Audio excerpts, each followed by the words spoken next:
Chandrima, are we good to go? Chandrima, please start. Chandrima, please.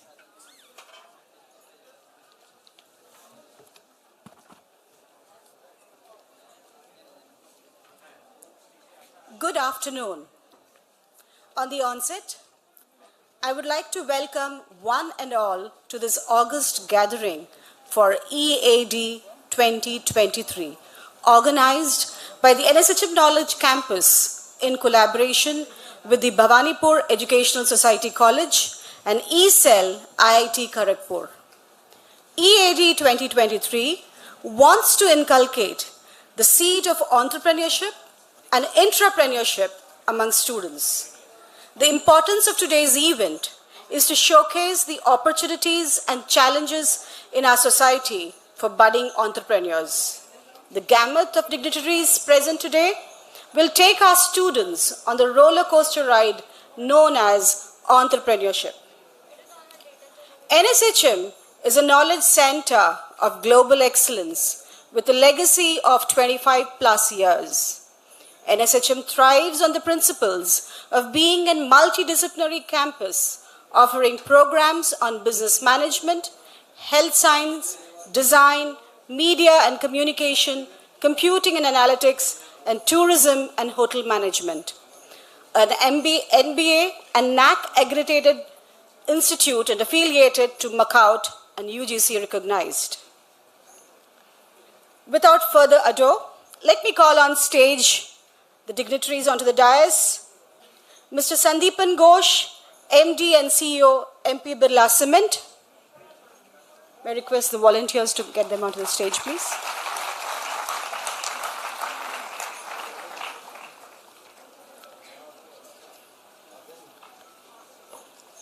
Mr. Sandeepan Chattopadhyay, ex-CTO, Just Dial.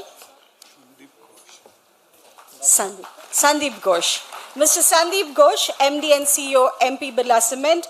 Mr. Sandeepan Chattopadhyay, ex-CTO, Just Dial. Mr. Samarjit Chowdhury, Business Head, ABP.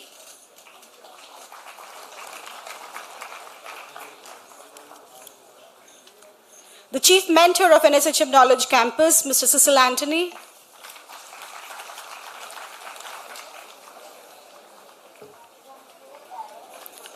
I now call on stage Professor Dilip Shah, Rector and Dean, the Bhawanipur Educational Society.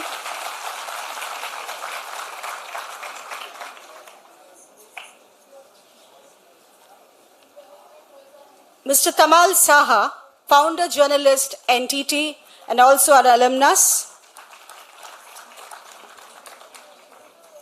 Dr. Krishnendu Sarkar, Director, NSHM.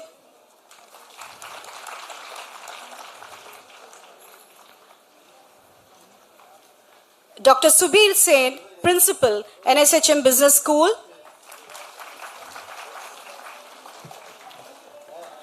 And Dr. Saumendranath Bandopadhyay, Professor and in charge TAG.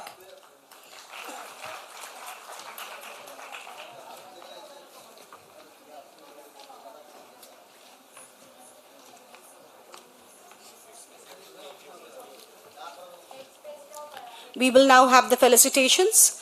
I would like to call on Professor Shampa Chakrabarti to felicitate Mr. Sandeep Ghosh, MD and CEO, MP Birla Cement.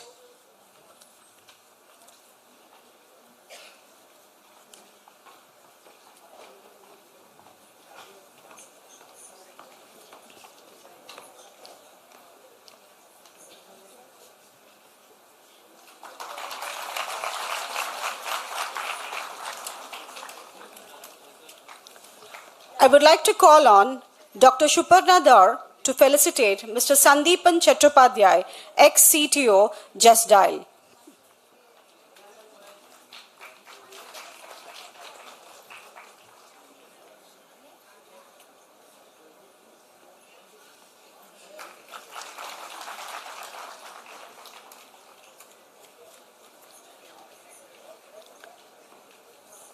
I would like to call on Professor Nabanita Datta to felicitate Mr. Samarjit Chowdhury, Business Head, ABP.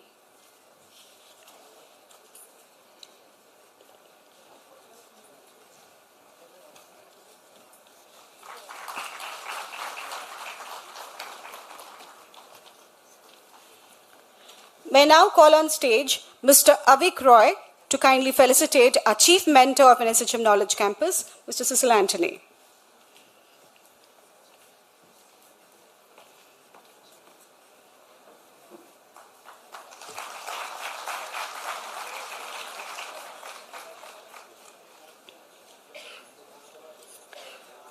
I would like to call on Dr. Mahul Brahma to felicitate Professor Dilip Shah, Rector and Dean, the Bhavanipur Educational Society College.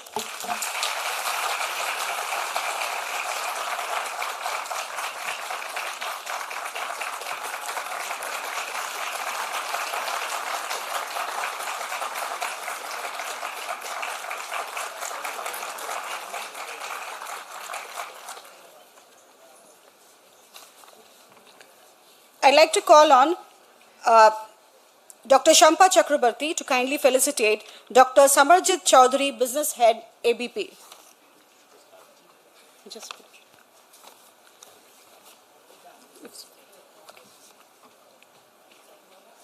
get down. Yeah. May I now call on stage Professor Rajkumar Dasgupta to kindly felicitate Dr. Krishnendu Sarkar, Director, NSHM.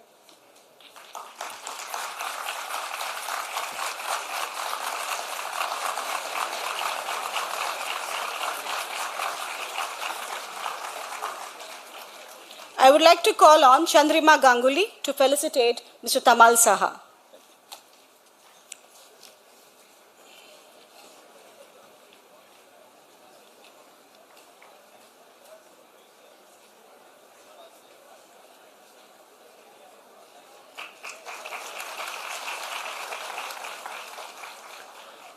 I'd now like to call on Ms. Navanita Datta to kindly felicitate Dr. Subir Sen.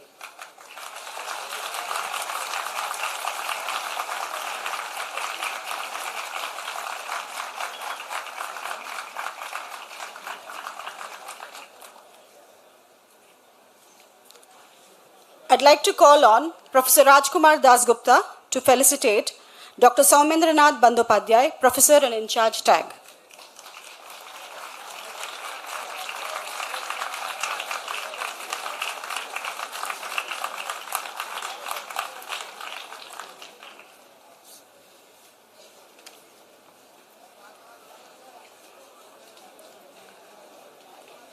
I would request the dignitaries on the dais to come forward and light the lamp of knowledge. I request the volunteers to kindly step forward.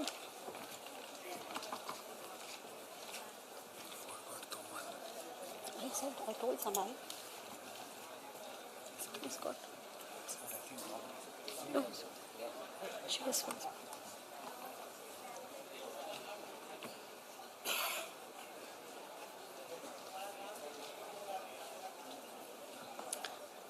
Well, it's all about innovation, and we have innovative lamp lighting ceremony as well.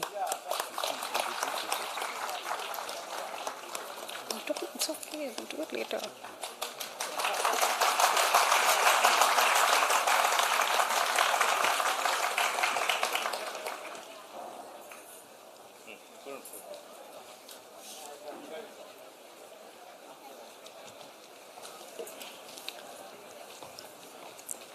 Thank you.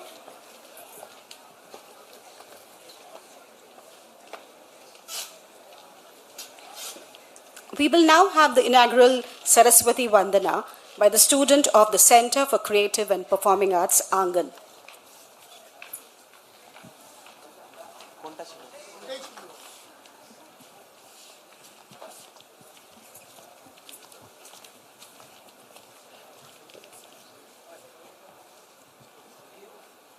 Hello, hello.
पूजन बंधन ध्यान दे आदि शक्ति कर क्षमा हमें आदि शक्ति कर क्षमा हमें पूजन बंधन ध्यान दे वीणा पानी तार दे तार दे तार दे माँ सरस्वती शारदे माँ सरस्वती शारदे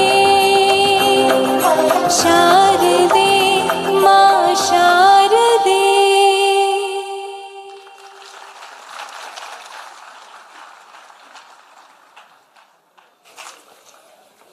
Thank you so much. It was a beautiful rendering. I would like to invite Chief Mentor of NSHM Knowledge Campus, Mr. Cecil Anthony, to give the inaugural speech and declare EAD 2023 open.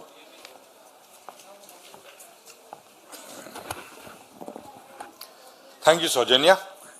A very good afternoon to the esteemed guests on the stage, the esteemed speakers for the day, and all aspiring entrepreneurs. Let me formally welcome all of you all to the Entrepreneurship Awareness Drive, EAD, an initiative of the E-Cell of IIT Kharagpur, and both NSHM and Bhawanipur Education Society College is very proud to bring it to the city of Calcutta. The two institutions which are behind this event are pretty old institutions. Bhawanipur has its traces more than a century, and NSHM has been more than 25 years old.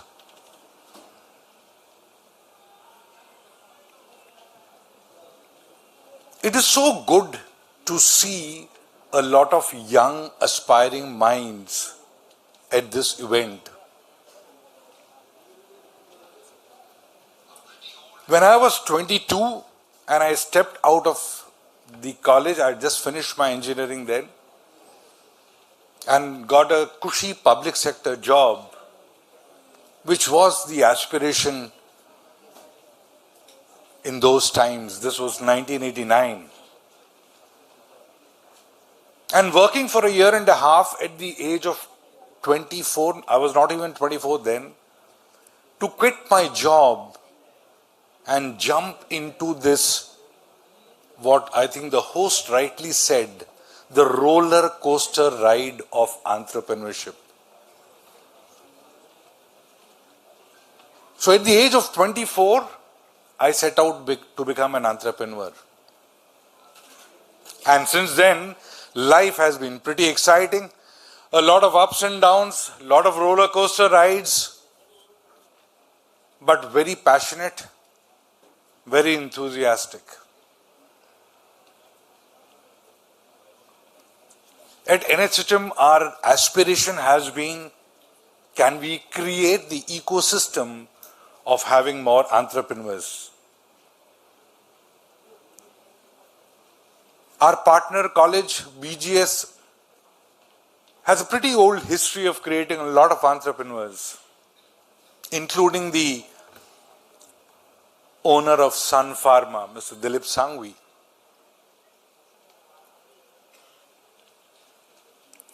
When you take up the trajectory of moving on in life post-college or after some years in work, the biggest difference between entrepreneurship and intrapreneurship, while both of them require the same qualities and abilities, is that when you are an entrepreneur, you look more at your own self. The concerns are more self-centric.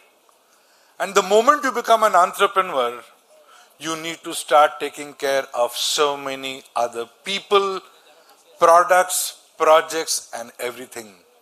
There are a lot more families, there are a lot more people in the ecosystem which gets dependent on you. And that is a spirit which drives many entrepreneurs of excelling every day.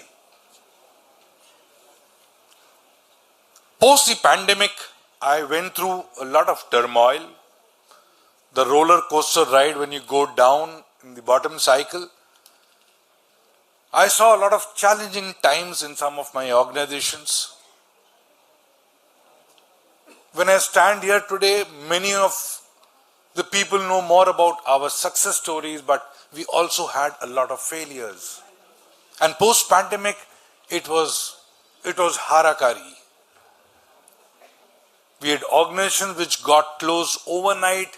We used to be in a field called biotechnology, plant biotechnology in fact. So we used to run a facility which used to make the banana which a lot of us eat. So the tissue from where the banana was made at our labs. And suddenly when everybody vanished on that particular day in March, the entire lab got contaminated. And finally, that business closed down. But even at the age where I am standing, I am still very passionate to build things back. Always times will not be good, times will not be only great, but we all need to remember that challenges will come. Our determination, our passion, and our dedication takes us through whether we are an entrepreneur or an intrapreneur. I would like to welcome all of you all to TAG, Think, Act, Grow, the innovation and incubation activity of NSHM. We started late 2018 and we just started picking up a bit of steam when the pandemic came in and everything slowed down drastically. So for us, today is a relaunch of TAG, its activities. I am very happy to have one of our alumni today on the dais, somebody who took the path of entrepreneurship this year only, after working in the media section for a pretty long time. And I'm sure as the proceedings of the day go forward and you listen to a lot of inspiring stories, including maybe failures and challenges, many of you all should think of taking this path. I would want all of you all to put your hands together and clap for your own self because you have taken the first step towards entrepreneurship by joining this awareness drive. Thank you to all of you all and a very big hand for taking the step towards moving towards entrepreneurship. And the very best, I declare this event open. Thank you.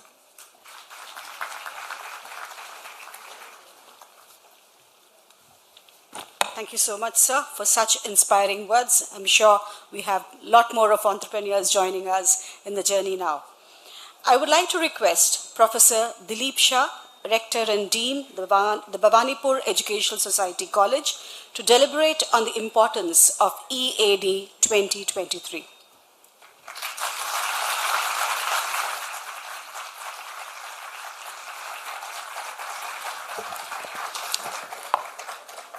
Dignitaries on the stage and dear students, I get to understand that there are about 90 or 100 different institutions who are present over here, and I have myself visited IIT Kharagpur Entrepreneurship Cell, Rajendra Mishra. I was a speaker on this topic itself for 2 days, and I have seen the kind of culture that is there myself, having spoken there.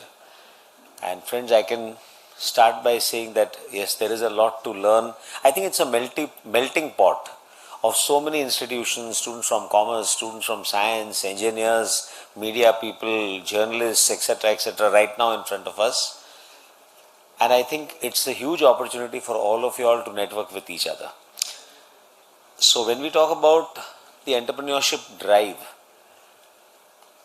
See, an entrepreneur is not a person who requires anybody else to drive. He drives everybody else. So I think that way coming here, let us first understand this changing domain of entrepreneurship. There was a time when entrepreneurs happened out of desperation. By definition, Gujarati is a community. As a community, we are business people. But that was once upon a time out of desperation because there wasn't anything much that could be done, so you obviously tried to do something on your own. But now things have completely changed. And since we are a community of businessmen and entrepreneurs, most of us came to Calcutta, or for that matter any city, with almost nothing. So everybody would have the same kind of story that my grandfather came and his father came and there was a chadar that he would spread on the road, and that's how everybody started. And today everybody has come where you can see.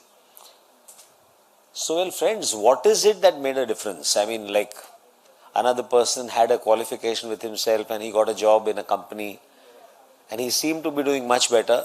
The other guy, his friend, was on the pavement selling wares. That is how the two of them began. Over a period of time, the guy was selling wares on the streets, became a businessman. This actually happened, not with a couple of people. I can give you hundreds of examples like that. And I think that's basically the message that we all need to start understanding from. You see, what happens is the major difference is that when you take up a job in any organization, you can only take up one job. You can't be doing 2 jobs or 3 jobs and earning from 3 or 4 places. That's not possible. In case of business, when once your business is established, then you will discover another business which is the feeder channel to that business that also becomes your business. And then you also discover something else that can go with it. Over a period of maybe 15 years, 20 years, you might be finding that there are 8 or 9 business that the guy is handling, out of which 1 or 2 may not be doing well, but 1 or 2 are doing very, very well. Let me tell you something, out of my experience I can tell you, if you are running 8 or 9 business and out of that only 2 of them are doing well and 6 of them are not doing well, believe me, you would have made a big life for yourself. That's the whole trick. The trick is everything doesn't have to do well. You can fail again and again and again, but as long as you don't give up, remember that the next chance that you will win. I'll just give you a small example. Everybody will tell you this, that business is about taking risks. Everybody will tell you entrepreneurship, risk is a very important component. That's the reason why we should not get into entrepreneurship. Jobs are much better. Let's take an even risk. Take a coin. Okay? Heads and tails. Let's simply say how many times head will come, tails will come. If you are able to multiply your stake every time that you lose, so there are 2 things. One, you lose. That means you are unlucky. And 2, you have the courage to still carry on with the game and you want to multiply your stakes. Believe me, one day you will win. And the day you will win, you would have recovered all your losses and you would still be ahead of that. So that is the story about risk. Ye risk ka story hai. And that is the kind of courage that you need to have. I'll tell you one very great personality. I'll just give you the name at the end of what I have to tell you. He couldn't pronounce English properly. He's a Britisher, couldn't pronounce English well. He came from a school where prime ministers usually study, but his pronunciation was terrible. He was asked to give a talk in Oxford University. Everybody was absolutely brilliant and pronunciation was also immaculate. This fellow knew his limitations. He just said these 3 words and he closed his speech because he knew that otherwise everybody will laugh. But he said the same 3 words thrice. Everybody applauded at the end of it all. Everybody applauded much more than what they applauded when he came onto the stage. Later on, this gentleman went on to become the Prime Minister of England. And can you imagine a Britisher not having proper pronunciation and accent becoming the Prime Minister? He became a Prime Minister. And the words that he uttered at the time when he gave the speech, and that is the first secret to become a successful entrepreneur, and these are the 3 words: do not give up. That is the mantra. Just don't give up. So he said it thrice. No matter what, don't give up. Sylvester Stallone failed in cracking Hollywood maybe 100 or 200 times. Amitabh Bachchan was told that you are tall enough just to clear the cobwebs, you can't have a chance in films. Akashvani also rejected him for his voice. And not one or two. I mean, I don't know how many of you all know, but this famous South African player, he had a problem with epilepsy. He could not concentrate. He had fits in the day. And the only solution was that he had to concentrate hard. All that he did was, this guy had to get involved with a sport, which was a new sport, so that he had to pay absolute attention. He became one of the best fielders that the world knows. And he left behind all his diseases. Everybody remembers him as an outstanding cricketer. His name is Jonty Rhodes. And the Prime Minister that I am talking about is Winston Churchill, no less than that.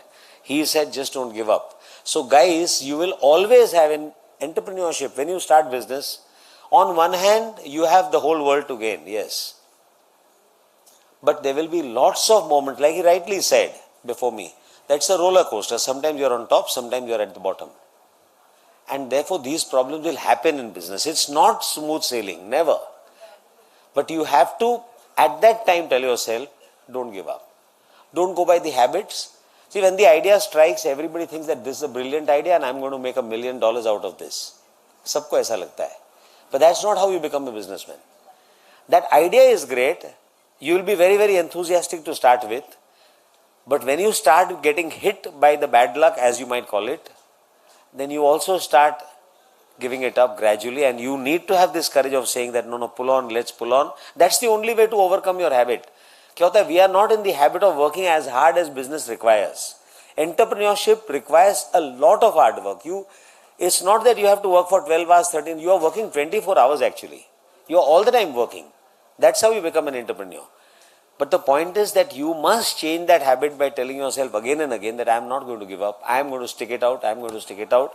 And believe me, things will change. You need to last that time. Like you've seen it in the cricket matches. Guys, I can tell you, you also require somebody who is going to tell you time and again, okay, no matter what, please carry on. I am with you. This person doesn't have solutions, mind you. Nobody has solutions. The businessman will himself have to develop the solutions. But you still need to have somebody who will be of emotional support. That's of immense value when the times get bad. Somebody telling you, I have faith in you, don't worry, I am there. I don't have the solution, but I think that we'll stick it out together. So this person is the person with whom you can brainstorm. At least you can talk. And he'll contribute certainly, at least he'll be a listener. And when you talk it out, sometimes he will help you to think. Sometimes you will think it out yourself, but you will need to do all this. This frustration will happen. But believe me, at the end of the tunnel, have faith that the idea that you had was great. It's not about 100 times that you fail. You will definitely fail. But remember that maybe that the next time that you try, you might succeed. And the next time that you might try, you might succeed. You have to keep on going on. And believe me, once you succeed, nothing succeeds like success. एक बार चल गया, the roller coaster is on. उसके बाद में तो you know that it will work, and then after that you have nothing to look back for. So this is how the whole story is. I have been with a lot of people. I have myself been into business. I have gone through ups and downs myself, and let me tell you, it is exciting. And if you feel that you want to enjoy the excitement that life has to offer, and of course you want to make money also, think of it like this, that the world is wanting to park money into India. Everybody wants to send money into India. The amount of capital that's already coming will multiply much more the moment we have a banking system that is robust. All this is going to change drastically. The capital scarcity that we are seeing is going to vanish faster than you can imagine. So you will have opportunities without any doubt. I am not talking about the startup culture. I am not talking about that at all. I am talking about entrepreneurship. I am talking about business. So get yourself relevant experience, have confidence in yourself, understand the game well, and discover something, some niche. And believe me, ये तो ठीक है, this is about money making. But try to understand the other aspect. The guy who made a lot of money by selling Bisleri water, did he not do a social good? He reached that Bisleri water in those corners where clean drinking water was not available.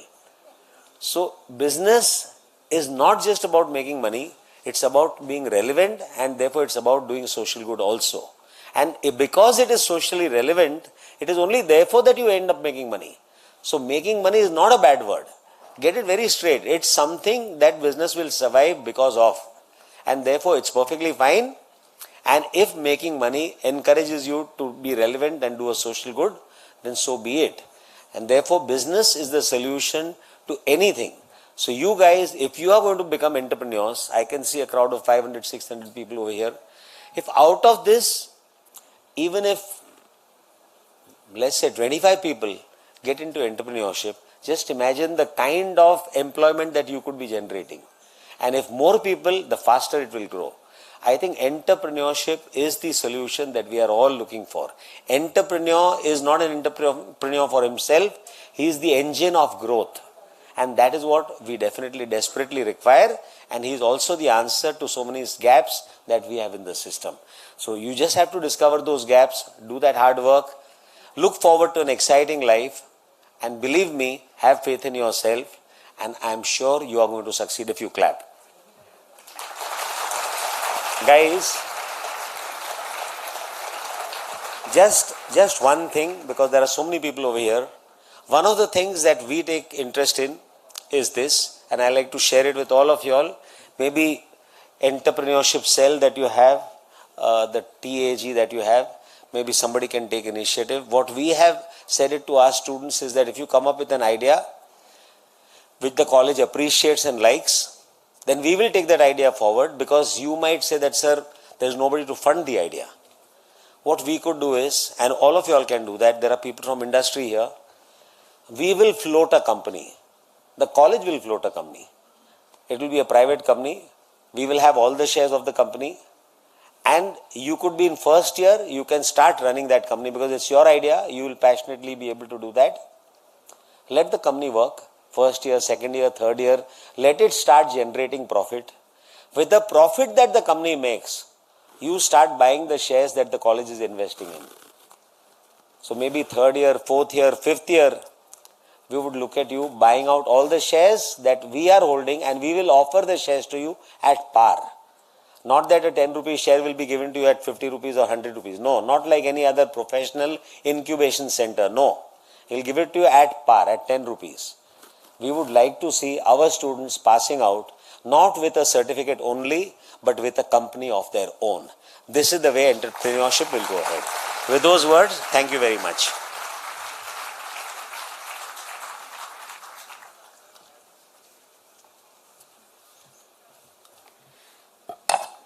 I thank Professor Dilip Shah for his deliberation. I'm sure all of us have gained a lot of knowledge and enjoyed his experience.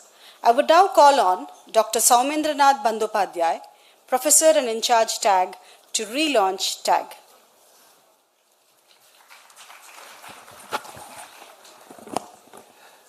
Respected people on the dais, respected people of the dais, dear colleagues and my beloved students in this auditorium and also the mini auditorium where around 100 plus students are there. Before I go into the tag thing, I'll share the EAD 2023. When last week Thursday, our faculty members were sitting and thinking that entrepreneurship is such a topic that it is not in the core curriculum of all the students. For MBA, BBA and BHM, maybe it is in the core curriculum, but for the others, it is not there. So will we get the crowd? So that was one of the things that most of us sitting on Thursday last week was thinking, that a hall of 540, will that be filled up or not? What will be the enthusiasm among students? So on Saturday, we floated the form to see how many students register. And by Sunday, we had around 180 registrations. So we were still a bit skeptical that will the hall be filled up. And so on Monday morning, when I opened the folder to see, I saw that 1,000 registration has taken place. So which is a phenomenal, we never expected that. So the importance not only of the 1,000, we saw that thousands of these participants we had from 103 colleges, where 265 students from different institutes apart from NSHM and BSc has registered. So this shows the amount of enthusiasm that students have for entrepreneurship. So we had to do something because the hall capacity is 540. And I sincerely apologize to some of my NSHM students who are in the mini hall, who couldn't be in the main auditorium, and some of them who are streaming it live on your YouTube. I am really sorry that I couldn't bring you here, but this was something new for us. So next time when we think of EAD, maybe we'll talk to our management that we have a bigger hall, hopefully. So first, a bit of a clap for all of you for showing the enthusiasm. So that's about EAD. Now we come to TAG. Now, TAG is something like it's for the students, of the students, and by the students. So TAG stands if students are there. You are everything TAG stands for. So TAG, if you go for the three words that think, act, and grow. So thinking is your innovative and creative thinking. Act is the action that you will be taking on the creative thinking that you have got. And how will you grow? And you will grow the institute together. So in this relaunching of TAG, we want the students not only of NSHM but also from BAC and other institutes that are there. Like the list I got, that we have people from IIT, we have people from Amity, Calcutta University, so on and so forth. The list is endless, 103. I cannot mention all of them right now. So if all the students can come together, and what I was talking with Cecil sir was that TAG will have a full-fledged space of its own in the incubation center. Students can come in. We always talk of multidimensional research or multi-departmental research. Why not multi-institutional entrepreneurship, where maybe two students of, let's say this is a hypothetical situation, two students of BSc, students of IIT, two from NSHM come together and make a company. That is also possible. So there are n number of things that you can do. Today, we are just cutting the ribbon of TAG. So if TAG is taken as a book, we are launching the book. Throughout this 1 year, we have a MOC with IIT and BSc, so we'll work together. So in this 1 year, we'll read the book, and maybe next year in 2024, when we come back, we can summarize the book, that what we have done. Today, standing here, I cannot say we'll make 200 entrepreneurs, 300 entrepreneurs, or 500 entrepreneurs, but if all of you show the enthusiasm that you have shown today in coming to EAD 2023, I am sure that sky is the limit. So it is totally up to you to show your enthusiasm. TAG is relaunching. It was already there from 2018. So from tomorrow onwards, any students who are sitting in this hall or mini auditorium, if you have ideas, do ring me up. Do come and talk to me. We have few stalls outside also, some startup stalls which are going to happen very soon. And we'll try our level best to take it forward. The motto of TAG would be to inculcate inside you not only entrepreneurship, but also entrepreneurial ideas, so that tomorrow, once you go to different industries, you can be leader. Now, I take a lot of entrepreneur classes, and I'm not going to make it a class. So this was a very small speech from me so that the others can talk. So I thank you from my core of my heart, again, all of you, for participating. Thank you so much. Thank you so much, Dr. Saumendranath Bandyopadhyay, for your address. I'm sure the audience here would think, act, and grow. I would now call on Mr. Tamal Saha, founder journalist, NTT, and our alumni to say a few words.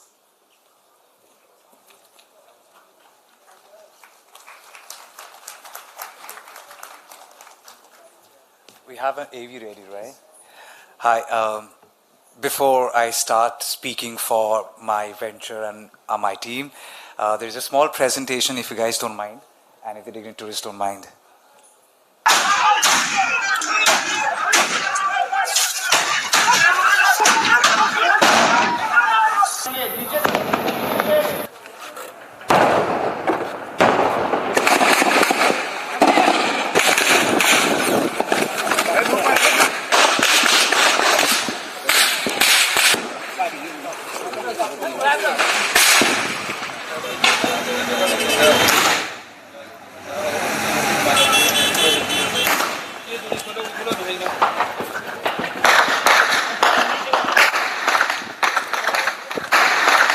Around the foothill area. Okay, you heard the sound? You heard the sound. People are now running.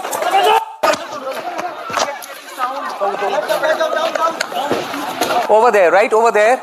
That's kind of the epicenter for the moment. Reporting from Imphal in Manipur. Okay. Okay. All right. Do you hear the sound? ꯑꯁꯤꯅꯗꯤ ꯄꯦꯅ ꯍꯥꯏꯅ ꯑꯗꯨꯗ ꯆꯠꯄꯤꯒ press ꯕꯣꯜ Somewhere in Churachandpur, the training is currently underway, which is being given to young people. They do have some weight. They are now running, taking the combat position and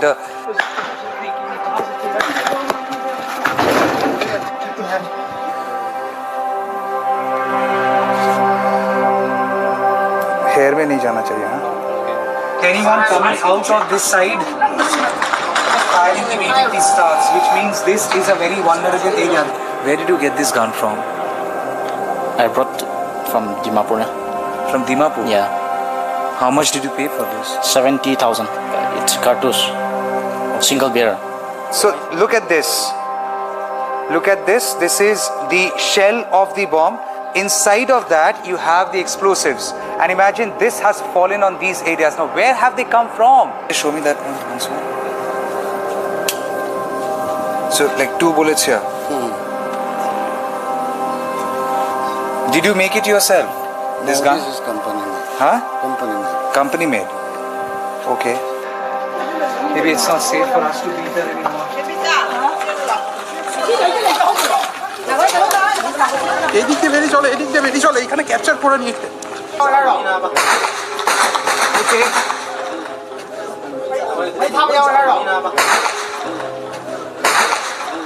Okay. This is the mistake of intergovernment. You miss your home. Yeah, Did they tell you when will you go back? I don't know. How old are you?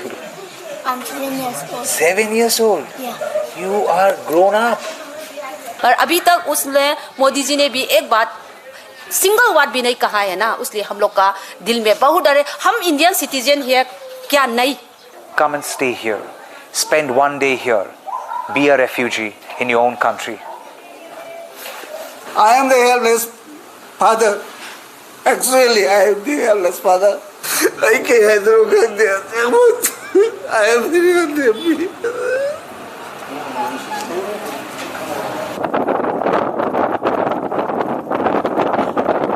I'm so glad you're watching this video. That means I'm still alive after Manipur.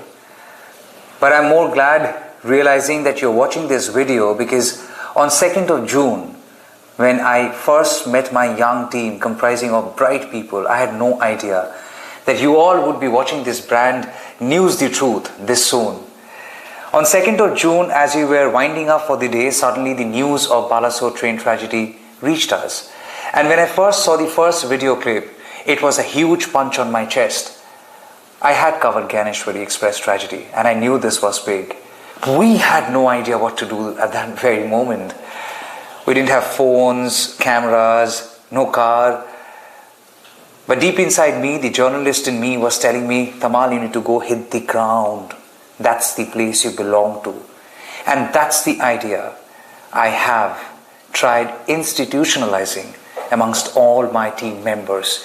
That journalism should never be pursued from an AC room and by standing outside the corridors of power. Because out there are people waiting for us. And I told my team, yes, we aren't a brand now. At least on 2nd of June we went. But we are journalists and shall always remain, even without a brand. That's the motto we had followed. And when we reached Balasore, we followed people. We followed stories. What happened next? It is history for all of us. And someday, I hope and pray with your support, it will become a golden chapter in the spirit called independent, free and fearless journalism. Your trust is all that I want and all that what matters. Yes, you can see behind me the Coromandel Express and the Yashwantpur Express that have tragically collided with the goods train yesterday. This bogie is literally attached to the pantry and it doesn't smell of food. It smells of death.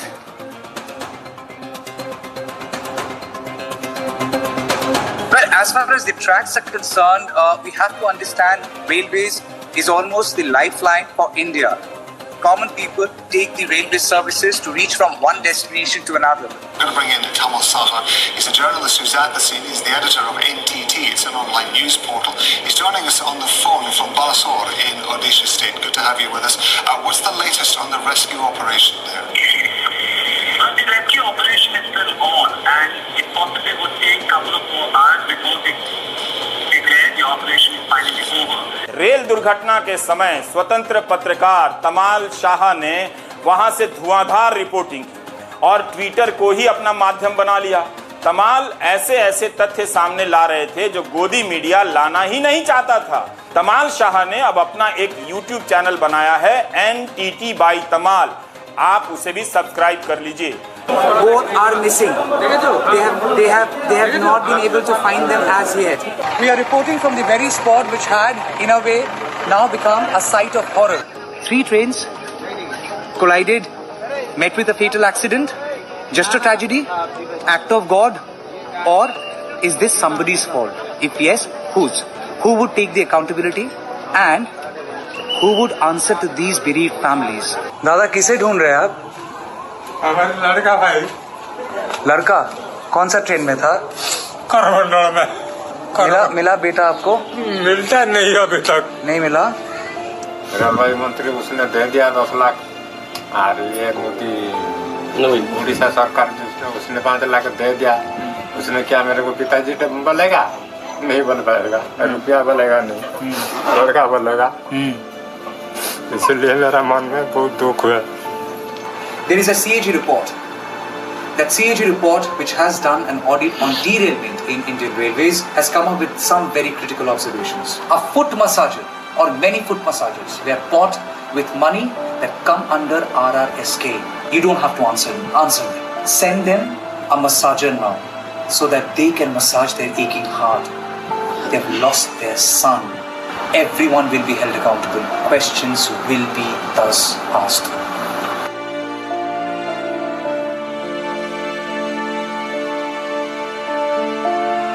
কাজ করতে যাইছি, আমি ঘুরে আইছি, ওটা করে আমার বেটা কাজে গেল। আজ সেদিন থেকে আর আমার বেটা ঘুরে আইছে নি আমার কাছে।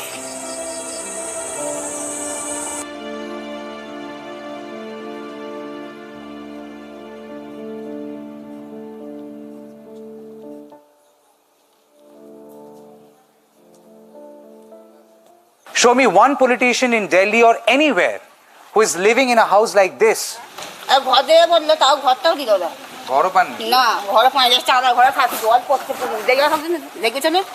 Show me one politician who has to run from pillar to post asking for the money which is his or her right. আবাস যোজনার জন্য কি আপনি নাম দিয়েছিলেন, নথিভুক্ত করেছিলেন? হ্যাঁ, প্রায় 4 বার করেছি কিন্তু একবারও পাইনি। Now this is a job card. This job card they are all holding basically means that they are eligible first to get a job under Manrega scheme and 2 to get paid for that.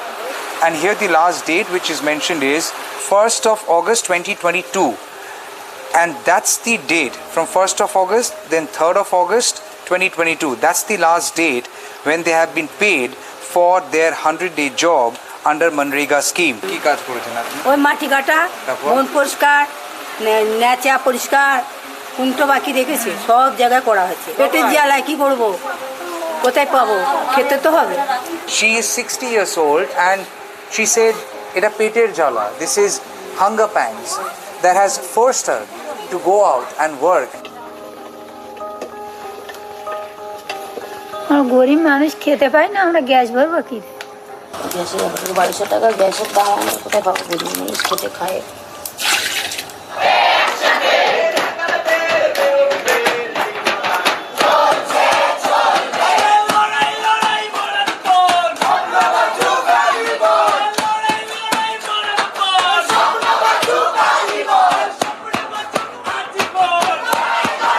Look at this. Right on the main road. Fantastic display of art and talent and education and student power. Hope color rob. Johnny, Johnny, yes, Papa. Look here. Johnny, Johnny, yes, Papa. Eating sugar, no, Papa. Telling lies, no, Papa. Open your mouth, ha ha ha. The institution we treat it like a second home, which is why No, ma'am. we have complete right if we want to smoke and drink in campus. I'm We sorry, have the I'm sorry. Come again. You are saying you Yes. have the right to Yes. drink and smoke inside the campus. Yes, we do. Who has given you the right? আর বাবা হতে পারলাম কোথায় উফ আমার মা বাঁচাও বলছি মা বাঁচাও তোমার সাথে আমার কথা আছে ভালো লাগছে না মা বাঁচাও আমি আর ধরতে পারছি না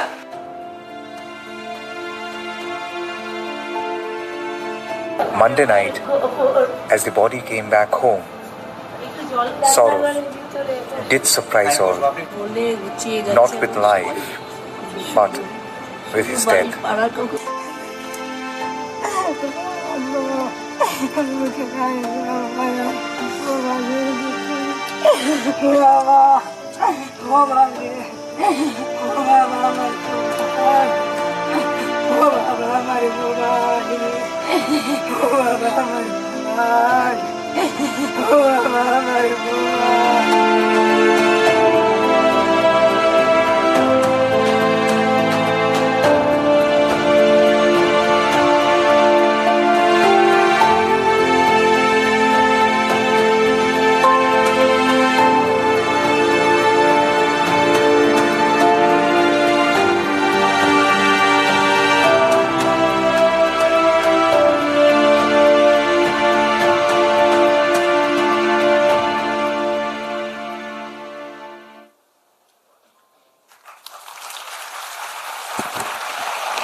My friend Rahul just told me the video was too long. You just go inside, go on the dais and apologize to all the people. Do I need to apologize?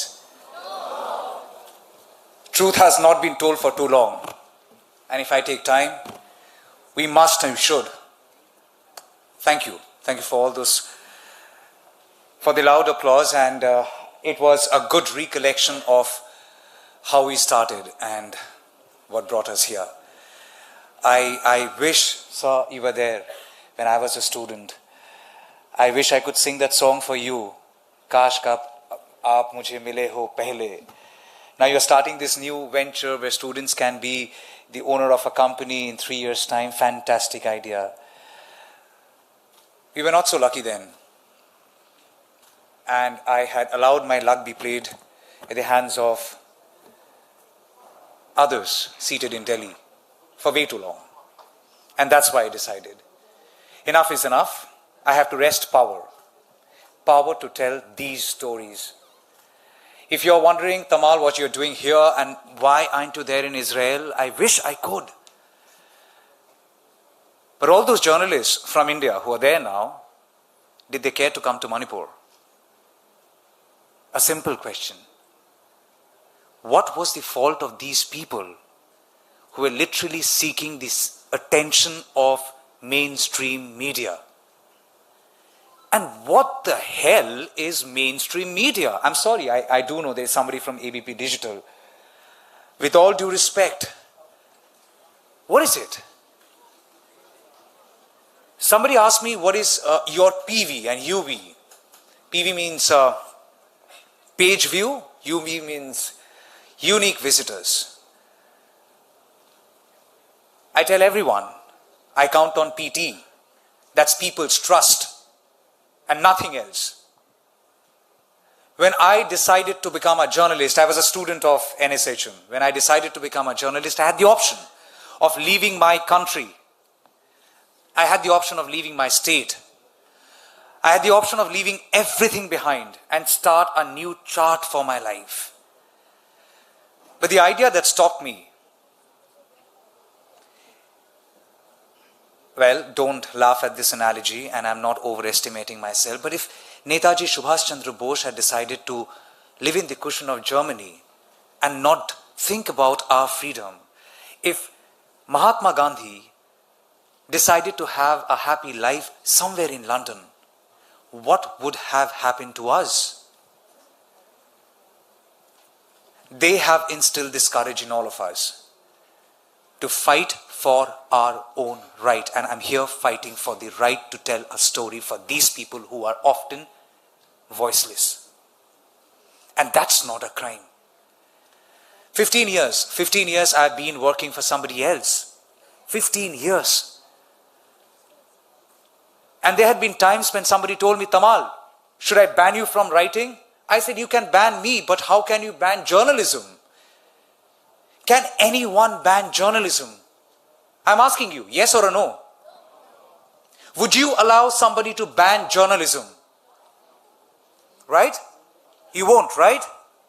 Make your choices right. I could have stayed with that national media. I could have been subservient to their diktats.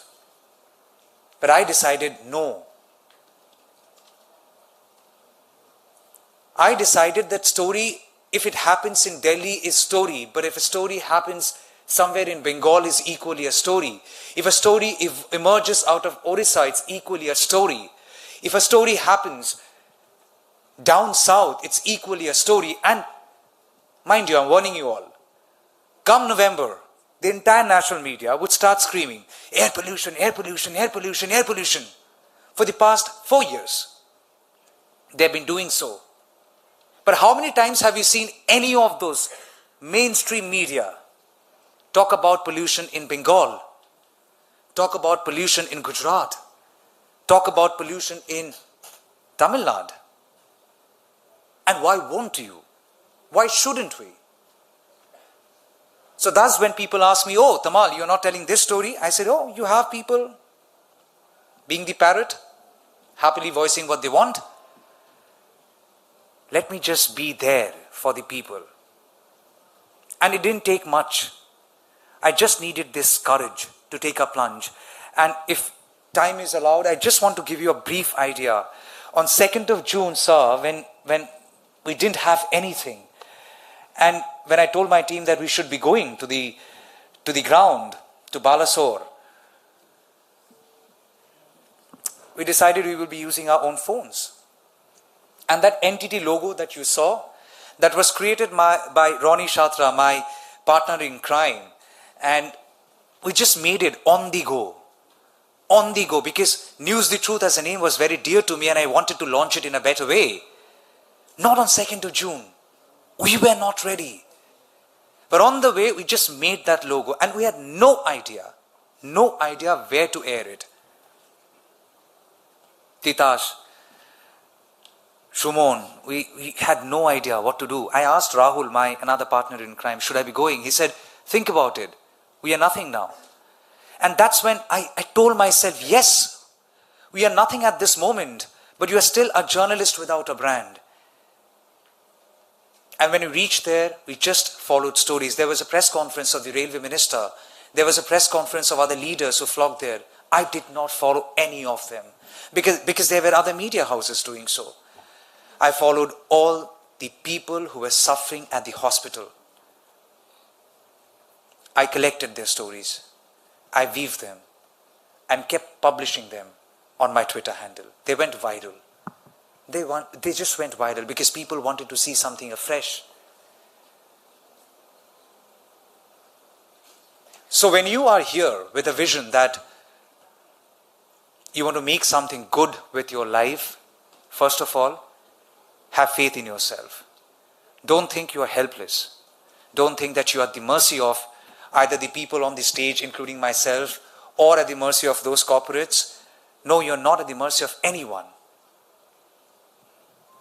You just have to believe in yourself that you can do it. And before I wind up, I just want to conduct a small exercise, which I often do when I visit colleges. I'll ask you questions. You can just raise your hands, okay? How many of you are from Bengal?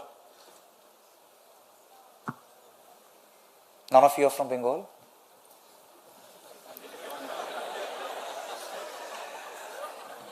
How many of you are Bengalis? How many of you can speak Bengali? How many of you are from Calcutta? How many of you have taken education loan for your higher studies? How many of you come from Bardhaman? Guys, I have just divided all of you. I asked you questions, you responded to all of them. You never asked me, why are you asking these questions? I have divided this entire hall in 20 seconds because you allowed me to divide you. That KYC form still inquires about my religion. Have you asked why? That KYC form asks me whether I'm single or married. Have you asked why? If tomorrow the KYC form asks you, are you gay or lesbian? Will you answer that?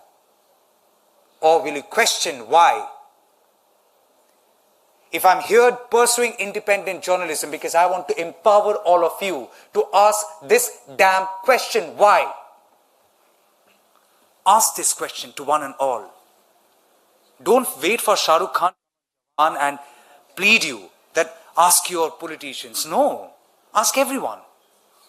Ask your teachers when they call you for a seminar like this. What do I gain? What do I learn from such a seminar? Don't let people divide you. War happening in Israel, somebody in India celebrating. What a shame, disgrace we have become. War happening in Israel, people in US celebrating. Where have we left our humanity? And I ask you to ask this question, why? That's all. Independent journalism is here to stay. And I'm here to stay with you, without you. But if you are there with me, you become my, another ally apart from truth, apart from the other people I vouch for, I have pledged myself, my life for. I request you to subscribe to my channel. I request you to support us. I'm not asking for money. I'm just asking for your views. Because every time you watch a story aired by an independent journalism, you are equally rejecting the noise that comes on TV at 9 p.m. every night. If somebody at home is watching that, ask why. And before I end, sir, with everyone's permission, the good thing about being an entrepreneur at this age, I know I can grow if my team grows. I would request my team to come on this stage. I'm nothing without them. Titash, Shumon, Aniket, Ronnie, Rahul, please. Shumon, Rahul, Ronnie, we have to make it quick. There are other people who would be speaking, so just come on the stage once. Rahul. Titash, Shumon, Aniket, please hurry up. Just come on the stage. That's my team. 2 people are still holding the camera. That's their dedication. They don't want limelight. They want to capture you.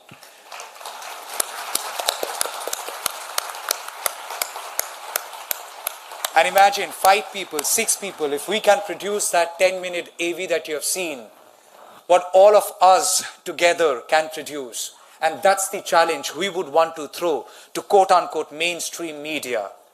As I said, independent journalism is here to stay, and I am here to stay unless I'm getting killed.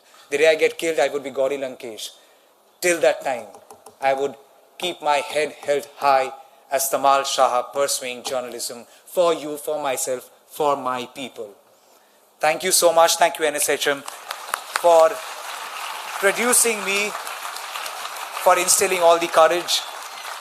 NSHM has been great. Ali sir, thank you so much. You taught me camera and I am pretty good at it now. Sarjana ma'am, thank you so much. People gave us flowers, but if you don't worship your guru, you're nothing. So ma'am, if you can just come up once, please.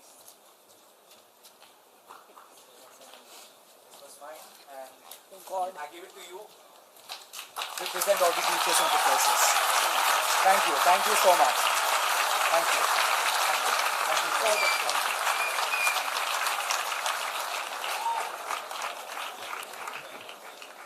Thank you, Tamal. That was wonderful, inspiring, and very humbling for all of us here. And we wish you all the best to take greater heights as you move ahead, looking for truth and I'm sure it's a fantastic team behind you. Now I call on stage Dr. Krishnendu Sarkar, Director NSHM, to discuss on entrepreneurship education.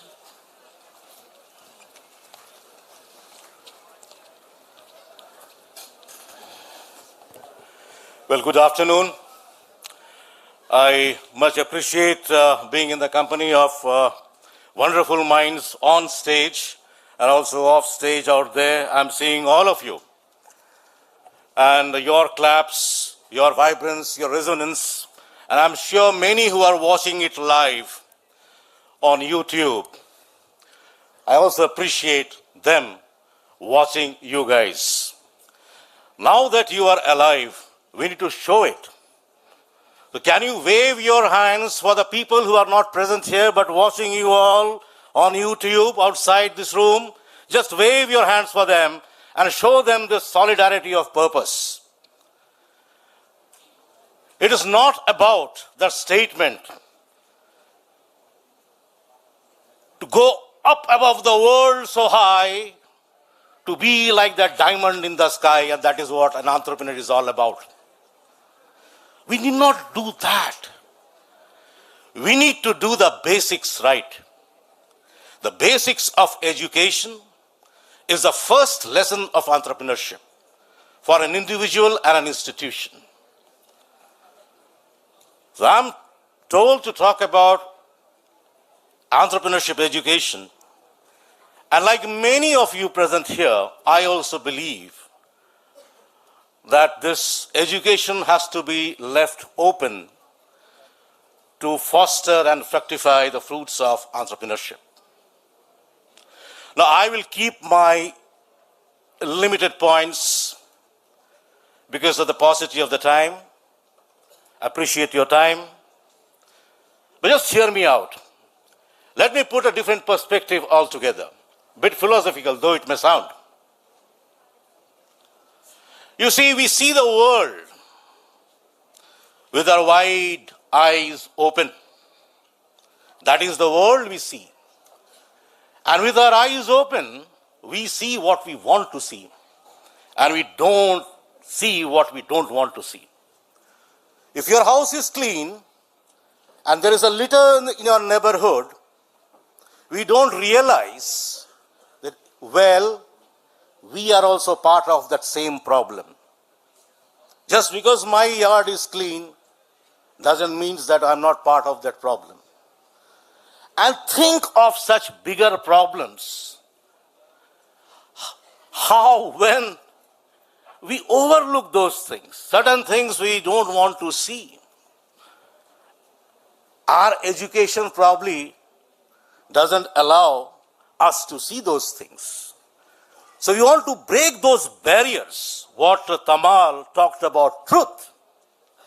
Let us break those barriers, make the education open, so that we also have our eyes when we see the outer world to adopt the problem, understand the problems. Because when we are in this one world, whether the problem is in Israel or US or any part of the geography, as a global citizen, as a good Samaritan, we have to own the problem directly or indirectly. The another world which is very, very important for entrepreneurship education, and I believe it is the most important world for entrepreneurship education, there's no curriculum for that, which is when you see the world with your eyes closed. When you see the world with your eyes closed. And just a test of entrepreneurship in this house and people who are watching live. If, when you are seeing this world with your eyes closed, and you are seeing those problems which you overlooked when your eyes were open, but then you have the spirit of entrepreneurship, that creativity, that innovation, that quest for a solution to the problem. And if you, with your eyes closed, when you dream about an approach, about a way out, about becoming enterprising a bit further and beyond, and take that problem by the horns, I am sure that that education will be the lasting education. That education will make us at least stand in the society, in the neighborhood, and most importantly, in front of the mirror, even alone in the room, that your head is held high. The head is held high. That is all about entrepreneurship. That is the education which we all should strive for, so that we all can together thrive for. Thank you very much. Thank you very much for the time. Appreciate it.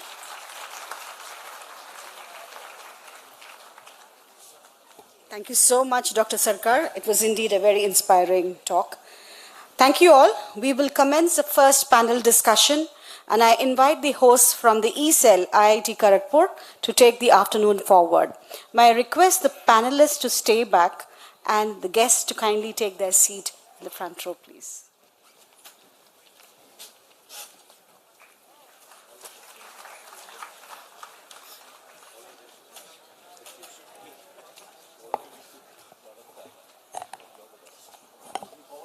Hello.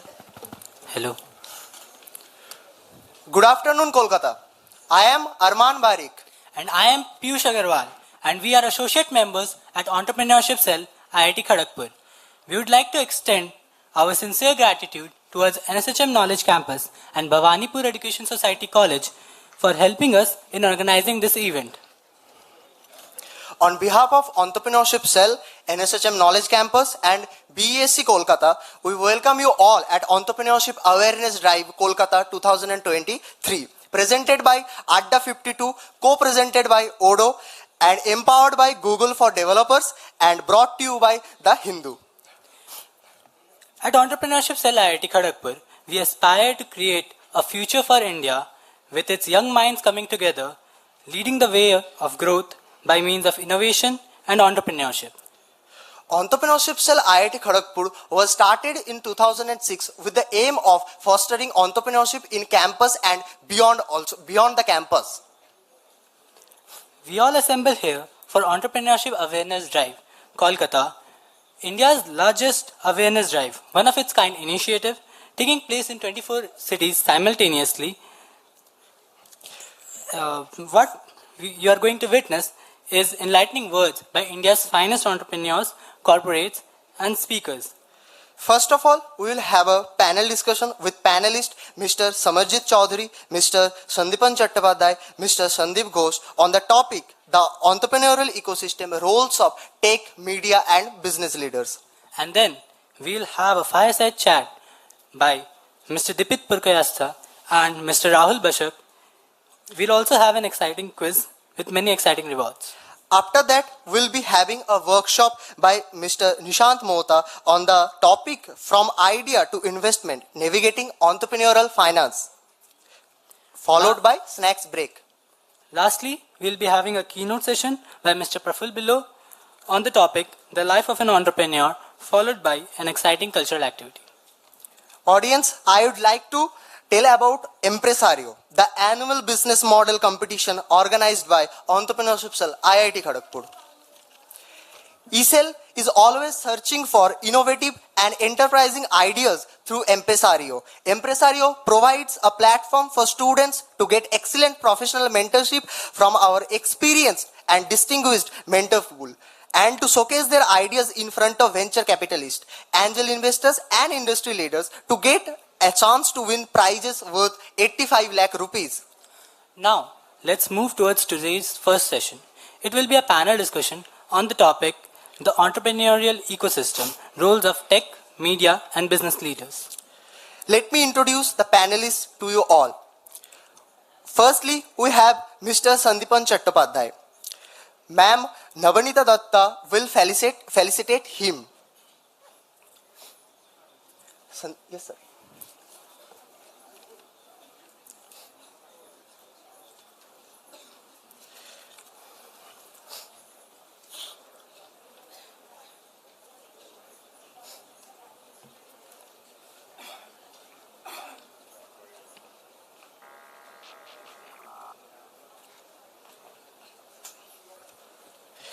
Sandipan Chattopadhyay is CEO and MD at Zelpmock Design and Tech, ex-CTO of a unicorn Just Dial. He has more than 24 years of experience in the field of technology. He is also a board member of MIHUB Communications. Next, I would like to introduce Mr. Sandeep Ghosh. Miss Suparnadha would felicitate him.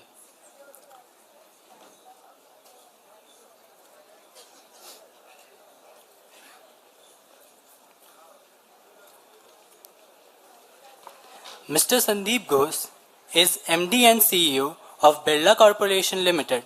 He is an experienced business leader and well-known social media personality. He is currently the Managing Director and Chief Executive Officer of Birla Communication Limited, the flagship corporate company of MP Birla Group. Next, I would like to introduce Mr. Samarjit Chaudhary on the stage. Ms. Chandrima Ganguly will felicitate him.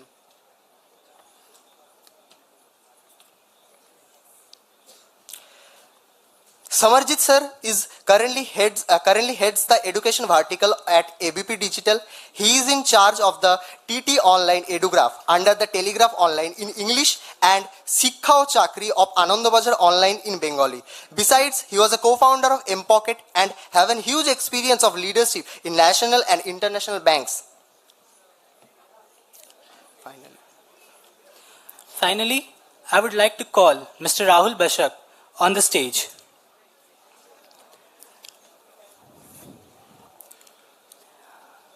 And I will also like to call Mrs. Sajanya Pudi to felicitate him.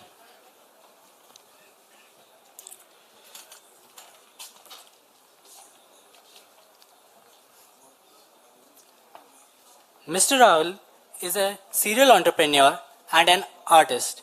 He is a public speaker and has been a TEDx speaker for 3 times.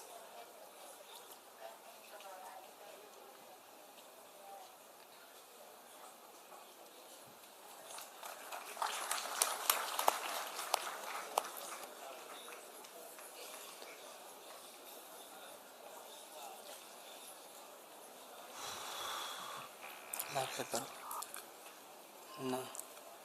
Mr. Rahul will moderate this panel discussion. Without any delay, I would like to hand over to the stage to Mr. Rahul. Over to you, sir.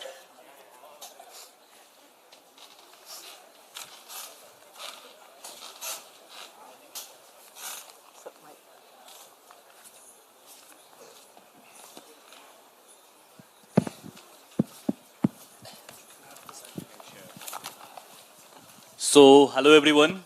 I hope I'm properly audible, right? Perfect. So, how was the start? Like, did you guys enjoy the conversations that had so far?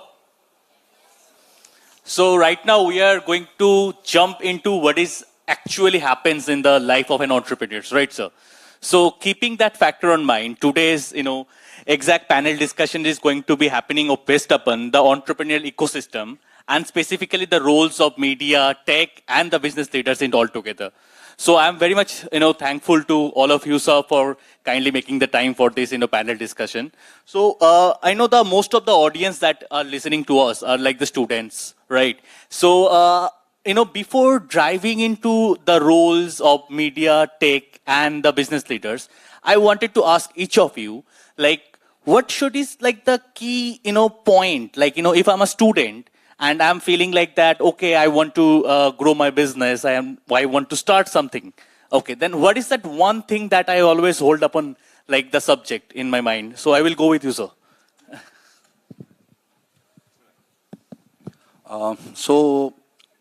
In my thought, frankly, entrepreneurship is a state of mind. An entrepreneur is generally a self-starter who can start on his own and then follow up on his actions. That is most important.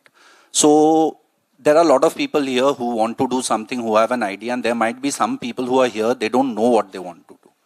There have been people, as far as the business area is concerned, jobs are concerned, there have been people who have worked for 40 years, very successfully made a lot of name, got established in the society, recognized well, and they were content with that. So there's nothing wrong with that. That doesn't mean that that guy has not been entrepreneurial in his career.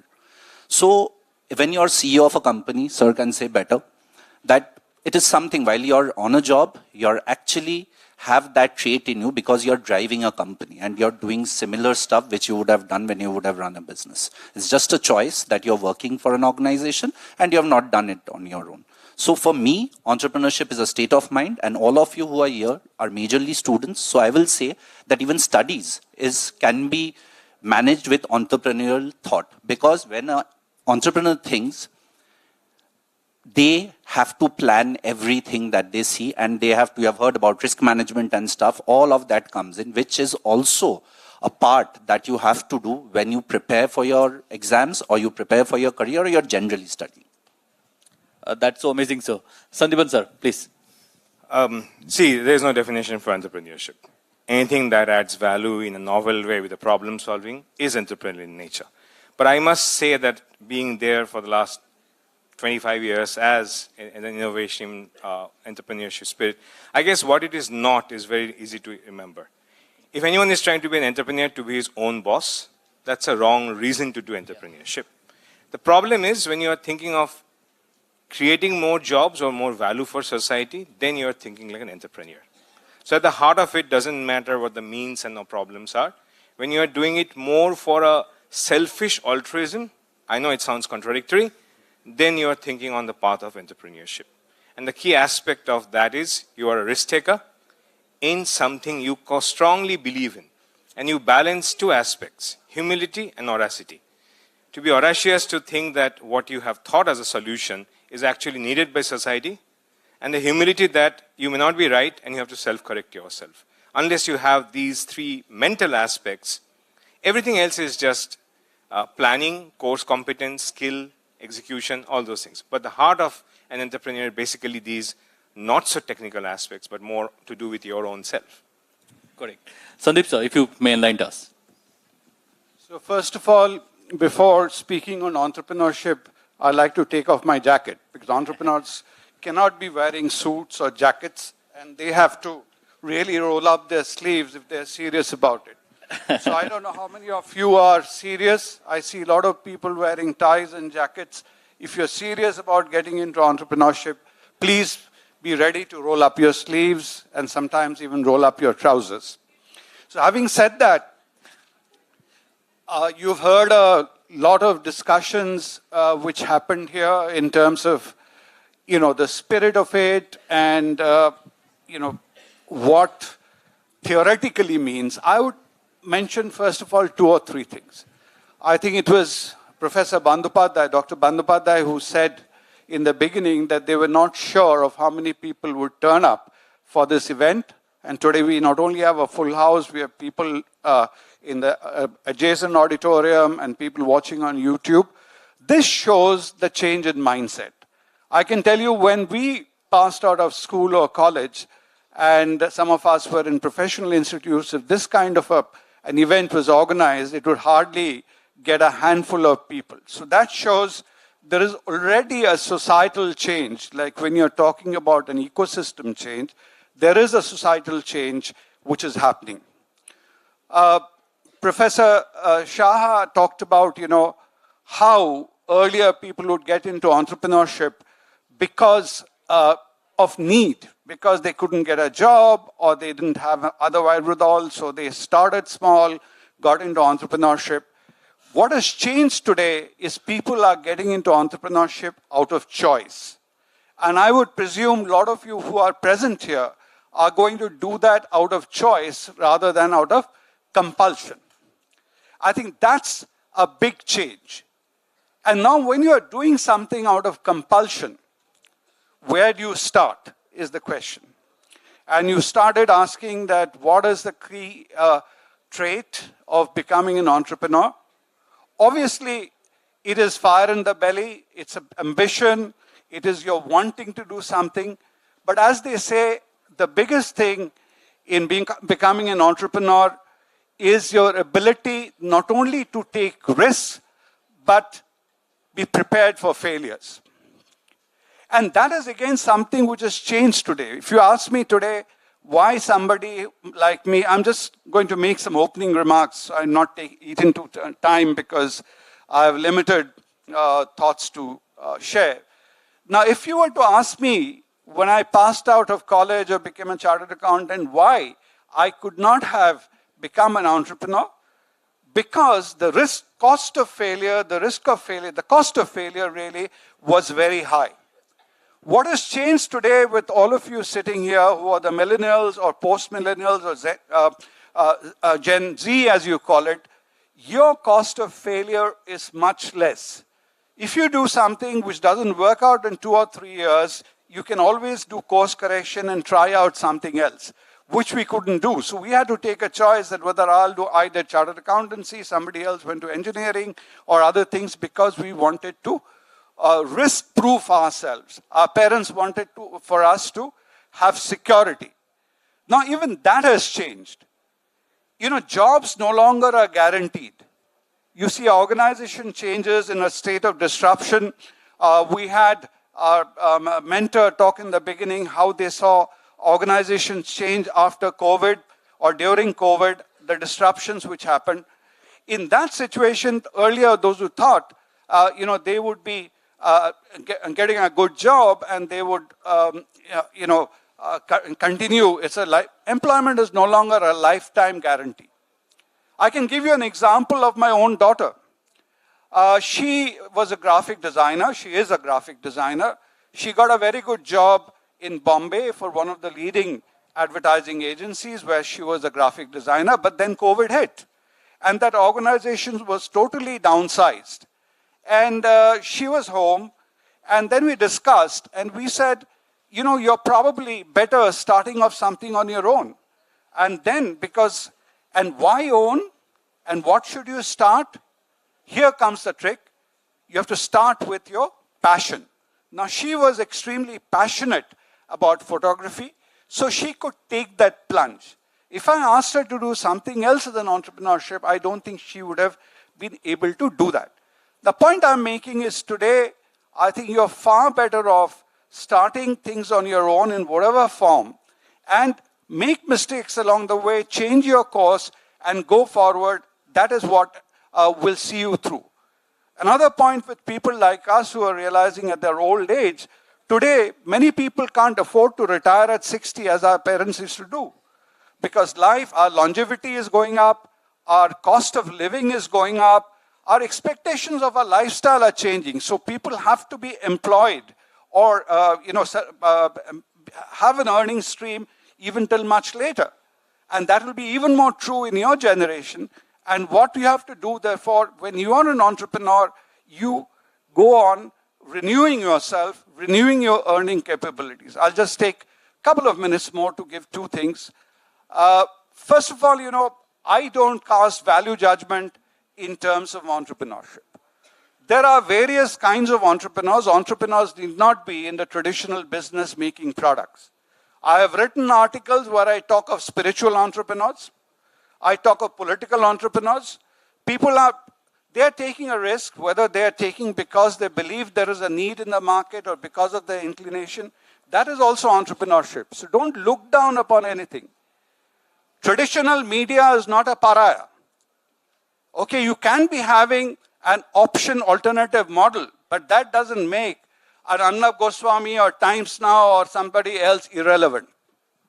There is a need they are fulfilling. There is a purpose they are fulfilling. You may or may not agree to it.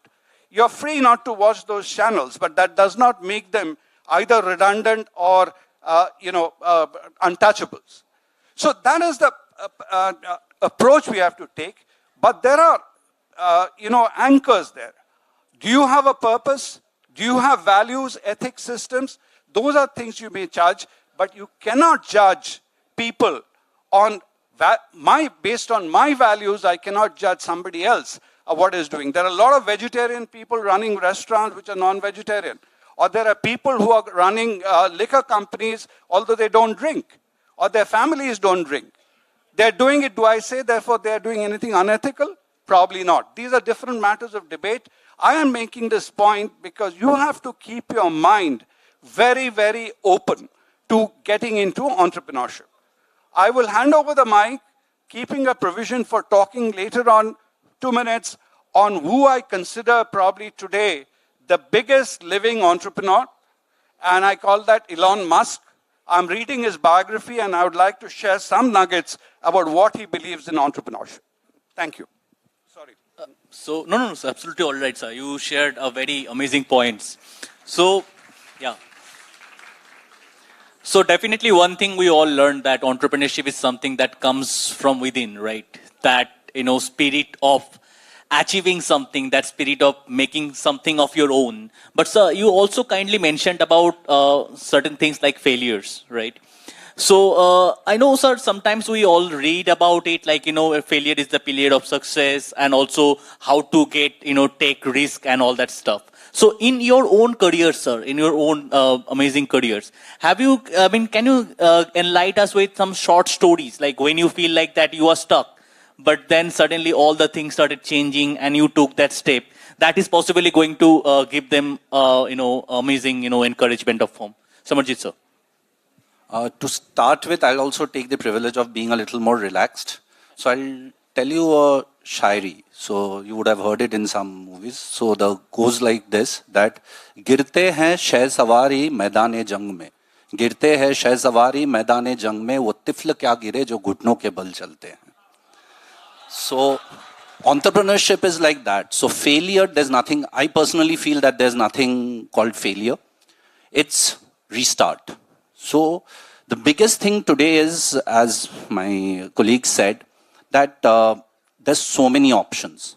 Your cost of failure is much less, and at the same time, there's too much noise around you, which probably tells you that should I do this or should I not do that? So you should train yourself as an individual and figure out that what you want and stay true to that thought without getting deviated from it.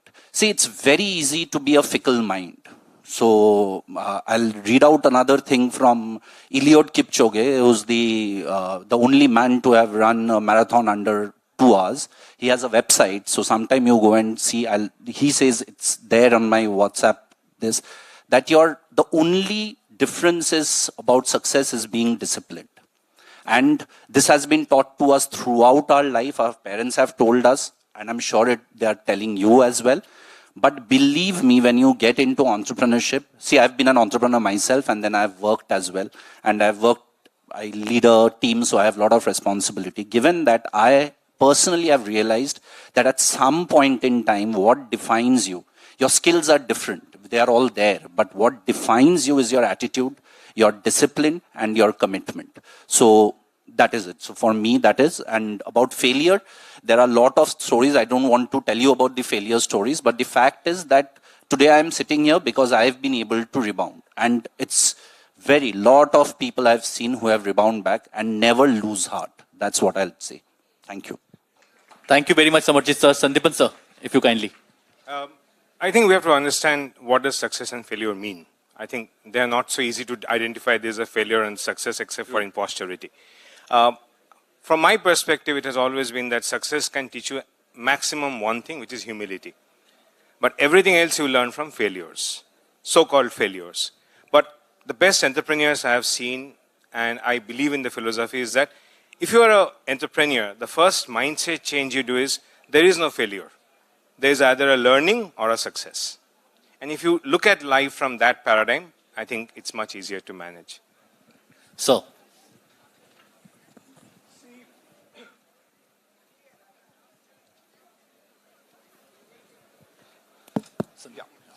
I will again get on to, right now, my top of mind is Elon Musk, because I'm reading his big tome, a biography, which is by Walter Isaacson, who has written biographies of Steve Jobs and many other people.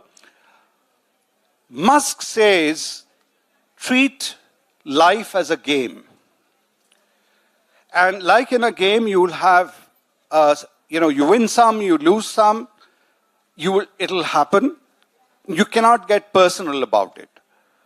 But at the same time, Musk says something else. Musk says that make the most of the turns in your life, because he believes that as human beings, we don't get too many chances. So you cannot, like Robert Bruce, keep failing and, think that's the pillar of success. So if you fail, you probably need to recognize this quickly, do course correction, or move on to something else.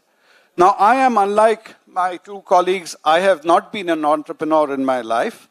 So when we work through careers, didn't I have failures? Yes, I have had failures. I have had failures in terms of businesses which I have tried to lead or certain businesses, but we had a safety net.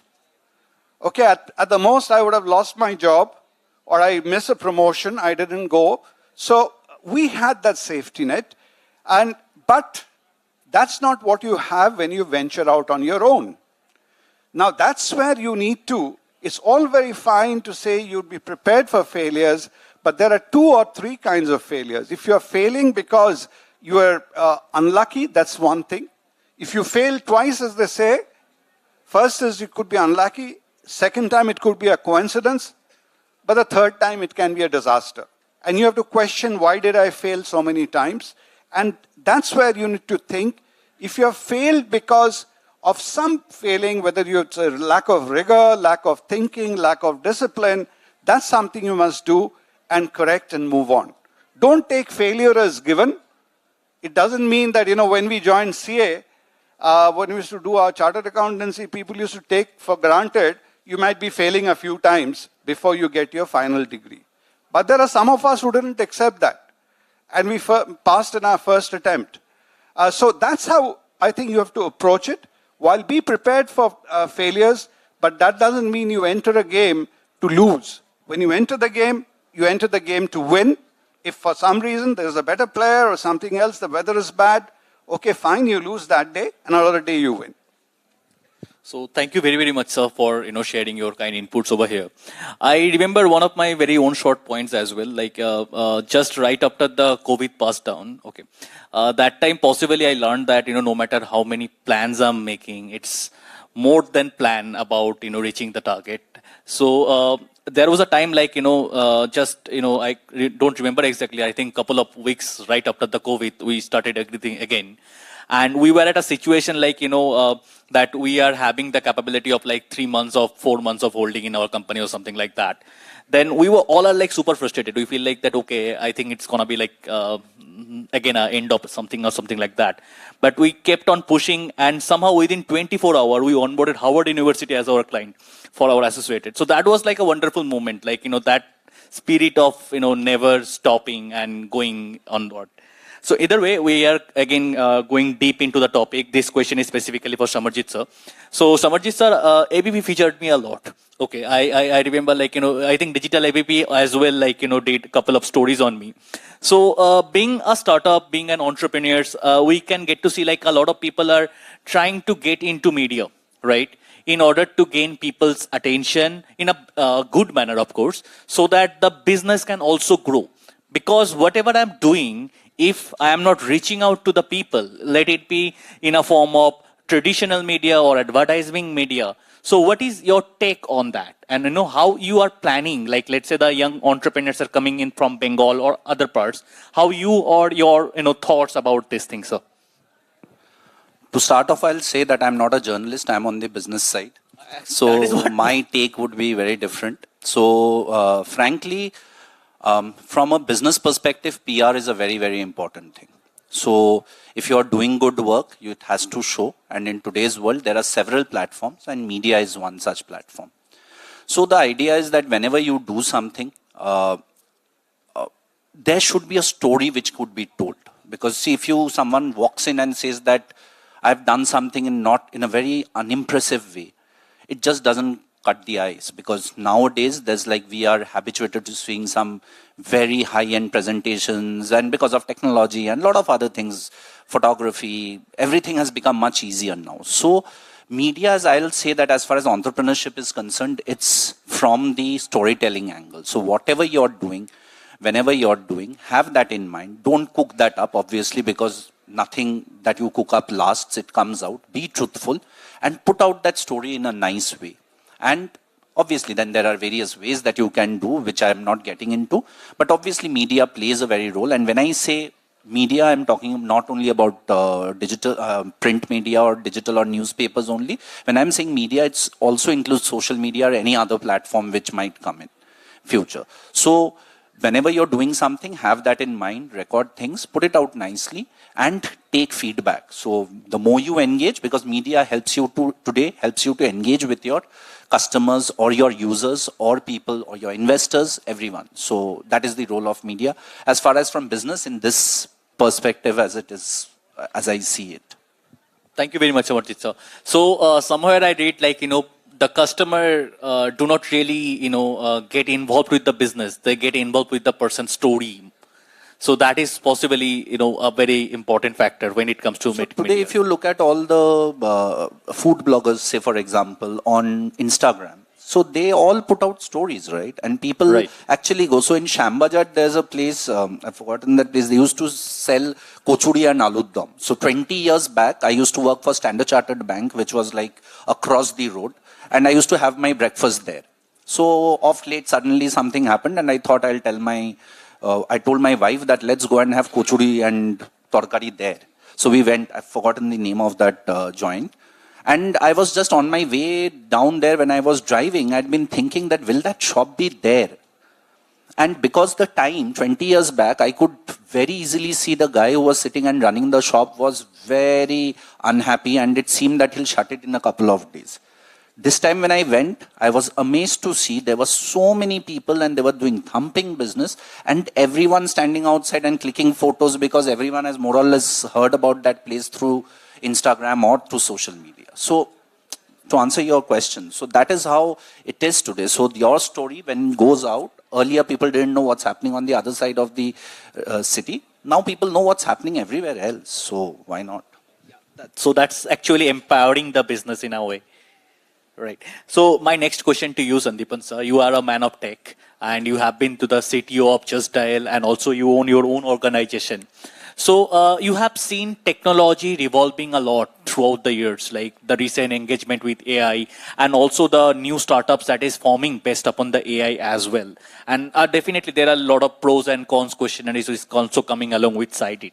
So if I ask you, sir, that, when it comes to the technology and you have seen quite a few revolution in that manner. So what do you think, in entrepreneurship, the entrepreneurs, how much they should adapt when the new technology comes in the line?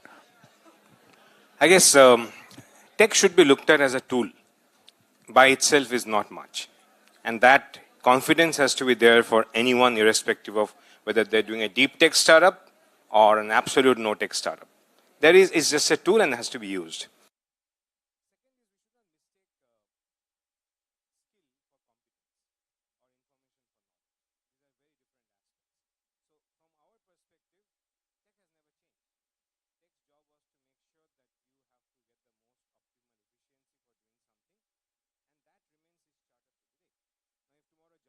And lava comes, is my tech irrelevant? No, it's a tool which is irrelevant, and that focus of simplicity has to be there. Right. We are complicating it too much by thinking if you don't know XYZ, then it's nothing, or if we do ABC, it's nothing. A good programmer or a good techie can take any subject and it's what he can do with it than what the language can do, which is more important. So LLMs and all are more mass market now. That's because compute is cheap. But if you think of the annals of AI and all, they have been there for 45 years. We just didn't get the right price point to make it effective. And if you think that all these AIs and all were not there when Facebook used to suggest you who is your most likely friend, you're mistaken. It was always there. It was just cost efficient. The fact is, can it be introduced? There are other aspects which are techno-commercial in nature. So why an OpenAI can come and challenge something like a Google is, if Google goes the OpenAI way, its operating income would reduce significantly because for every search, it'll probably take 4 times the cost. So that is the reason why these things happen on the face of it and all. Whereas Microsoft, which has acquired OpenAI, needs to get into the market at any cost and they're subsidized by the subscriptions. So unless you understand the economics and all, that is the role of a business guy. Not to get overawed by the tech, but to look at the aspect of tech and economics and see what is appropriate and what is going to give me the max ROI. And that's what that matters for tech. Thank you very much, sir. It was so insightful, when you mentioned about that thing AI used to be there, but we didn't recognize in that manner. So that is so insightful, sir. Thank you very much. Now, my next question is, Sandeep, sir, to you. You mentioned about Elon Musk quite a few times. So, being these young people who are trying to build their own ventures. So what do you think, sir? What is the importance of having a business leader idol or like somebody as an inspiration to hold in their path journey?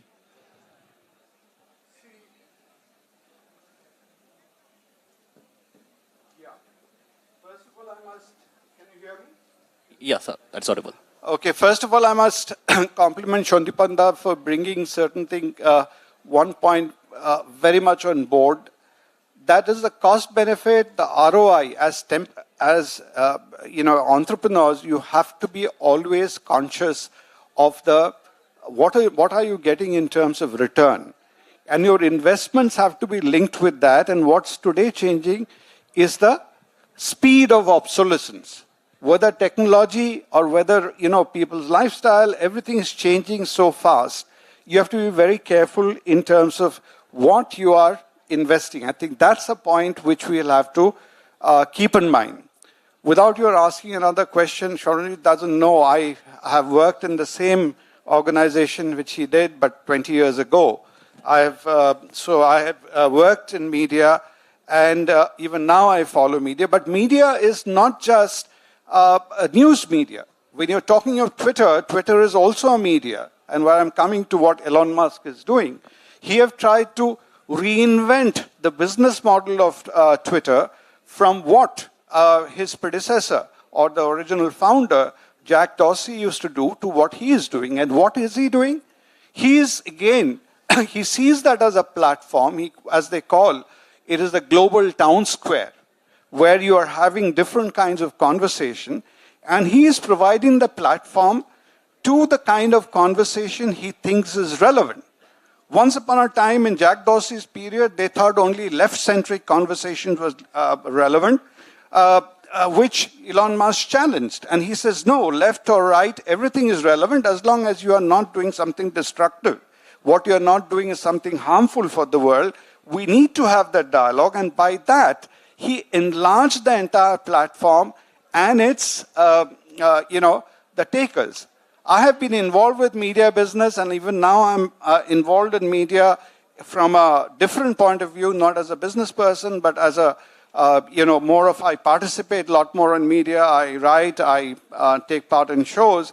Now, what I find the difference is, again, the business model over there. Some people's business models work, and there are so many media ventures, including my past organization, his current organization. A lot of media ventures have failed over there because you were not clear about what you are offering and where is your business model or source of income coming. Now, when you look at Elon Musk, he is rooted on two things. One is purpose. What is he trying to do? Do you know Elon Musk? Bill Gates came to him with an offering of ideas for CSR or social work.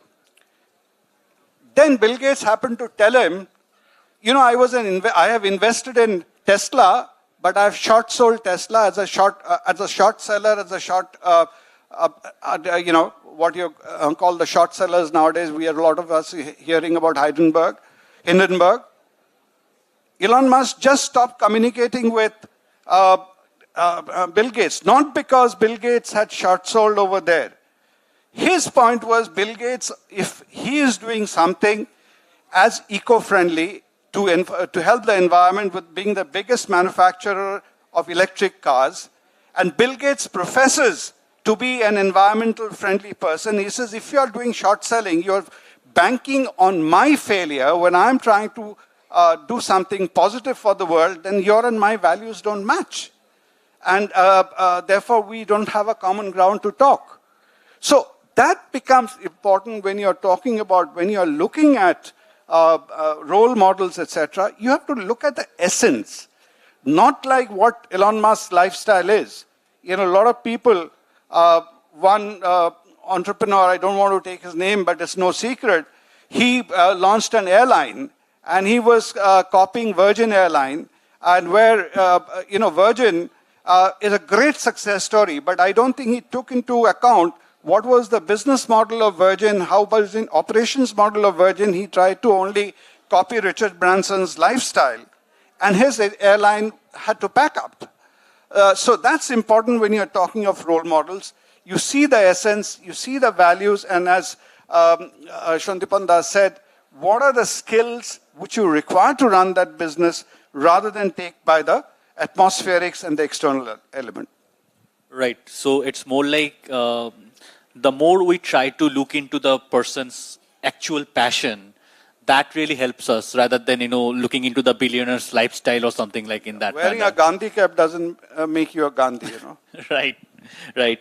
Okay. So we are here about to ask you the last question. I'm here to about the last question actually.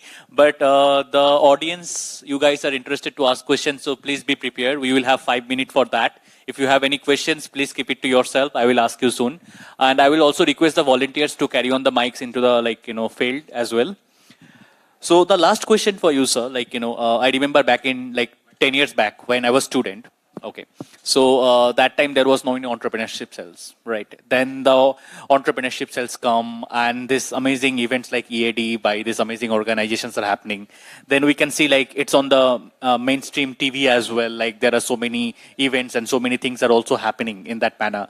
So have you seen you have seen a lot of recent changes into the entrepreneurship drive among the young people as well, right?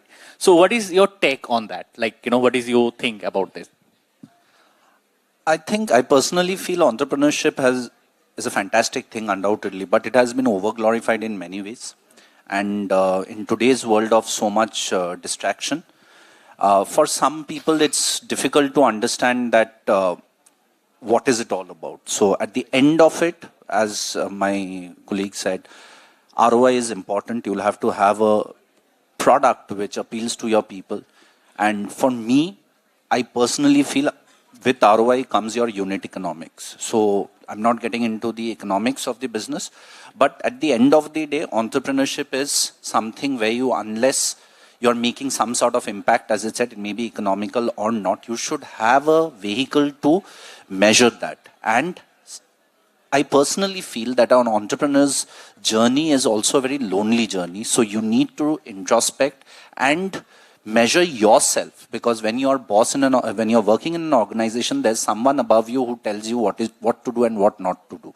But as an entrepreneur, it doesn't happen. So you need a good set of mentors. You need a good set of friends to fall back on. And it's a mix of all of that. So I personally feel that. Sandeepat sir, if I may ask you from Samarji sir's word, that finding a mentor. Okay. So how do a student actually does that? If that most of the people will tell them to go and find them on LinkedIn and something like that. But if they are looking for a very high stream traditional mentors, their charge is very high as well, like $200 per hour, $300 per hour, something like that. So how does students like them and they can find out, mentor? I think what you're talking of is not mentorship, that's expertise. If someone is charging, then it's not a mentor. Someone getting appropriate amount for the amount of value he's adding is a mentor. Mentors are always there. It's not, I think, let's not fool ourselves to think entrepreneurship is a novel thing and it's just now that India is discovering it. We have always had entrepreneurs. But we have to look in the right places. For all you know, for me, for example, the best software ever written was the Indian Railway Reservation System. The guys who wrote it are very entrepreneurial in their mindset. They may be technologists, they may be bureaucrats, but they changed the face of India and changed the ROI, mind you, of the taxpayers' money for the Indian railways. And no, the touts and while not making the money, the government was making the money. Or take a look at Korean. The way you started Operation Flood and you started Amul. Amul still now probably is the best entrepreneurial structure. Not only did he create an entrepreneurship framework, he created an incubation for any innovation related to milk products. And he threw out the entire incumbents and monopolists for the milk industry to make sure every Indian gets affordable milk. Now I said ROI. I never said what is the nature of the investment. That could be money, that could be social security, that could be happiness. You have to find out where is your values at. And from your values and your ideology is where you look for the mentors. A goal-based ideology will only get you mercenaries, those who charge that amount. An ideology-based selection process would get you the right mentors, because ideology is a destination. It's a pathway. and it never ends. And you want a mentor who's going to go and be there for every twists and turns and every, dice fate throws at you. And at the change point, suppose you have a mentor who's like that. I'm a supply chain expert. And then you decide that I'm not okay with supply chain. I don't need to. I'll just leverage on existing warehouses. That mentor is useless. But if the mentor who came along wanted to make sure that you are delivering skin time and your brand becomes the most favorite brand people are wearing, they will still find a relevant thing to mentor you on. That's the difference between a mentor and a skill set. And I think that's what people are mistaking. I already said that information is not knowledge. If you're looking for knowledge, you need a mentor. If you're looking for information, you need an expert. Choose wisely. So thank you very, very much, sir. So, sir, please share your thoughts on this. Like, sir mentioned, the role of a mentor. Now, I would love to ask you, sir, what do you feel like when somebody is starting up? Do you think like that time that person required support from a mentor, or that person should follow and do stuff and fail again and learn from that, or something like that?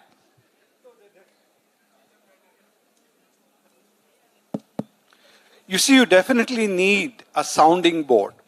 You need to do a sanity check on your idea. Creativity is great, but creativity has to be a practical creativity. Enthusiasm is great, but it has to be rooted and grounded. Without that, you're setting yourself up for failures. And as we said, technology has to be a relevant technology. So what you're doing and not doing, you need to figure out. And therefore, the vision becomes very clear. I'll once again, I think Shondipanda said something very particular.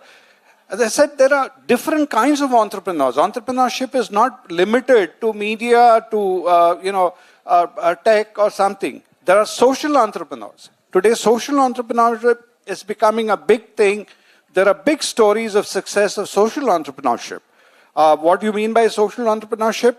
Those of you who are interested, read up a book about the Arvind Eye Hospital experiment. That is biggest example is a Harvard case study on how Arvind Eye Care became a social entrepreneurship.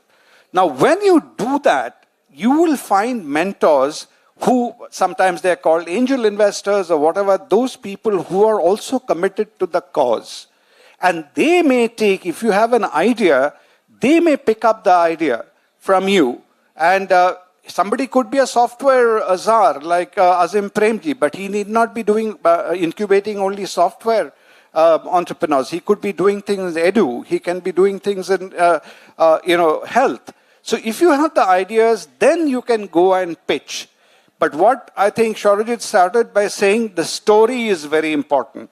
Richard Branson is known every year to take a bunch of people to his little island. And there he hears their stories, and based on that, he decides where to put in his money. So if you have to go to somebody and the story is doesn't mean that you give a gyan or a gas, as we say in Bengali. It has to be a story that makes sense, which takes you, and that will get you that sort of mentors. So whether you call them mentors or sponsors is a different point, but that's the way I think to go forward. But they have to be rooted and with a sense of purpose. Thank you. Thank you very much, sir. So I will now come back to the audience. So do you guys have any questions? Anybody have any questions? Just raise your hands. I will be able to see. No, we have bored them enough. You see, the hall has got half empty. I think we should the let the others conversation go for a was break. actually very much interesting because we learned from the basic of entrepreneurship to how to nourish it and to also follow the investor path as well as the other part as well. So I would love to take this opportunity once again, sir. Thank you very, very much for taking the time and sharing your valuable insight. Thank you very much. Last tip from Elon Musk. Elon Musk says an entrepreneur must know how to unplug. So you must also have fun. Entrepreneurship doesn't mean very serious work and, working 24/7. Elon Musk does it by playing video games. You people can find some other way how to unplug, but do unplug from time to time. Life's nothing without fun. Thank you.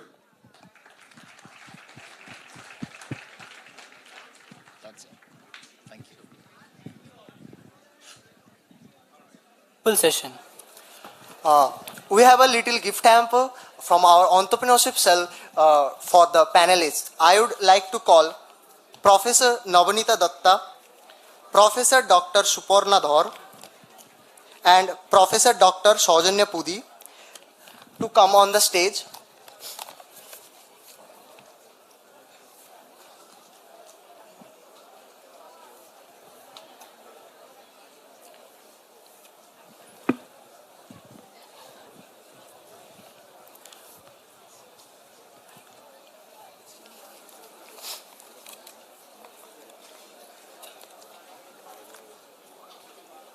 We'll have a photograph session now.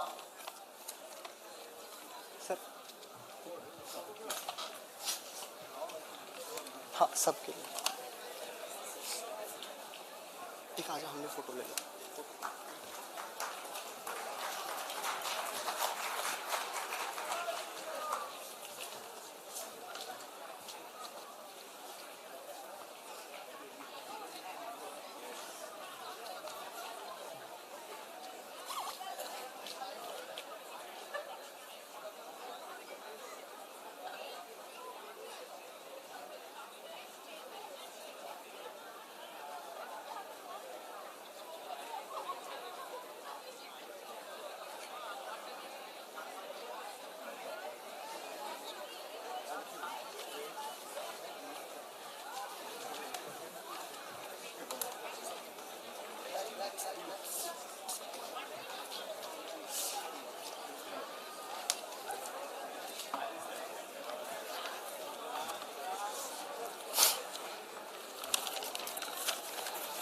Let's move on to our next session.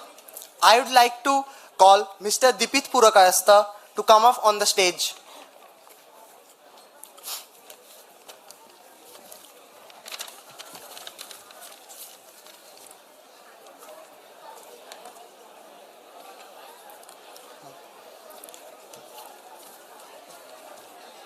Professor Dr. Chandrima Ganguly will felicitate Dipit sir.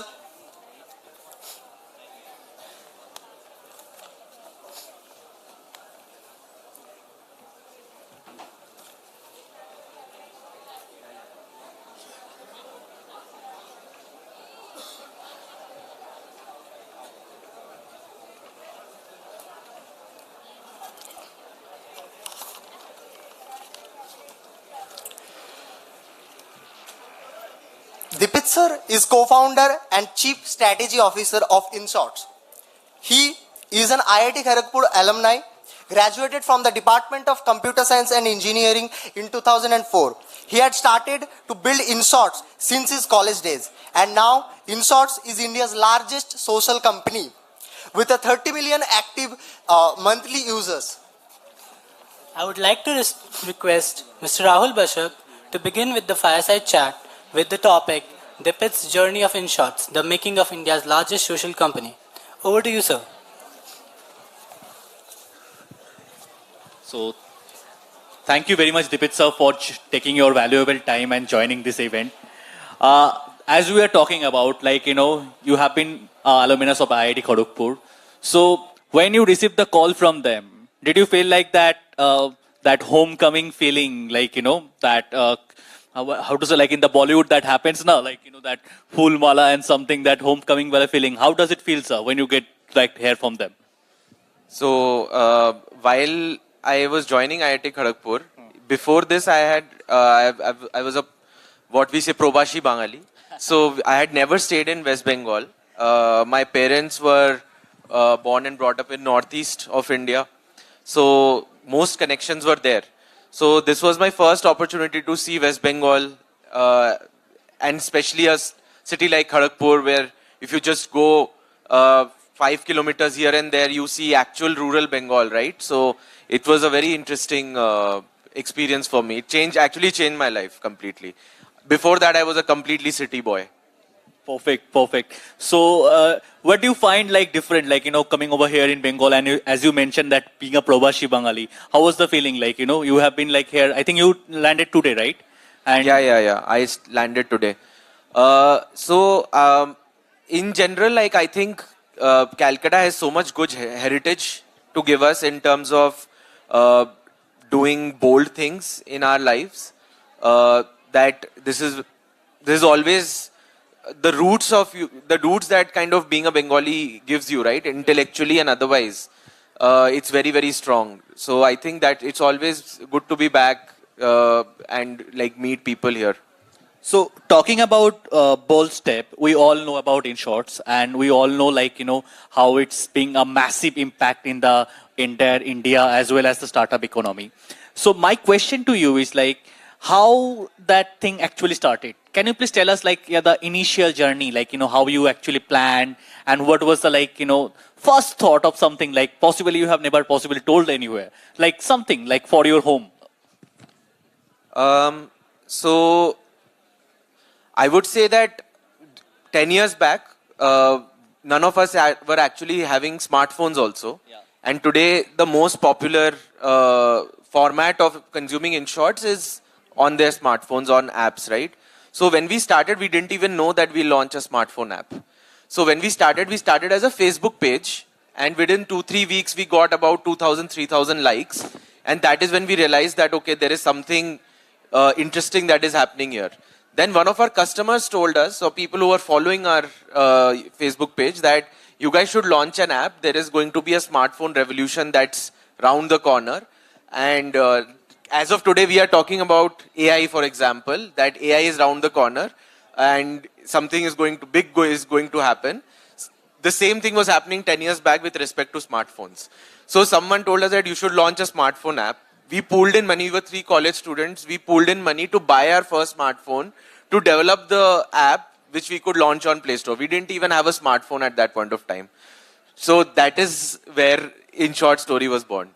That is very interesting. I wonder, have you ever called that guy who was the person who commented as in the customer? Yes. We tried to hire him as a developer also. And what happened? What was the story? What happened? So he was an intern with the company for some time. That is and amazing. then he joined Microsoft and went into bigger developer companies. So as we all hear, while we grow businesses, we feel that listening from the customers is actually helps us to grow. I think in your case, that was a very crucial point, right? Absolutely. I think entire InShorts product, the idea that we knew at the day zero was, we will give news in 60 words, okay, or news in 3 sentences.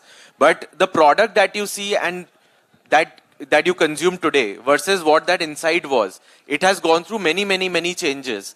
That has only happened because of receiving and hearing customer feedback very, very closely and iterating on that customer feedback very, very fast.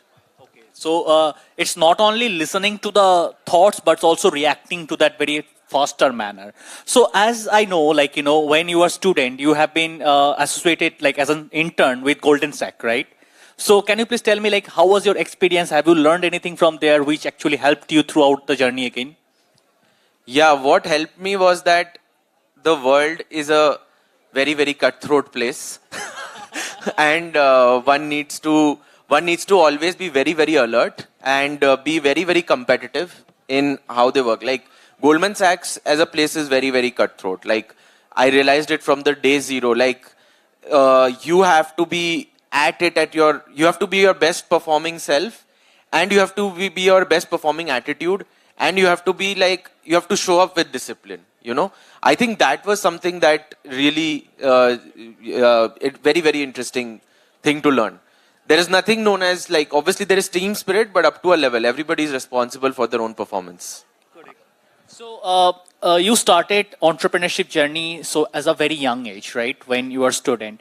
So if you look at the students here right now, and if they ask you that, tell me 3 or 4 key points that, might be there is entrepreneurship in my head, but I'm not sure about whether I should take this path or not. So some 4 or 3 points which are going to they will just make a tick mark that, okay, it's with me, that am I courageous, am I worth taking the risk or something. So in your belief, in your journey, what was the 3 crucial factor that you find out? Specifically being a student time? I think the biggest factor that I learned is that these insights are irrelevant in 5 years. So whatever worked for me is not going to work for them. As far as I understand, in their minds, they are thinking whether they want to become a they are not thinking of entrepreneurship anymore. They are thinking whether they want to become Instagram influencers or not. How can they earn money as an Instagram influencer? Okay, what is unique about their skills which they can put out? Is doing singing, like being a singer on Instagram better, or being a dancer better? I think most probably a lot of students here are thinking that. They are not thinking of entrepreneurship. They have moved on. Guys, we will share the mics with you very soon. Huh? Please make sure your questionnaires are ready. And not for Instagram dancing, okay? Right, for the entrepreneurship thing. Okay, coming back to you, Deepit. In your journey, okay, can you please share, like, a certain moment when you feel like that, giving up? But that entrepreneurial spirit inside of yours that never, gave this chance. Like, it always pushed and you made it then after happen. So some sort of situations when a student might be like, going forward in the journey and face the situation where that person might feel like that, okay, this is the end. But then pushing that entrepreneurial spirit from inside and then again kickstart the journey. So can you please share certain thoughts of your on that? So I have I'm not an idealist that way. I'm an idealist to a certain extent. You need to have idealism inside you. That if you think that there is the slightest chance that you will be able to make it past your bankruptcy day, right? You should fight till the last day. But when it is the last day, you should also remember you have responsibilities towards your employees. You have responsibilities towards your shareholders. You have responsibility towards everyone, right?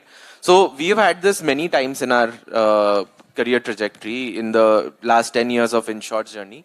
In fact, in the first 2 years itself, there was almost 3 months after our first fundraise, before our second fundraise, when there was no money in the bank. And so we somehow just convinced some of our employees that, can you just stay with us for 2 more months? And if it doesn't work out, then you can just leave. But in 2 months, something worked out. And then we were able to raise our angel round of funding. And yeah. And here we are. That's so amazing. I see. We always get to know like the entrepreneur's life is like a bit of lonely life. The way they are dealing the problem and the situations with yourself. I mean themselves. That is going to be a very crucial factor throughout the journey. I'm sure the things that you mentioned, like speaking in front of your employees was very hard, right? Like telling them like stay with us for 2 months, and that time something like not happen. So how do you manage your mental state of balance when you have this much of pressure, this much of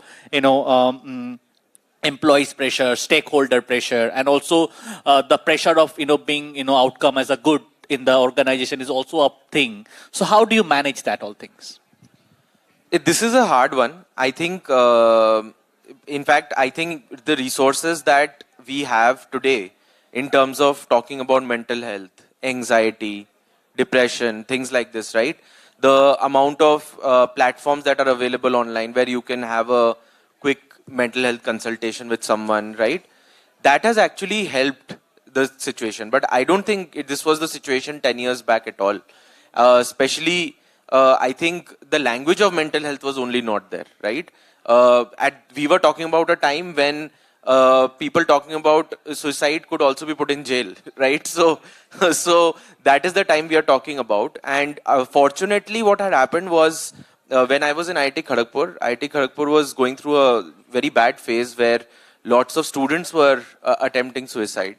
And but we were during our stay there, we were able to set up the first student counseling center.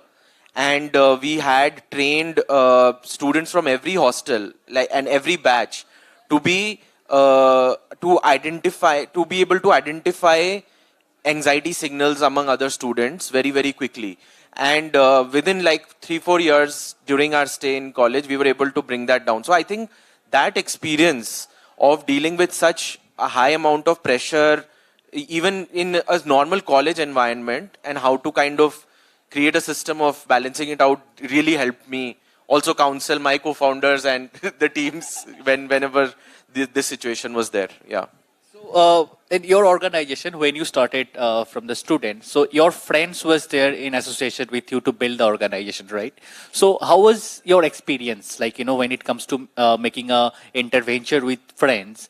And, sometimes there are so many phases goes on professionally where we need to go opposite of my friend and stand with the ground. So will you suggest, like, if these young people, they are possibly sitting with their next co-founder right now, and they might be thinking of starting their own venture at certain point. So what will be your recommendations to them? Like, they should, it's a green signal, they should move forward, or they should find another person in the company in that way? I think having co-founders is always a great thing, because whether it's your friend, whether you find someone else, whoever, but having co-founders is always a better thing, because the journey is so grueling. You always need to lean for emotional support, if nothing else, right? Obviously, there is so much work to be done as well, but emotional support is something that definitely is something that is very, very important. But one thing that I've also seen is that a lot of times people are not, because they are friends and because they are also professional partners, they are not able to distinguish those two roles and those two identities very well. And it is a responsibility of both or three or four, whatever is the number of co-founders in your company. It is the responsibility of all of them to come together, but at least one of them should be championing this, that there is an honest space to talk to each other and not take it personally, right?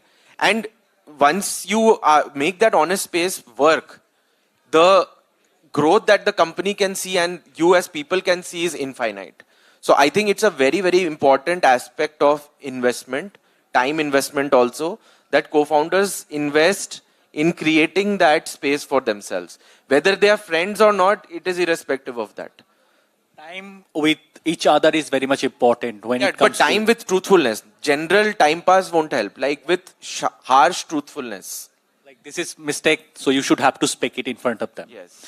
So, Dipit, you have been like featured in 30 under 30 by Forbes, like by Asia and by India, like in both.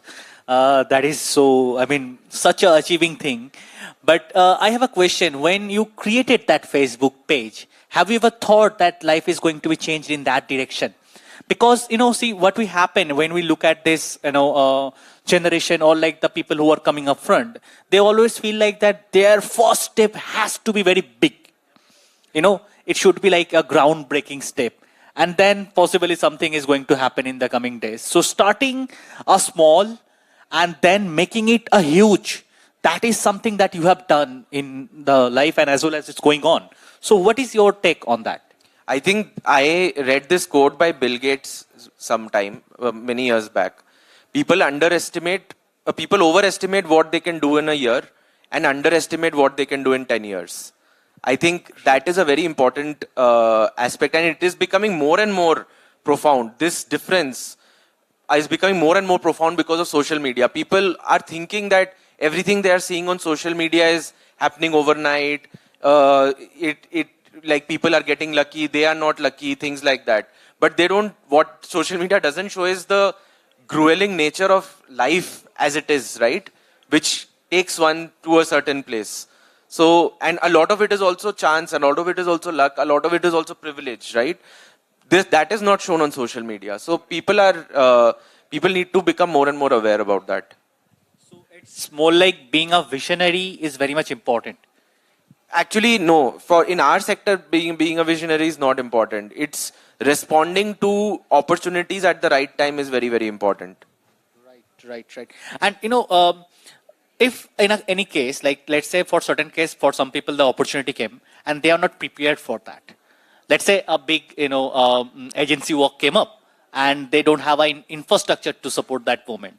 So what will be your suggestion in that case? Like if they're a student but they have a good network possibly and they end up with a great gig deal that time. If I knew, I would have built their business. No, really, they have to find their own answers. Right. So 10 years back, that time, I think possibly LinkedIn was not that much of a big, name or that thing, something like that. So today people talk about being a good network is a very important thing. So that time, how did you guys manage? Like, when it comes to networking or something like that? Yeah, I think that is where being an alumni of a prestigious institute really helps. It's a privilege, honestly, that you are able to access a lot of alumni through, like IIT Kharagpur was in their early days of starting eCell, which is doing this entrepreneurship awareness drive at that point of time. My co-founders were from IIT Delhi, just by virtue of the fact that it was IIT Delhi and IIT Kharagpur. IIT Delhi was much more advanced in terms of getting access to guests, getting access to entrepreneurs, having guest lectures, etc. But nobody really took the time or effort to come and travel to Kharagpur, right? So I think Entrepreneurship Awareness Drive started as that kind of a initiative in college. We were part of all of this when it was starting up, right? So the core thought was, how do we build access in the towards the eastern part of the country, that too in a place like Kharagpur, not even Calcutta, right? So that was a big challenge. But I think even having said that, being in the IIT alumni circuit definitely gives you a lot of privilege. That's been, we always need to focus on what is there right now, surrounded by us, right? It might be our past alumni, like our seniors, and Yes. some cases might be juniors, or the teams, or like event like this that is happening right now. Exactly. So at that point of time, these events were not so common. Now they are. That time possibly the entrepreneurship cells are getting into the IITs only, Yes. not into all the other colleges, right? So I am also an engineering student. I don't remember the term entrepreneurs when I started my business journey. I always wanted to tell people that I'm a businessman, dude. Don't call me entrepreneur or something like that. But then I gradually understood, okay, this is that.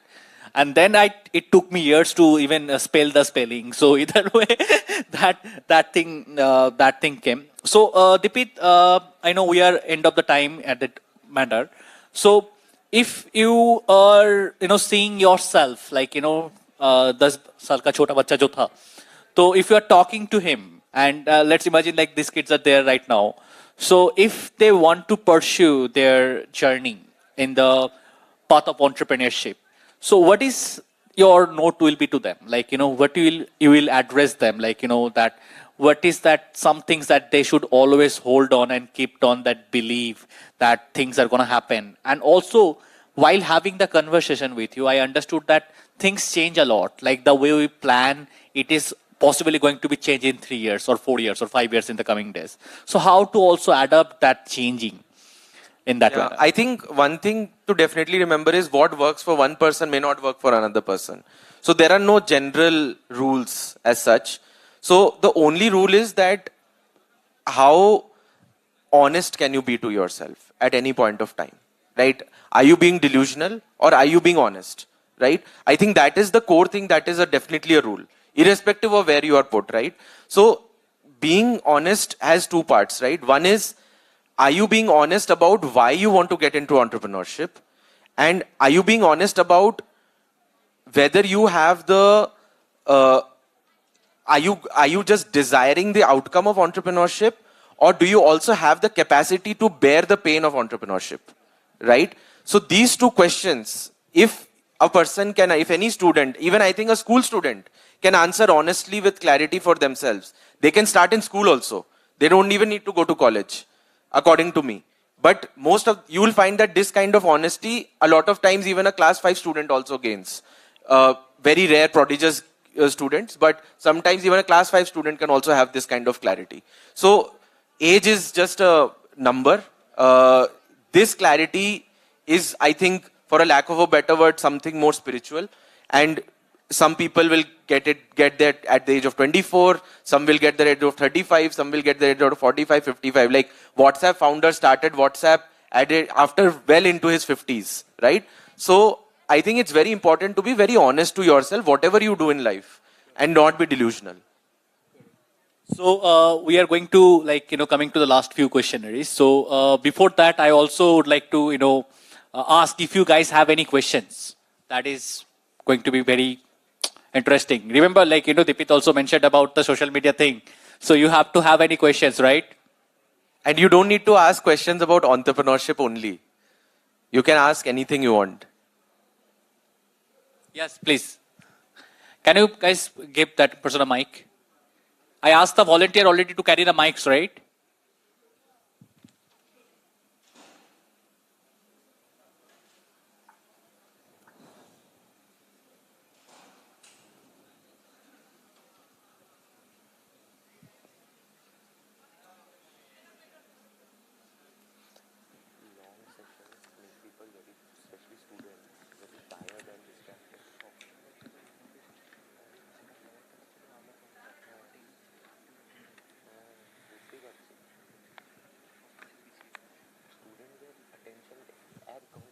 Hello. Yes, please. Hello, sir. Basically, my question is, most of the cases you starting a new company, but you think your idea is so good, but most of the time you go to the market and you research something, आपको पता ही नहीं चलता कैसे वो execute करेगा, पर वो पूरा सस्टेनेबल मार्केट नहीं है, पर उसको हम लोगों को मतलब पता है कैसे वो ग्रो अप करना है, पर आप जिसके पास जा रहे हो नहीं तो ये तो बहुत मतलब ये पूरा ऑफलाइन सेक्टर है, ये आपको ऑनलाइन कैसे लाना है, ये एक बहुत बड़ी बात है। मेरा क्वेश्चन ये है, आप एक मतलब ऑफलाइन सेक्टर पूरा में काम कर रहे हैं, ऐसे manufacture unit, most of the cases manufacture unit he offline segment में काम करते हैं, उसको हम लोग ऑनलाइन में लाना चाहते हैं, पर वो कैसे लाए, यही मेरा क्वेश्चन है। और ऑनलाइन क्यों लाना है आपको? वो मैं बेसिकली एक प्लास्टिक इंडस्ट्री मैन्युफैक्चर का सराउंडिंग में काम कर रहा हूँ अभी भी, मतलब मेरा फैमिली बिजनेस है उसमें, पर मैं इतने 5 साल में मैं रिसर्च कर रहा हूँ इसके बारे में, पर हम लोगों को पता ही नहीं चल रहा है इसका रिसोर्सेस क्या है। मतलब नहीं, what I am asking is if the offline business works very well offline, why do you want to get it online, right? अभी नहीं चल रहा है वो, ओके, इसलिए मैं आपको आस्क कर रहा हूँ कैसे वो ग्रो अप करना है। मतलब आप पहले समझ लो बात तो क्या है। सॉरी फॉर इंटरप्ट, मेरा उतना हिंदी अच्छा नहीं है। You can speak in any other language if you want. Okay, no issue इसमें, हिंदी भी मेरा उतना सही है। Hindi, English, Bengali, everything will work. Okay, ऐसे आप एक टॉय मैन्युफैक्चरर हो, पर उसका सराउंडिंग इंडिया में बहुत ही कम है। एज ए हेमलेस एक लीडिंग मार्केट कैप्चर करके बैठा हुआ है, पर उससे अलावा और कोई टॉय इंडस्ट्री में उतना एग्जीक्यूट नहीं करा है अभी तक।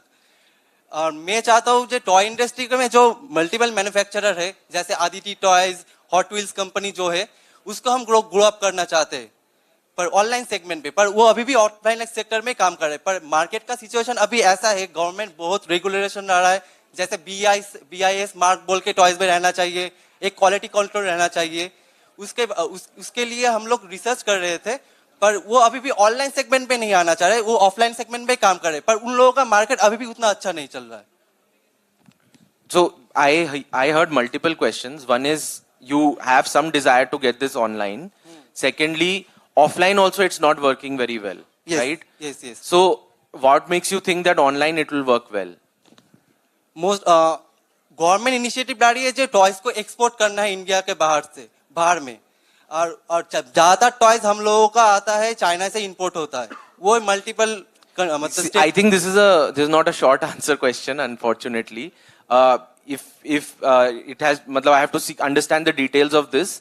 But more often than not, the reasons are not one reason. There could be a distribution issue, that you are not making the product at the right price that it can be distributed and the customer wants to buy it, or the quality is not good. Kuch na kuch wahan pe, one of these nooks and crannies or nuts and bolts must be not working out, and it is not always the reason that the people executing it are not doing it well. Sometimes it is also that the market is not ripe for it. Maybe the timing is not right for it. Maybe the labor is not right for it. Maybe the supply chain is not right for it. There could be 10 reasons for something to not work out. Okay, sir. Thank you. So thank you for the question. Do you have any other question? Yeah, here. Guys, can you please bring the mic in the 4th row? I believe 1, 2, 3, 4. Yeah, 4th. Hello, good evening, sir. So here is my question. Being a starting company, how would we manage the finance or the money? Or is there any option to raise fund or anything else? Without raise some funds, how would we start a company? I think there is a dedicated workshop after this, which my friend Nishant is going to take. So I think all your questions will be answered by him in the workshop. Okay. Thank you. Okay, there is another question in the front, please.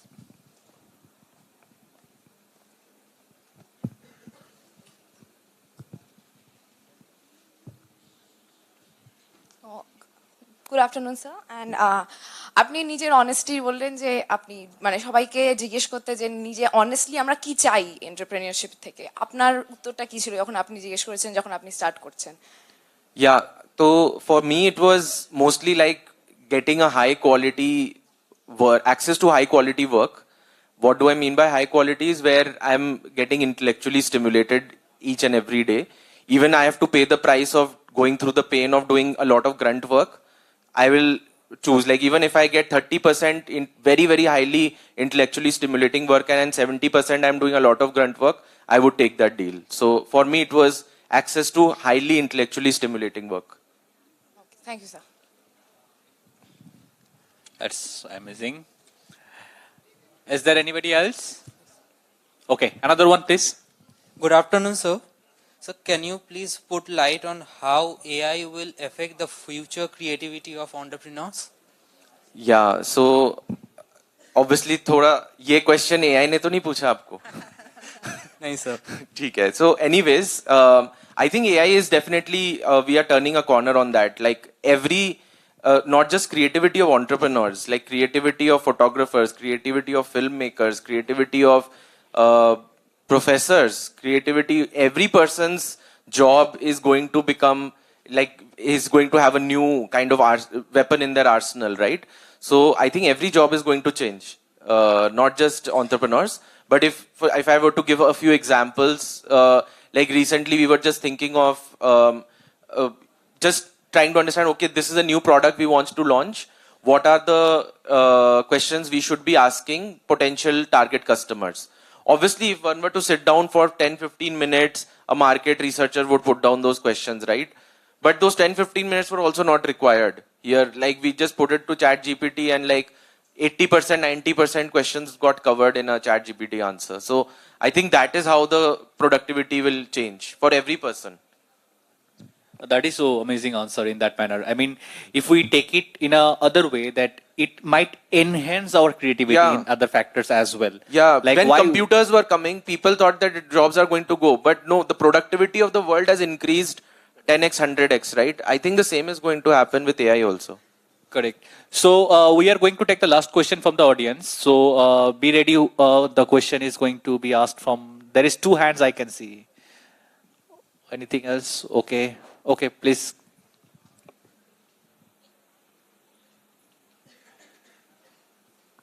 Good afternoon, sir. I was just wanted to ask how to build a network around people. Like when you started, you said that you had a network of Facebook and you get a lot of views. But how did you publish it such that you get those views? I actually went through to all my Facebook friends at that point of time. I had about 1,500, 2,000 of them. 1,000 of them were my own batch. 500 of them were my juniors and 500 my seniors. So I actually pinged every one of them ki start following. 500 of them started following. They liked it so much that the referrals started happening on newsfeed. So to seed any kind of thing, you have to do it by brute force. There is no other way. You have to hustle it out. And sir, how did you get in contact with your 500 seniors and juniors? Like, that's not... Oh, so that is my network building skills, I would say. I used to meet a lot of people in college because of events like this. For example, organizers of this event would be meeting a lot of people in their college to talk to them, etc. And plus, I think at that point of time, Facebook was very cool. So our whole batch had added everyone. So even if we hadn't met them. So Facebook was very cool at that point of time. Okay, sir. Thank you, sir. Yeah. Good evening, sir. What does the founder goes through when he sees his stake in the company getting diluted over the years? How do you prioritize company over personal ambitions, and especially when there are multiple founders? Yeah, I think this is a very good question.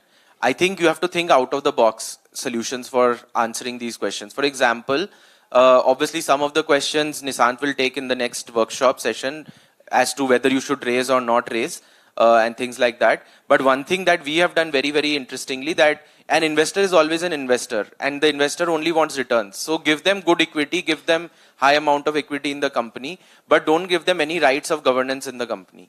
So we still maintain control of the company irrespective of the fact that we are minority in terms of the shareholding.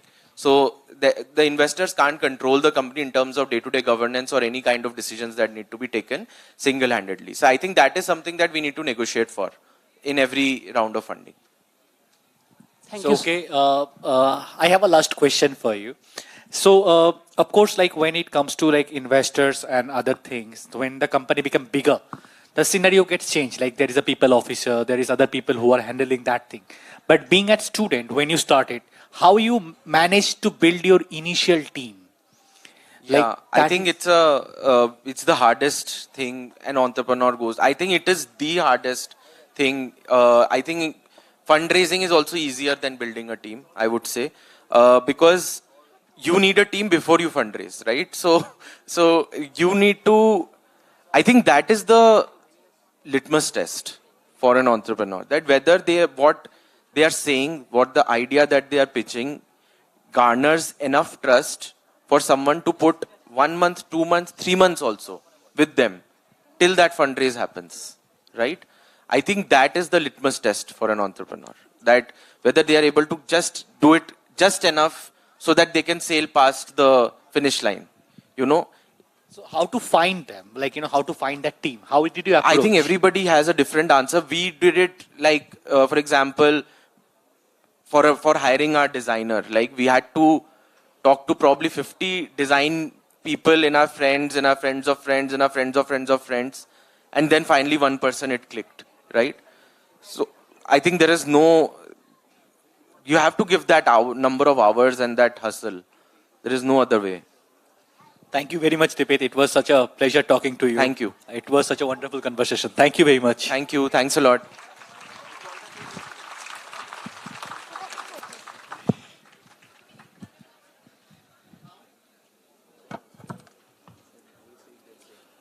Now I would like to call Professor Dr. Sompa Chakraborty and Professor Dr. Soma Basu on the stage to basically hand over a small gift from our entrepreneurship side to Rahul sir and Dipit sir.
Small announcement for all the students and participants here. We are running a bit late, so our the high tea break will be a bit late, so maybe after 5:30. In between, please do not roam around. It looks really bad when people are talking here. Try to listen to them, try to get the knowledge, ask them questions. They will feel good and you will feel good also. And one more thing is that certificates will be given to outside students. Please make sure that you stay till the end. then collect your certificates and go. Once you go away, then it will be very difficult for us to send you the participation certificate. And please do not roam around outside. And finally, once there is an end, there is a small thing. I know too much of knowledge is coming, which is very good for you. But at the end, there will be a small relaxation for the brain. 15 minutes program is there from our cultural team. So please be patient. And those of your friends who I see many vacant seats, if you can, please call back your friends so that they can sit and enjoy the program. Thank you.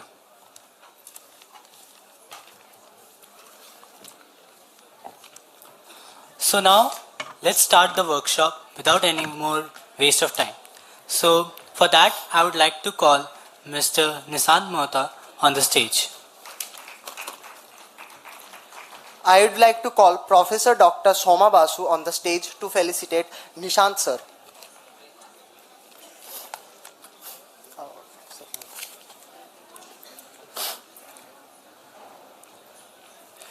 Nishant sir is founder and CEO of Finletics, which is one of the India's most well-reviewed experiential learning platforms that act as a highway to students' career in finance, technology, and business. Over to you, sir. Now we'll have a workshop. Till now, basically, we have listened to successful entrepreneurs and businessmen. But now, this is the point to learn how to start. And if we have started, then how to get funded. So, Nishant sir will carry on the workshop topic that from idea to investment, navigating through entrepreneurial finance.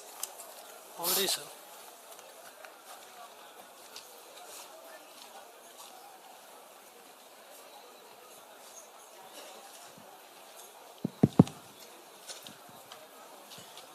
Good evening, everyone. So guys, I want this session to be as interactive as possible so that it makes it, just something that we actually look at this idea of navigating entrepreneurial finance together rather than, me introducing you to it. So just one second. Arman.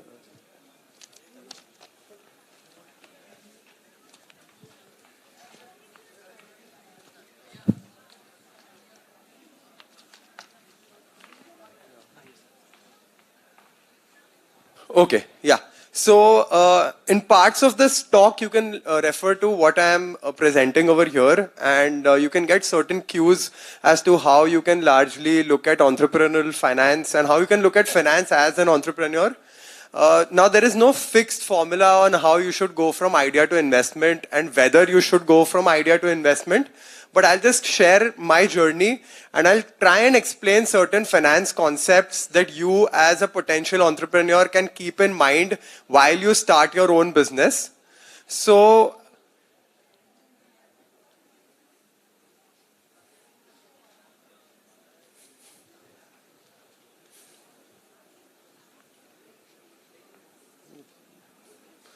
okay. Has any one of you heard this quote before? The one which is on screen? Like there's a mic going on, so anyone who wants to give an answer can just call for this. So has any one of you heard this quote before?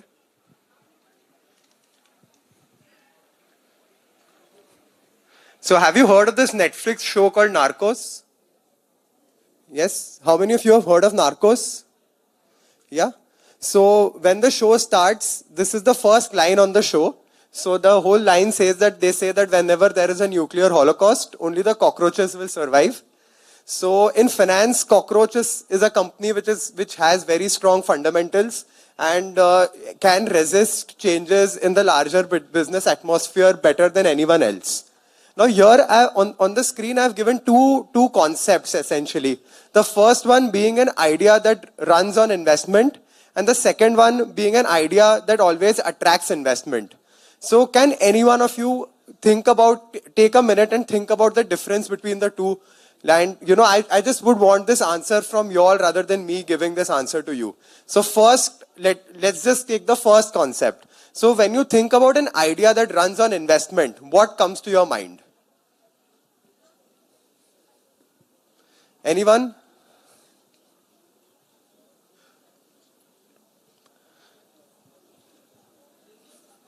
Yeah. So, yeah.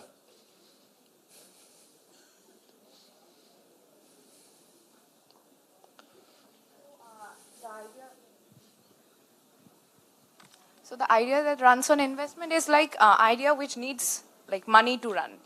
Yeah, that's perfect. So I'll just share a small anecdote and, to support what you've just stated out.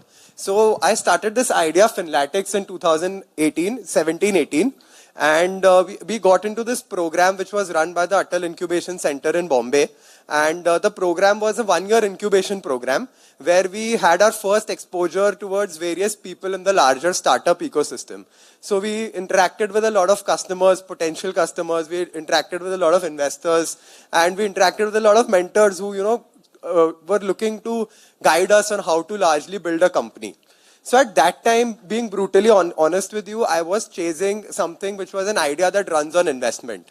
By that, what I mean was that I was chasing an idea that required check to survive. So the whole idea was that, we tried raising a lot of funds, and but we couldn't raise funds. We failed at raising funds, initially when we had just started out. And the whole idea was such that we were thinking about something where we were more or less in a zone where even if we would have probably been successful in the fundraising round, we would have failed on the whole business as a proposition today. So largely at that time, we were very much focused on building an idea that runs on investment. And the whole idea was that we have a certain cash runway, and once that runway gets over, we'll probably raise again and create a bigger runway. So the whole idea was that fundraising would have become a chain-to-chain process. Like we raise funds in say time period 1, and then we finish up those funds and we eat them up, and then we raise funds again. And that was something which I was also working on. Fortunately for me, that didn't work out. And we pivoted. And pivot is essentially a point where you realize that things aren't working out the way that you're imagining, and you make a change in your overall business model. And we also made a change in our overall business model at that point of time. And we thought, let's just build a sustainable business.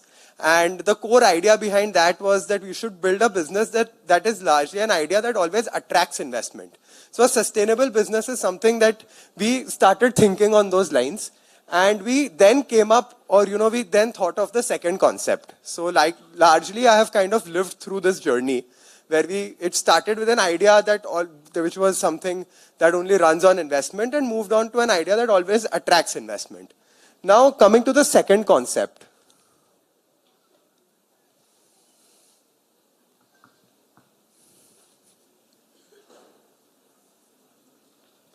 So just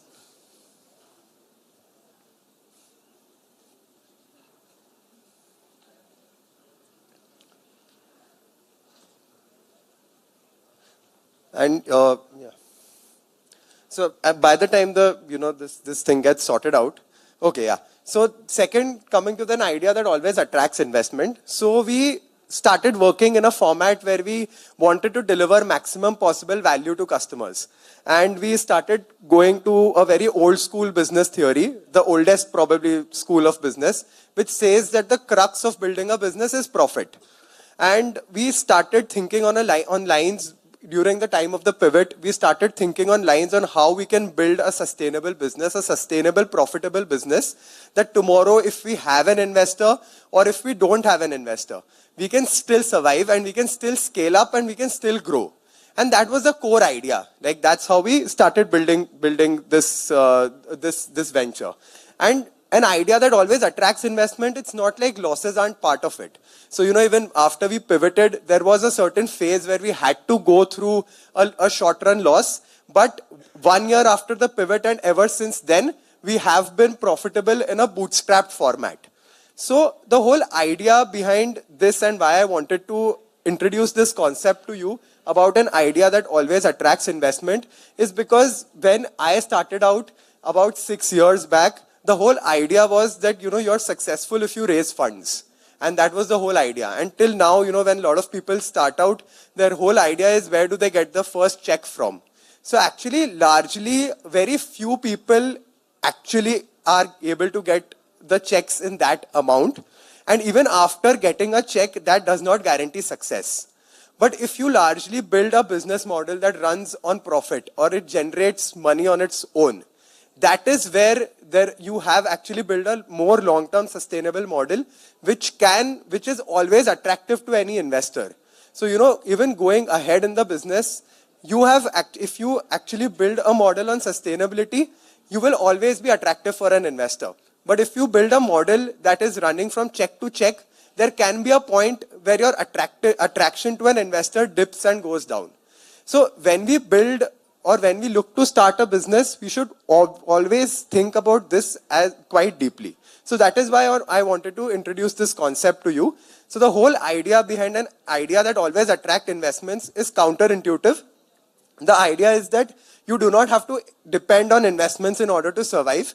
And as an entrepreneur, you can focus on getting business.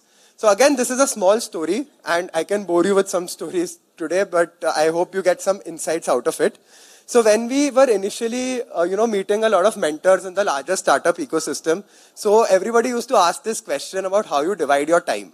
So, if you have about, let's say you work for 10 hours when you start, or 10, 12 hours.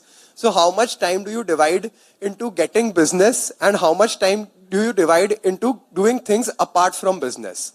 So the whole idea why I wanted to get this thing out to you was that if you build an idea that always attracts investment, and if you build a business that's sustainable on its own, largely you'll be spending a lot of time in getting business and not time in, say, raising funds or other admin stuff. So that is what you can actually do if you follow this route. So that's why I wanted to bring this concept up to you. Okay. So now we'll, look at certain concepts from a tech startup perspective, because a lot of you and a lot of people in general look at tech and starting up in tech today. So I'll also continue sharing, certain parts of my journey in this domain, and certain financial concepts that we focused on while building the business and which have reaped long-term dividends for us. So the first concept that I wanted to introduce you all to was this concept of GMV, or gross merchandise value. So can anyone define gross merchandise value for me? Anyone in the audience? This is a very popular term which is which is used in e-commerce and technology these days. Can anyone define gross merchandise value?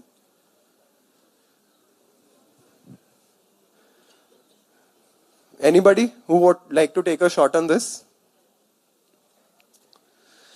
Okay. Yeah. Is there someone? Yeah. Someone's over here.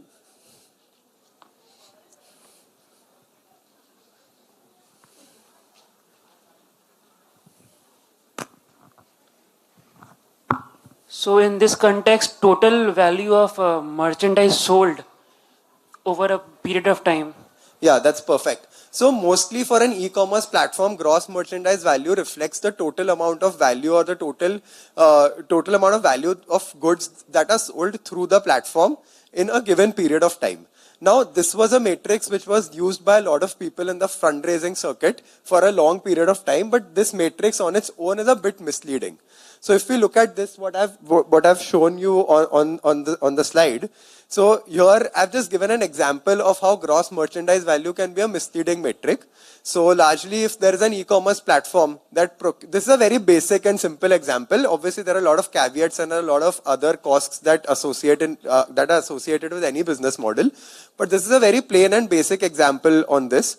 So if there is basically a platform that charges a seller about 100 rupees to buy certain products, buy a product from the seller, it sells it to the customer in 120 rupees and gives a 10% discount to the customer, which is, what we have reflected. So the platform overall collects about 108 rupees. The revenue driven by the platform here is 20 rupees. The expense incurred is 12 rupees. But the GMV of the platform, or the total gross merchandise value of the platform, is about 120 rupees. But the cash available for the platform for growth is about 8 rupees. So here you can see the difference between what is gross merchandise value and what is real cash flow that is generated by the platform.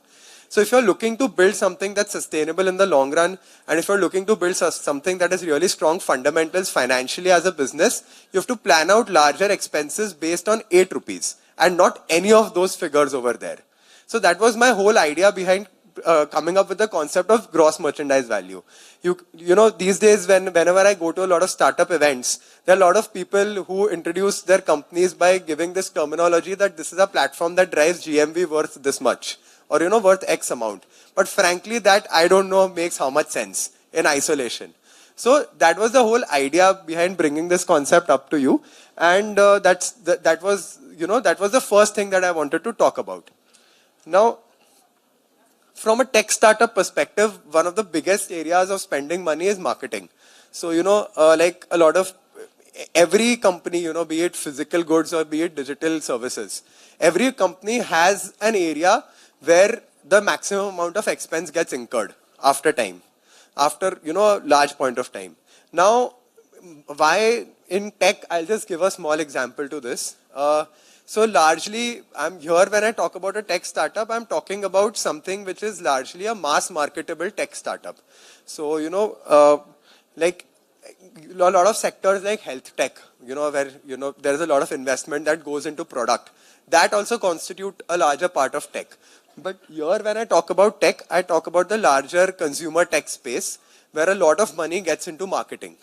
And when a lot of money starts getting into marketing, you know, that is the first thing that anybody, you know, any finance guy or, you know, any potential investor looks at. So I'll just share a brief story about how I came up with this idea of, and the reason why I presented this to you. So if you interact with people in the larger startup finance space, so in startup financing, you know, there are two terminologies. The first one being customer acquisition cost and the second one being customer lifetime value. So has anyone heard of this before? Like, has anyone heard of customer acquisition cost before as a term?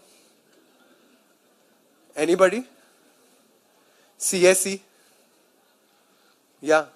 Do you want to give a brief on it? Yeah. Excuse me. Hello? Yeah. Just 1 second. Just get the mic to you.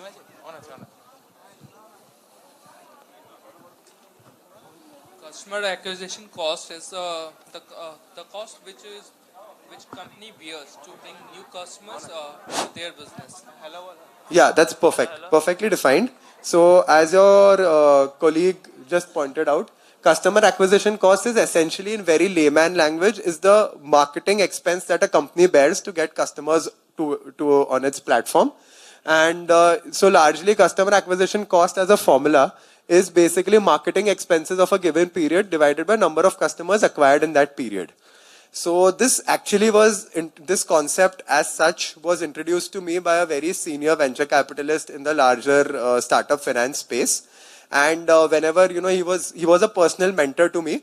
And when we were building this company up, he always used to tell me that, you know, you create a model where customer lifetime value surpasses customer acquisition cost as quickly as possible. So I always used to question him. I asked him why is this particular metric something that's so important? So he used to always give me a lot of anecdotal evidence of a lot of companies, even you know, modern day unicorns right now, where the customer lifetime value does not exceed customer acquisition cost that easily. So the customer acquisition cost, firstly, which is very well defined by one of your colleagues, is basically the marketing expenses of a company in a given period divided by the number of customers. So I've just given a small example over there. So if a company spends 20 lakh on its marketing and acquires, say, 1,000 customers, its customer acquisition cost is somewhere around 2,000. Now, this is a very plain and basic example. Obviously, when you get very much detailed into business, there are a lot of aspects related to customer acquisition cost. But you can just think of it like this, just to, you know, and it will largely aid your understanding on how this whole formula of customer acquisition cost and customer lifetime value essentially works. Now, getting to the next part, which is customer lifetime value. So can anyone, now I've given your colleague has also mentioned something on customer acquisition costs. So can anyone think about what could be customer lifetime value? And you know, that you can look at it from the slide as well, but just think about it in essence. Has all of you used Netflix or Prime? How many of you use Prime or Netflix or any such streaming platform, Hotstar? Yeah, all of you use this, and you all would pay some subscription to get this, or you would get it free with your mobile operator or something like that. Yeah. So essentially, customer lifetime value is nothing, if we take the example of any of these streaming platforms that you use, customer lifetime value is nothing but the money that you give to that platform over time in your journey as a customer with that platform. So if suppose you subscribe to a platform that charges say 200 rupees every 4 months. So the expenses that you give or the revenue that you give to the platform forms a part of your customer lifetime value. So whenever you or me as a consumer are for, platforms like Hotstar or Disney Plus Hotstar or Prime or Netflix, we are forming a part of their customer lifetime value. And we are also forming a part of their larger customer acquisition cost, because as you know, all these platforms spend a lot in order to acquire more and more customers. So the key idea behind any company or building any tech startup or startup in the digital space is basically the balancing of customer acquisition cost and customer lifetime value. So largely you have to build a company where customer lifetime value exceeds customer acquisition costs in the fastest time possible. So I have just given one example here. So, like we calculated that 20 lakh and 1,000 customers example earlier. So the customer acquisition cost over there was about 2,000.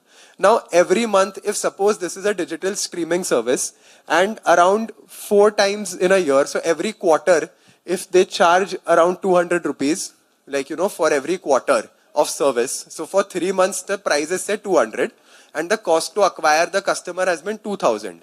So if you can see from this table, the customer will be profitable only in year 3.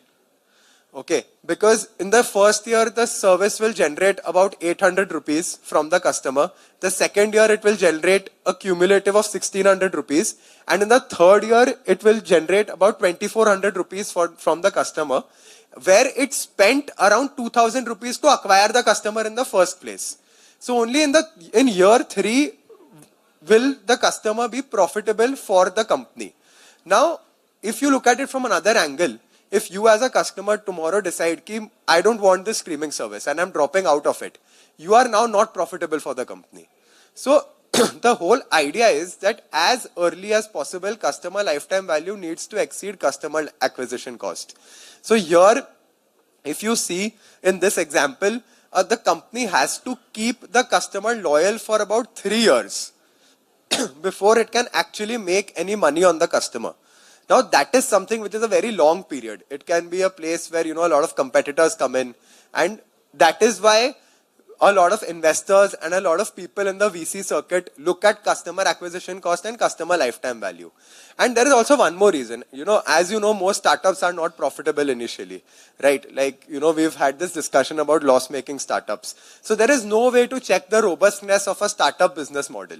Whether it will potentially make money or no, or anything like that. So initially, when you want to go out and pitch to any VC or you want to go out and pitch to any fund, they will check what is your CLV and CSE, because that's a simple metric where they will actually judge whether your startup is capable to have a robust financial model or no.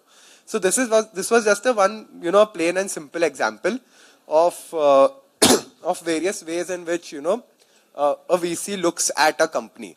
And this is something that you can implement, and also it's pretty easy to understand. And the whole idea is that you should have CLV beating CSE in the fastest period possible. Now going ahead, so have you guys heard of these 3 terms like debt, equity and reserves? So now I just want to move on to sources of financing for a company. So have you guys heard about these 3 terms, debt, equity and reserves? So can anyone explain this to me? Anyone, this is very layman terminology. So anyone who wants to give it a shot, what is debt? Yeah.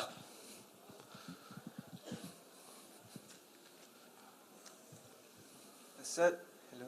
Yeah, go ahead. So the debt is generally a borrowed fund. Yeah, that's perfect. So debt is generally borrowed fund or any sort of loan that you take from the company for the company in order to grow your business. It's one of the most traditional ways of financing a company. So whenever, back in the day when traditional businesses came in, the first thing that they did for expansion was kind of raise some amount of debt. For equity, can anyone define what is equity? Equity. Yeah. Go ahead. Equity is raising fund through selling equity shares. So that's perfect. Again, equity is basically when modern day businesses came in. Okay. So a lot of businesses over the last 20 years, when they wanted to start out, they started diluting certain amount of shareholding in the start, just to incept and run the business. So that was basically a way of starting business through, diluting equity and giving away certain percentage of the business for a certain amount. Now, equity-based fundraising goes on even, in mature stage businesses when they list on the stock exchange. So when you buy the share of any company, the company is essentially raising equity at that point of time as well. Now, coming to reserves, can you define what is reserves?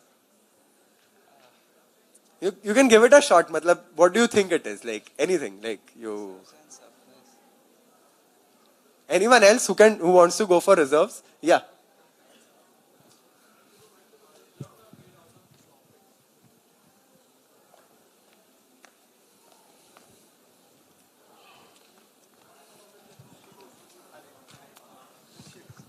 A company makes reserves out of their profits. Yeah, that's perfect. So a company, basically, a lot of companies rely on accumulating their profits for growth.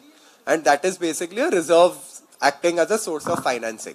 So a lot of bootstrapped startups, like most bootstrapped startups, rely on reserves as a source of financing because that is their biggest strength because they haven't raised any sort of equity. And generally in the larger technology space, and this is something which is quite popular, that debt is not something that you can that easily raise.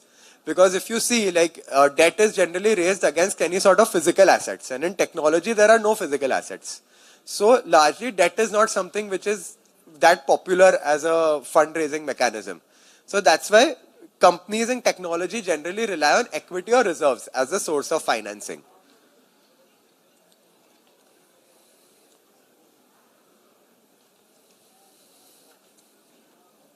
Okay, reserves are, as I said, they're the crux of bootstrapped startups. And also, like, have you guys heard of these two companies, Zerodha and Zoho? Yes?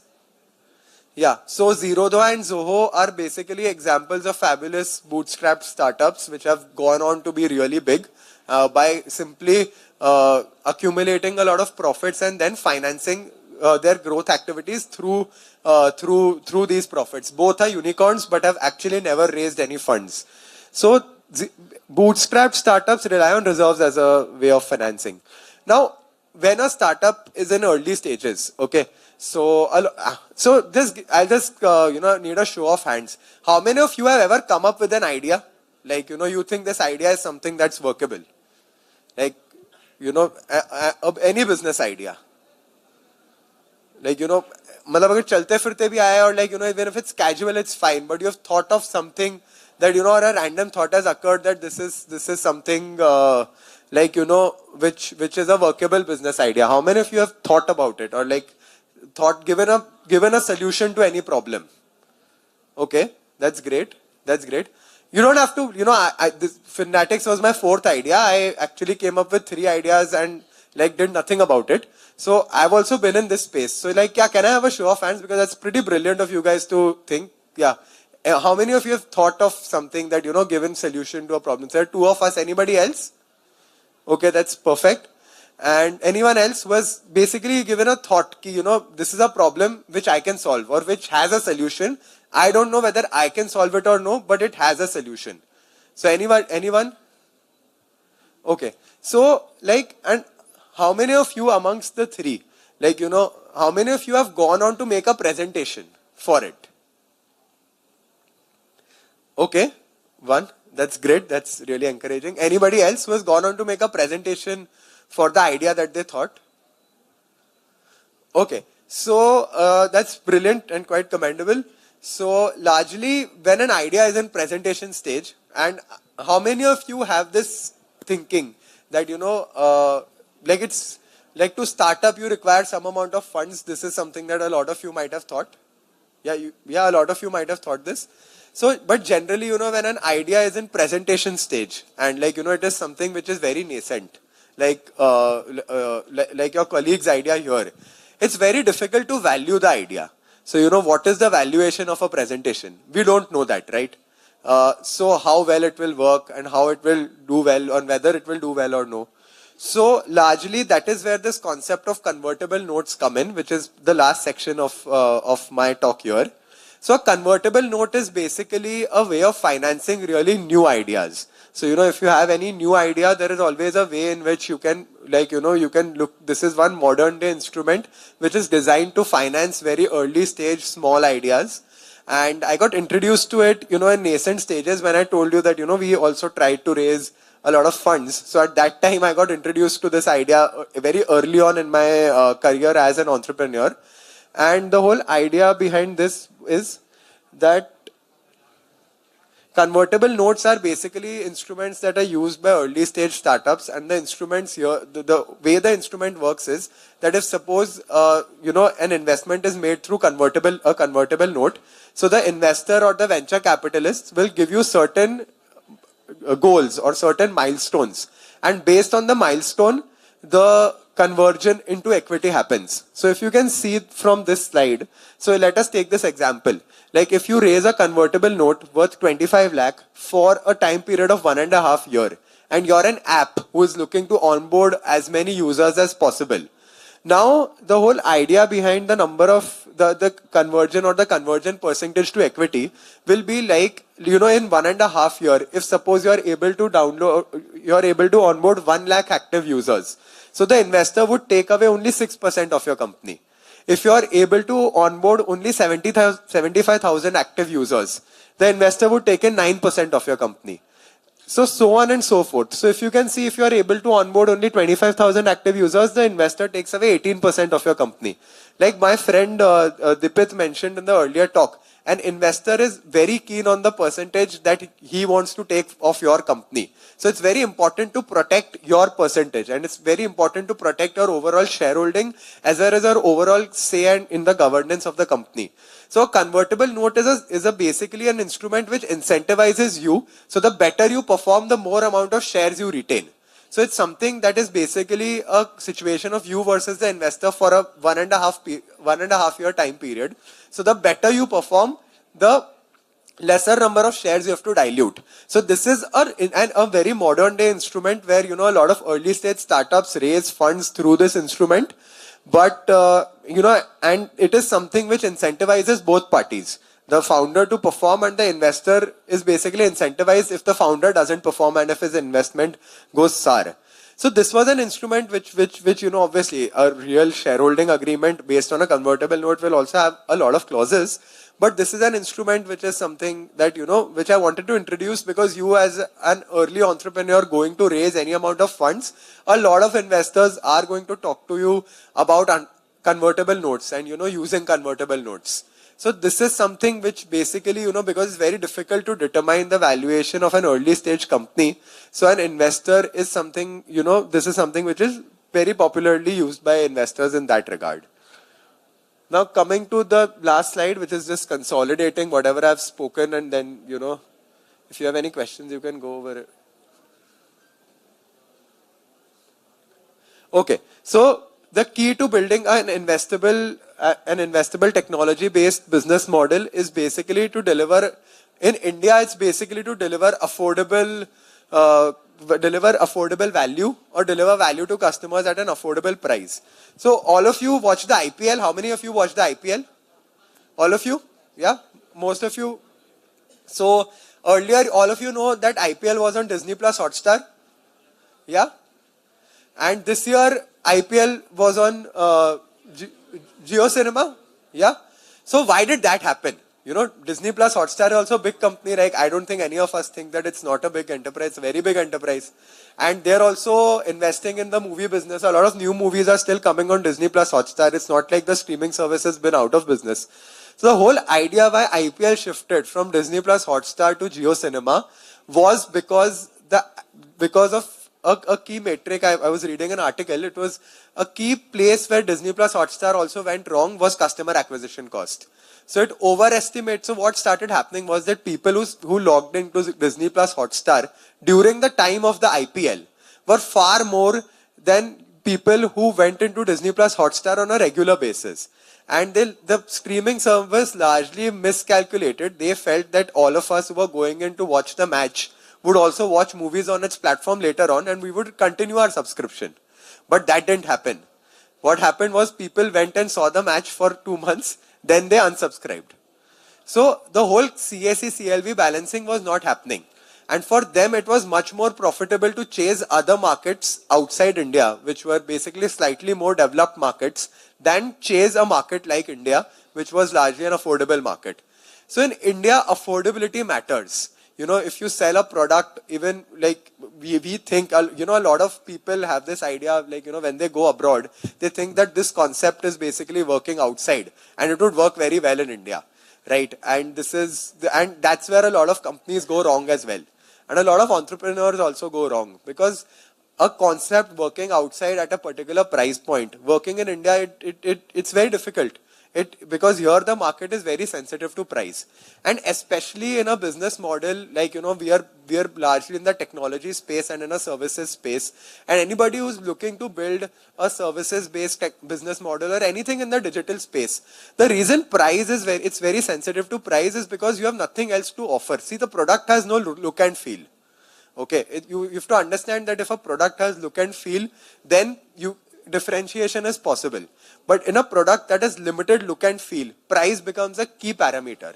And in a market like India, that's why price is one of the key things that most companies play on in the digital space in a market like India. So in India, the key is to deliver affordable value. And affordability is determined by CAC CLV balancing, and that's why balancing CAC CLV is very difficult in a market like India. A lot of big companies have also gone out of business in India or have significantly reduced their business due to this particular issue. And there are last thoughts that I want to leave you all with. So in India, if you want to build a business model, it has to have either one of two things. The first is that it needs to be mass marketable. By mass marketable, what I mean is that you have to build a model that touches a lot of people. It solves a problem, or it has larger demand in a large market. Like, you know, my friend Dipit, like the InShorts business model, it had a demand in a very large market. You know, a lot of people consume content in India. A lot of people have very limited amount of time while they want to consume content. And that's where they found something which was really a blue ocean space. So largely mass marketability is something which is very critical when you think of any business idea. Like, how many people are facing this problem and how many people potentially can you solve through this, how many people can you potentially impact when you solve this problem. So that is something that is really important in a country like India. So the first part is mass marketability. Like any service, anything that becomes successful in India is mass marketable. You look at hyperlocal delivery, it's mass marketable. You look at content, it's mass marketable. So anything that is mass marketable in a market like India is successful. The second way in which you can get success in a startup idea is basically if it's creating intellectual property. Now by that I mean healthcare. Like, you know, healthcare creates a lot of IP. It's not mass marketable. Everybody is not going to face the same issue that a health tech product is going to solve. But it creates a lot of IP.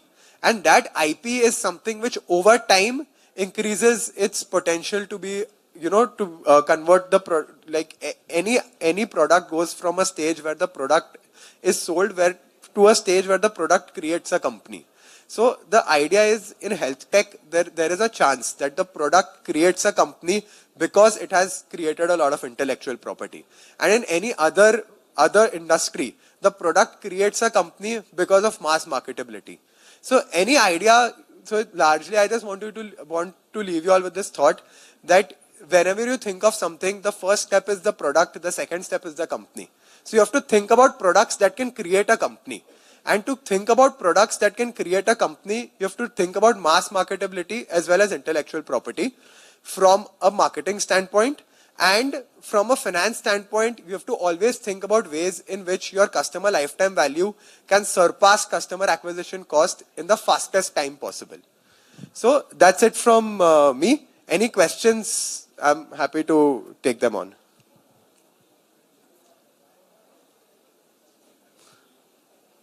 Okay, this is the thank you slide. Yeah, any questions? I'm happy to take them on. Yeah. Yeah, there's a question here. So, sir, what according to you should be the best source of raising fund, debt or equity, and why? So I think, see, the best source of, firstly, I believe when you come up with an idea, delay the process of raising funds as much as possible. Okay, so it's not like, you have to create an idea, or first, please don't think about it that, you raise funds. What I'm trying to say is that, firstly, depending on the nature of the idea, you have to pick between debt or equity. Okay, but the whole idea is that you delay the process of fundraising. The more mature you make the idea before you start raising funds, the better it is. Because what happens is that, I'll just give you an example. When we were raising funds initially for our company, that is where we weren't successful at raising funds, we went into a space where we were not really tested. Like, we created a very small value proposition and we started raising funds, on it. And that is something which I felt that, was a half-baked space. Obviously, because we weren't successful, we created an MVP to an extent that we commercialized it. And once we commercialized it, we could finance our activities on our own. So my whole idea is that, the reason why, we could, when we created an MVP and when we created a product that got commercialized, at that moment we realized that, this idea is something which we can finance ourselves as well. We can keep this bootstrapped. So the whole idea is that when you're looking to raise funds, just delay the process. And you can come up with an even better position of, even if you want to raise equity, suppose. Like for a tech company, the best source of financing is equity, it's not debt. I'll be very frank with you. If you want to look at it from a digital space and for a digital company, the best form of financing will always be equity, because debt is something which is really risky for a tech entrepreneur. But I would still suggest that you try the bootstrap route out, because if I again talking from experience, I think the larger you stretch on your product and the larger, the closer you get to the market without an investor, the better it is. Because if the market responds correctly to your product and you don't have an investor, then you are free to take a lot of decisions and you're free to paint your own canvas. So that is one idea, you should always keep in mind when you want to raise funds, because the best space is to be a bootstrap startup. That is something that I feel, because it gives you a lot of liberty and freedom in terms of your control of the organization, and it gives you a lot of liberty and freedom in terms of the products you want to build, and it largely helps your overall strategy, and it helps you realize your vision in a much larger fashion. Secondly, also, if you have a bootstrapped startup and if you can push it out, you will reach a space where a lot of investors will start chasing you. Because what happens is, after a point, investors also want to deploy money in startups that make money. So they are also wanting returns. So my whole idea and advice to you is that only, that you wait it out and get to a point where the investor starts chasing you, which is an idea that always attracts investment. And long story short, if you want to raise early on, it's going to be through equity or convertible note in the digital space. Okay. Thank you. Thank you so much.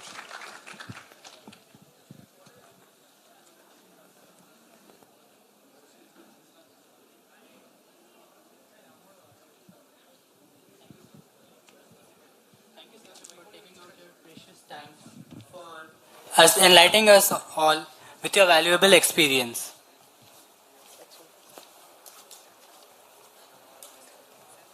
Thank you, sir.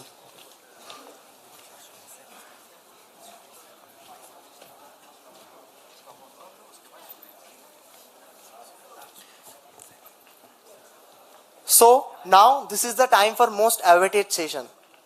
I think now the time for the person to take the session. Everyone knows him with a specific name. He has a subscriber of 1.5 million plus in YouTube and a follower of 1 million in Instagram also. So he is none other than the founder of brand MBA Chaiwala. I would like to call Praful sir on the stage.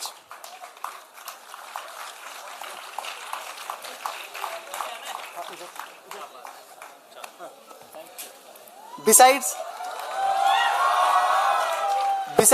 I would like to call Mr. Topobrata Ghoshal, who is Group Chief Revenue Officer of Techno India Group, to felicitate Mr. Praful sir.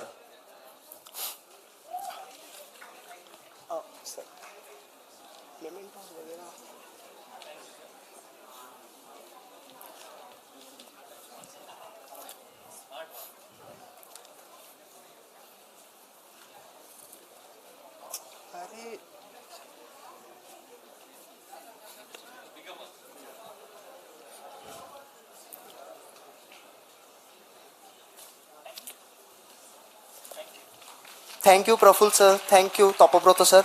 Now, I would like to call Dr. Somendranath Bandopadhyay and Dr. Subit Chakraborty sir from NSHM Knowledge Campus to felicitate him with flower bouquet and Uttorio.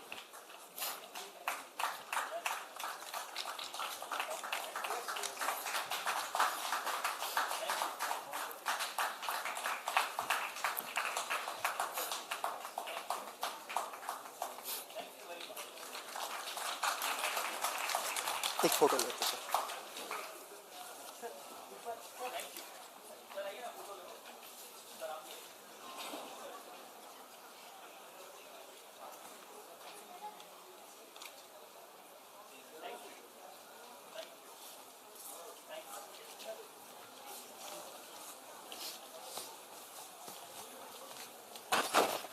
I'd request again all the students, please, those who are downstairs, please call your friends up. This is the final part of Mr. Bilor before we go for the cultural break. That time you can have your snacks and the high tea. I know it's getting late. Plus, please call your friends. Please, faculty members, if you can coordinate the process. I see a lot of the seats empty. Please look into that. Thank you. So, Mr. Bilor, it is now your floor. Right?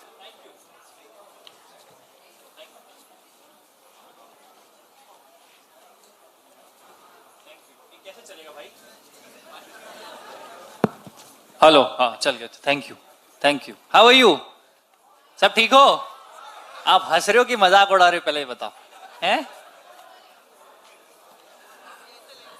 क्या बोलूं यार अब मैं तो खुली किताब हूं आपको सभी पता चल रहा है कि क्या चलता रहता है मेरी जिंदगी में कि नहीं चलो थैंक यू वेरी मच बड़ा आनंद फानंद में यहाँ मेरा आना हुआ Bhawanipur education society college entrepreneurship cell IIT Kharagpur entrepreneurship award drive और सभी को मेरा बहुत बहुत धन्यवाद उनके लिए एक बार जोरदार ताली बजा दो आपको यहाँ सामने बिठाने में पीछे बहुत सारे लोग खड़े हैं भैया ताली बजाओ उनके लिए So it's very difficult to organize events. I'm literally telling you, it takes huge responsibility and planning, projections. बहुत सारे हाथ पैर जोड़ने पड़ते हैं तब जाके कार्यक्रम होता है कि नहीं हाँ कैसे हो आप सब लोग सब ठीक है कलकत्ता के एमबीए चावला पे चाय पीने कौन कौन जाता है क्या बात है भाई ये ऑडियंस है भाई हमारी ये जनता है हमारी चलो यहाँ में आए हमारे ना 60-65 शहरों में एमबीए चावला के आउटलेट्स है पूरे देश में कई सैकड़ों आउटलेट्स है पर जो प्यार कलकत्ता में मिलता है बॉस इट्स मतलब इनक्रेडिबल जहां मैं जाता हूं कलकत्ता के लोग मिलते हैं और वो मुझे बोलते हैं कि मैं आपकी लेक टाउन के ब्रांच पे गया था सॉल्ट की ब्रांच पे गया था न्यू टाउन के ब्रांच पे गया था तो मुझे बहुत अच्छा लगता है और आप मानो चाहे मत मानो कलकत्ता मेरे दिल के बहुत करीब है बहुत ज्यादा करीब है क्योंकि यहाँ के लोग मुझे बहुत अच्छे लगते हैं बहुत प्यारे बहुत मधुर और बहुत ब्यूटीफुल लोग हैं यहाँ पे उनकी बातें उनके सवाल भी बहुत सुंदर होते हैं बहुत सरल होते हैं तो I really appreciate the people of specially Calcutta and whole Bengal even तो यहाँ पे एंटरप्रेन्योरशिप की बात हो रही है बिजनेस की बात हो रही है तो मेरे जैसे एक छोटे से चाय वाले को बुला के आप लोगों ने किया क्या वो मुझे समझ नहीं आ रहा है बट फिर भी I will try to put some lights on how to be an entrepreneur how to be a businessman और क्या आप शुरू कर सकते हैं और करना चाहिए कि नहीं करना चाहिए ये भी आपको ख्याल रखना चाहिए जैसा कि अपने इनशॉट वाले भैया बहुत अच्छी चीज बता के गए कि अपने आप को समझो क्या समझो डिल्यूजन में मत रहो दुनिया कहां जा रही है कहां पहुंच रही है उसको भुला के आप अपने आप को पहचानो दुनिया को बेवकूफ बना सकते हो पर खुद को बेवकूफ मत बनाओ क्योंकि जिंदगी तुम्हारी है तुम्हारी खुजली खुजालना किसको पड़ेगा खुजली तुमको है ना पैसे कमाने की खुजली तुमको है ना तरक्की करने की खुजली तुमको है ना आगे बढ़ने की खुजली तुमको है ना प्लेन फ्लाइट हवाई जहाज में बैठने की आईफोन खरीदने की विदेश जाने की तो अगर खुजली तुमको है तो पड़ोसी थोड़ी खुजालेगा तुम्हारी खुजली खुजालेगा क्या तो अपनी जिम्मेदारी खुद उठाओ वो बसों में लिखा होता है ना पीछे, यात्री अपनी और अपनी सामान की जिम्मेदार खुद है। तो बस पे सीमित नहीं है वो बातें, अपनी जिंदगी में भी सीमित है। चलो ताली बजाओ जोर से।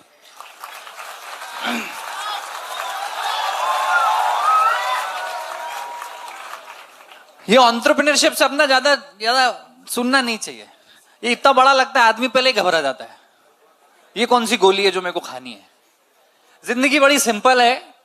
वो कहते हैं ना कि जिंदगी बड़ी सिंपल और सुंदर है। बोझ जो हम लेके बैठे हैं ना, ख्वाहिशों का है, का है? हमारी डिजायर्स का है। तो जिस लेवल की आपकी डिजायर्स, डिमांड्स और आपकी इच्छाएं, उस हिसाब से आपके जीवन के सुख और दुख निर्धारित होते हैं बॉस। अगर आप 10 रुपए की दौड़ में हो तो 10 रुपए का दुख है, अगर आप 100 रुपए की दौड़ में हो तो 100 रुपए का दुख है, अब आप 1 लाख की दौड़ में हो तो 1 लाख का दुख है। जैसा सुख चाहते हो वैसा दुख पीछे आता जाएगा। ये सीधा सा सिंपल रूल है। इसीलिए कई सारे लोग अपने आप को पहचान नहीं पाते, बड़ा सोच नहीं पाते और बड़ा प्रहार मार नहीं पाते। तो सबसे पहले अगर आपको एंटरप्रेन्योर बनना है, बिजनेसमैन बनना है, और ये सब छोड़ो, अगर आपको अपने आप को पहचानना कि आप कौन हो, तो आपको अपने दड़बों से निकलना पड़ेगा। कहां से निकलना पड़ेगा? दड़ब क्या होती है? दड़ब होती है अपनी गली से निकलना पड़ेगा। अपने वो जो बेस्ट 5-10 फ्रेंड है उनसे बाहर निकलना पड़ेगा। अपनी वो कॉलोनी से बाहर निकलना पड़ेगा। शायद हो सकता है अपने शहर से भी बाहर निकलना पड़े, क्योंकि जितने किलोमीटर आप अपने घर से जाओगे उतनी तरफ आपकी बढ़ती जाएगी, उतनी मजबूरियां आपकी बढ़ती जाएगी, उतनी जिम्मेदारी आपके ऊपर बढ़ती जाएगी। बढ़ती जाएगी कि नहीं बढ़ती जाएगी? और जितनी जिम्मेदारियां बढ़ती जाएगी, जितनी दुख बढ़ते जाएंगे, उतने मजबूत आप अंदर से होगे। क्योंकि जीवन का एक ही सिद्धांत है, जब तक जिंदा रहोगे काम तो करना पड़ेगा ना मेरी जान। जब तक जिंदा हो काम तो करना पड़ेगा कि नहीं करना पड़ेगा? तो खुशी से कर लो।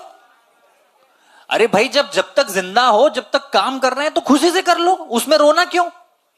एम आई राइट और रॉन्ग?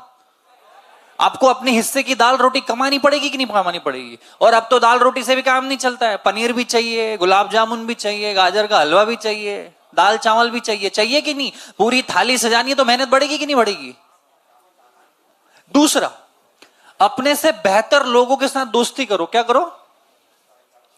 अगर आपकी उम्र 18, 19, 20 की है तो 30 वाले से दोस्ती करो। किससे करो? आपको कुछ हफ्ते महीने बेकार लगेगा, मेरी बात मानो, इसमें हंसी मजाक की बात नहीं है। आपसे बेहतर आदमी जो 18-20 को लांघ चुका है, जो जी चुका है, वो आपको बेहतर सिखा पाएगा। सिखा पाएगा कि नहीं सिखा पाएगा? दूसरा, आप अपने आप में राजा मत बनो कि मेरे को सब आता है। हम हमेशा बोलते हैं मेरे को सब आता है, बाप को मत सिखा। ऐसा चलता है ना हमारे इधर, ऐसा बोलते हैं ना हम, पप्पा जी को मत सिखा, मेरे को सब आता है। When you know, you don't know. When you know, you don't know, you have better chances of learning. जब आपको पता है कि आपको नहीं पता है तो आप सीखोगे। Am I right? जब आप तो इस घमंड में हो कि मुझे सब आता है तो आप सीखोगे क्या? तो सबसे पहले अपनी चक्षु को खोलना है। अपने को क्या खोलना है? चक्षु को खोलना है। आंखों के चक्षु को खोलना है, कानों के चक्षु को खोलना है। करेक्ट? तीसरी बड़ी इंपॉर्टेंट चीज की मैं बात करूंगा। गर्दन है, गर्दन किसके पास है? गर्दन। गर्दन के ऊपर के अंग कौन कौन से आपके? आंखें हैं, दिमाग है, मुंह है, कान है।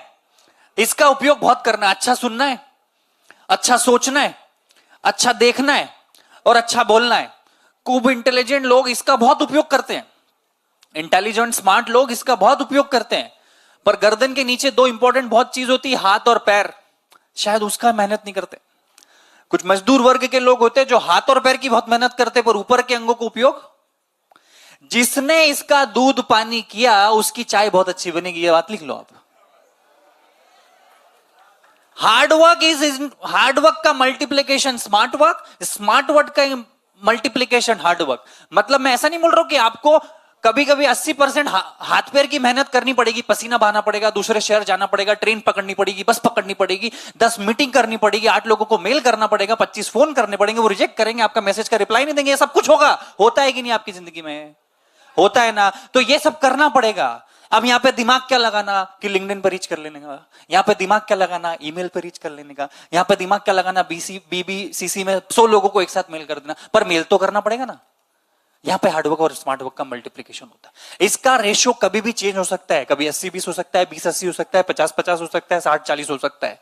पर अगर आप बहुत इंटेलिजेंट और आपको यह घमंड है कि मैं अपनी इंटेलिजेंस से दुनिया जीत जाऊंगा, तो यह गलत है। उसमें आपको बघार, मसाला मेहनत का लगाना पड़ेगा, और अगर आप बहुत मेहनत करते हो तो उसमें दिमाग का मसाला लगाना पड़ेगा, तभी जाके आपकी तरक्की खुलेगी। खुलेगी कि नहीं खुलेगी? ताली बजाओ। और कोई ताली नहीं बजाए तो ताली मांगना भी पड़ेगी, अपने हक का मांगना पड़ेगा। ये सर्वाइवल ऑफ द फिटेस्ट की दुनिया, काहे की दुनिया है? अगर नहीं छीनोगे अपने हक का, अगर नहीं कमाओगे अपने हक का, तो कोई और लेके, ये ओपन मार्केट है, सब्जी बाजार है। जिसने 10 रुपए किलो के टमाटर दे दिए उसको ले जाएगा, 8 के दोगे तो आपसे ले लेगा, कोई 12 के अच्छी क्वालिटी में पैकेजिंग करके देगा तो वो उसके देगा। रिलायंस फ्रेश एसी में बेचेगा तो 20 रुपए किलो में भी बेच देगा। आपको अपनी वैल्यू निर्धारित करनी कि आपको क्या बेचना है, कहां बेचना है, किस मोल भाव पे बेचना है, और बेचना है भी के नहीं बेचना है। कभी कभी छोटी छोटी लड़ाइयां, कभी कभी छोटी छोटी लड़ाइयां लड़ो ही मत, डायरेक्ट वॉर लड़ना। क्या लड़ना? बड़ी बड़ी युद्ध लड़ना।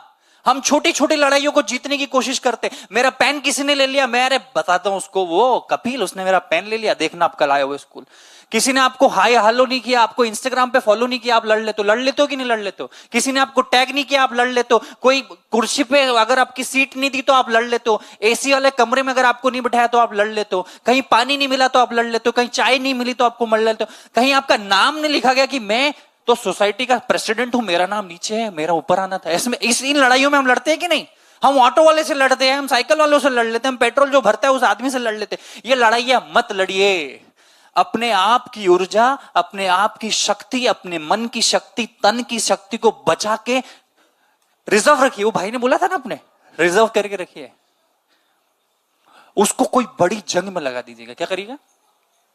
और मैं फिर बोलता हूं, आज की इक्लियर आम पन्ना पार्ले 1-1 रुपए की चॉकलेट को छोड़ोगे तो कल की या परसों की फरेरो रोशर खा पाओगे। फिर से बोलूं, आज की आम पन्ना पार्ले चॉकलेट में मत मस्त हो जाओ, पागल मत हो जाओ, रुक जाओ भाई, नहीं खाना आज चॉकलेट, कल भी मत खाना, परसों भी मत खाना, 1 हफ्ते बाद की फरेरो रोशर खाएंगे, उसमें भी तो मजा है। ये प्रोसेस का मजा लीजिए आप। मत होइए 35 तक सक्सेसफुल, 40 तक सक्सेसफुल मत होइए। अभी मैं जब चक्रवर्ती सर के साथ एयरपोर्ट से आ रहा था, हम केएफसी की बात कर रहे थे। मैं अभी यूएस गया था तो केंटुकी में भी गया था। केंटुकी फ्राइड चिकन केएफसी वाले हार्ले सैंडर्स दादा ने अपनी दुकान 65 साल की उम्र में शुरू की थी। कौन सी उम्र में? हमारे दादा परदादा, हम लोग 65 में क्या करते हैं? मैं किसी को गलत नहीं बोल रहा हूं, पर हमारे पास मोटिवेशन 65 तक का तो है। हार्ले सैंडर्स ने 65 में शुरू किया। अब एक और बात, 65 में उन्होंने शुरू किया, 2-5 साल काम किया, फिर वो चले गए, कंपनी उनकी किसी और ने बनाई, चेहरा आज उनकी पूरी दुनिया देख रही है। तो शुरू कोई करता है, बढ़ाता कोई है, खत्म कोई और करता है। एम आई राइट और रॉन्ग? तो attachment with your goals is not necessary. क्या? Don't be attach to your goals. और स्पेशली अगर गोल्स बड़े हो, ये मत सोचो कि मैं करूंगा, मेरे ही द्वारा किया जाएगा। अच्छे चले गए इस दुनिया में, कोई किसी को याद? You are here for a very limited period of a time. You don't know यहां से घर भी पहुंच पाएंगे कि नहीं पहुंच पाएंगे। Am I right or wrong? Meet yourself and do your work कि आज मैंने बेस्ट क्या किया, कल मैं बेस्ट क्या करूंगा। अपने घर की स्थिति परिस्थितियों को देखिए, अपने माँ बाप को देखिए कि उन्होंने कितनी मेहनत से पैसा इकट्ठा करके यहाँ का कॉलेज फीस दिया होगा कि नहीं दिया होगा। अगर आप अपने आप की, अपने घर की परिस्थिति को देखकर मोटिवेट नहीं हो सकते, तो ये एमबीए चावला भी मोटिवेट नहीं कर सकता, कोई पिताजी भी आके आपको मोटिवेट नहीं कर सकते। I am a self motivated guy from understanding everything from 0 to 100 from my family only. हमने हमारे अतीत को देखा, बेहतर बनाया, आज अच्छा किया, और भविष्य को और बेहतर बनाने की कोशिश में लगे रहते हैं। अब हम थोड़ा राइट लेफ्ट जाते हैं। चलो भैया ये बात तो हो गई। अब बहुत सारे लोग कंफ्यूज होते हैं कि शुरू क्या करूं। मैं राइट? आपको बहुत सारी चीजें पसंद आती होगी। किसी को पसंद आता होगा टीवी बेचूं, किसी को आता है लाइट बेचूं, माइक बेचूं, स्पीकर बेचूं, पर्दे बेचूं, ये करूं, क्या करूं, क्योंकि हजारों ऑप्शन है। राइट? और हर दिन इंस्टाग्राम और फेसबुक पे तो 1 लाख लोगों के वीडियो देख रहे हैं हम लोग। कितने? हर चीज का वीडियो आ रहा है, जूते से लेके बाल तक का, दाढ़ी का, सबका वीडियो आ रहा है। क्या करूं? और सब में लाइक्स बहुत है, लाखों लाइक है, सब अच्छे हैं। कभी कभी सोचना बंद कर दीजिए। क्या कर दीजिए? सोचना बंद कर दीजिए। मैं अगर आपको बोलूं कि यहां पे येलो कलर का कुछ आपको दिख रहा है, कुछ दिख रहा है येलो कलर का, आप ढूंढिए अपने कॉरिडोर में कि येलो कलर का क्या क्या चीज है यहाँ पे। ये पर्दे का या नीचे का है येलो कलर का? ये फूल येलो कलर के, एम आई राइट? ये साड़ी मैडम की बहुत खूबसूरत लग रही है, तो वो भी एक येलो कलर की है। अच्छा मुझे बताइए, जब मैंने आपको बोला कि येलो कलर को ढूंढिए, तो आपको रेड कलर दिखा क्या उस समय? आपको हरा कलर दिखा क्या उस समय? आपको काला कलर दिखा क्या उस समय? तो आप भी कोई एक चीज चुन लीजिए। 2017 में मेरे पास भी 50 ऑप्शन थे, क्या बेचूं? लोग मुझसे पूछते चाय का आइडिया कहां से आया? यार भाई आइडिया क्या है? जो दिखा बेचना शुरू कर दिया। अगर मैं सोचते ही रहता तो आज आपके सामने खड़े थोड़ी रहता इधर। ताली बजाओ। Don't be confused and don't waste a lot of time in thinking. जो सामने दिख रहा है, जहां तक नजर जा रही है वो काम कीजिए और फिर आगे बढ़िए। क्योंकि रात में आपको लाइट देखते हो, आप अपनी बाइक वाइक चलाते हो, जहां तक लाइट दिखती वहां तक चलते हो, फिर आगे लाइट बढ़ती जाती ना, गाड़ी बढ़ती जाती, लाइट बढ़ती जाती, गाड़ी बढ़ती जाती, लाइट बढ़ती जाएगी। अगर आप जिंदगी की रेस में हो, व्यापार व्यवसाय की रेस में हो, अपनी जिंदगी बनाने की रेस में हो, कोई ना कोई आपको मिलेगा, सहारा देगा। कोई साइकिल पे बिठा के ले जाएगा, कोई बाइक पे बिठा के ले जाएगा, कोई कार में बिठा के ले जाएगा, कोई ट्रक में बिठा के ले जाएगा, पर आपके घर कोई लेने आपके घर को कोई लेने नहीं आएगा। एक आदमी होता है, उसकी हाईवे पे गाड़ी खराब हो जाती है सर, उसकी 4 व्हीलर खराब हो जाती है, तो एक 4 व्हीलर ऐसी खड़ी रहती है, तो वैसे हाथ पे हाथ धरे लेके बैठा रहता है और घंटों बिता देता है कि कोई रुके और उसकी मदद करे। फिर उसका दिमाग थोड़ा सनकता है, वो अकेला आदमी कार को धक्का देने लग जाता है। क्या करने लग जाता है? पर कार खसकती नहीं है, पर कई सैकड़ों गाड़ियों में से 4-5 गाड़ी रुक जाती है। यार ये अकेला परेशान हो रहा है, इसकी मदद करता हूं। क्या होता है? यार ये अकेला परेशान हो रहा है, इसकी मदद करता हूं। तो कई गाड़ियां रुक जाती है और उसकी मदद कर देते। अगर वो हाथ पे हाथ धरा वहीं बैठा रहता कि कोई रुकेगा, कोई नहीं रुकता, सालों बीत जाते हैं। तो first you have to help yourself to get a help from others. समझ आया? You have to help yourself to get a help from others. You need to understand this game. दूसरा, लोग मुझसे पूछते प्रफुल्ल भाई आपने तो एमबीए ड्रॉप आउट किया है, तो फिर एमबीए कहां से किया है? तो मैं लोगों को बोलता हूं I am doing my MBA from ask university. आपने सुना है नाम? दुनिया की हार्वर्ड से बड़ी यूनिवर्सिटी है, free of cost. Ask university, ASK। Ask मतलब क्या होता है? Start asking question, be curious in your life. Madam से पूछिए कपड़े कैसे पहनते, पूछिए। अगर नहीं आता है तो जूते कौन से खरीदूं, पूछिए। बाल कौन से हेयर स्टाइल करूं, पूछिए।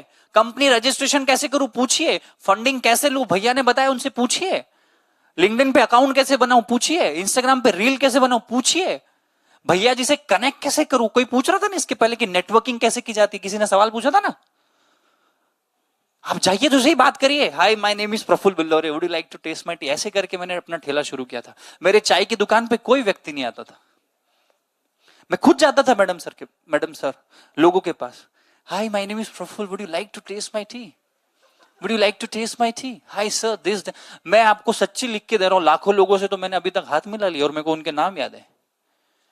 तो आपको जाना पड़ेगा और ट्रायल एंड एरर मारते रहना पड़ेगा। So help yourself first, then ask for help. Fourth, deserve before desire. क्या? Repeat after me, deserve before. आप अभी 10 के लेवल पे हो तो 1000 की इच्छा मत करो। आप 15, 20, 25 रुपए के लेवल की या 25 के लेवल की इच्छा कीजिए। Deserve before desire. जो चीज आप डिजर्व नहीं करते उसकी डिजायर मत कीजिए। अभी आप फ्रस्ट्रेटेड हो जाएंगे, आप डिप्रेस हो जाएंगे। मैं आपको इसको अलग तरीके से बताता हूं। आपके सपने ये है, हाथ देखिएगा मेरा, ये आपके सपने हैं, ये आपकी इच्छाएं, ये आपकी आकांक्षाएं, ये आपकी जरूरत है, ये आपकी कंपनी का लेवल आप बढ़ाना चाहते हैं। शायद आपकी मेहनत ये है, शायद आपकी मेहनत ये है। ये जो बीच का डिस्टेंस है ये दुख है, ये जो बीच का डिस्टेंस है ये डिप्रेशन है, ये बीच का जो ये पीरियड है, ये टाइम है या डिस्टेंस है, ये आपका दिमाग खराब कर रहा है, मजा नहीं आ रहा। ये सब होता होगा ना आपकी लाइफ में। या तो ये इच्छाओं को नीचे कीजिए या मेहनत को बढ़ाइए। जहां पे परस्पर मेल हो गया वहां पे जिंदगी सुधरना चालू हो जाएगी। एम आई राइट और रॉन्ग?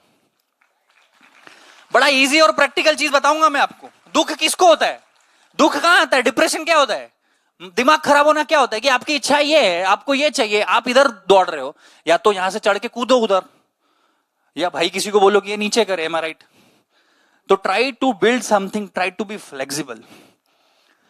पांचवी चीज, लॉन्ग टर्म सोचिए। क्या सोचिए? 10 साल का सोचिए, 15 साल का सोचिए, 20 साल का सोचिए। जिन लोगों को आप आज कॉम्पिटिटर समझ रहे हैं ना, 4-5 साल बाद दिखेंगे भी नहीं मार्केट में। आई एम लिटरली टेलिंग यू। 10 साल का सोचिए। 2017 में जब मैंने ठेला शुरू किया था तो मैं सोचा था 2025 में बात करेंगे कि मैं कहीं पहुंचा कि नहीं पहुंचा। कब? चलते रहो चलते रहो चलते रहो, चरेवती चरेवती चरेवती चरेवती। 10 साल में अपनी जिंदगी को नापिए। कब? ऑलवेज नापिए अपनी जिंदगी इन डिकेड्स। 20 तक आपको कुछ समझ नहीं पड़ेगी, 20 तक आप चुपचाप रहिए, 20 तक अपने आप को टेंशन में मत लीजिए। 30 में नापिए कि मैं 30 में कहां पहुंचूंगा। हो सकता है 28-29 तक आपको समझ ना पड़े आप कहां हैं। 1 साल में आप पूरे 10 साल का काम खत्म कर दे। मैं राइट और रॉन्ग? चाइनीज बंबू का नाम सुना है ना? 1.5-2 साल 2.5 साल तक वो जमीन से बाहर तक नहीं निकलता है। जब उसका बीजारोपण होता है अगले 6 महीने में वो 600 फीट हो जाता है। होता है कि नहीं? Be like a Chinese bamboo. Think about 10 years, 15 years, 20 years. मैं बोल सकता हूं आपको अच्छा नहीं लगेगा, पर आप 1 साल में भी कुछ नहीं कर पाएंगे, 3 साल में भी कुछ नहीं कर पाएंगे, क्योंकि life gives you result in exponential way. 80-20 का रेशो चलता है। 80% के टाइम में जो मेहनत करी ना उसका रिजल्ट 20% ही आता है, पर नेक्स्ट 20% टाइम का में रिजल्ट रेस्ट ऑफ द 80% का आता है। और ये धीरे धीरे 80-20 का रेशो 90-10, 95-10, 98-2 होते जा रहा है, क्योंकि इंटरनेट की दुनिया ने लोगों को शॉर्ट टर्म मेमोरी दे दी थी। क्या दे दी है? आज का क्या खाना है, कल क्या पहनूं, इस हफ्ते घूमने का जाना है। हम आ गए ना, वीकली आ गए ना, हम लोग डेली पे आ गए ना, कल की प्लानिंग में आ गए ना, इसलिए हम विजनरी कम होते जा रहे हैं। मैं नॉर्मल लोगों की बात कर रहा हूं। Think like for a decade only.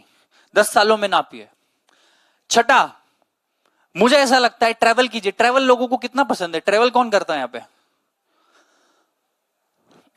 Travel कीजिए और कम पैसों में ट्रैवल कीजिए।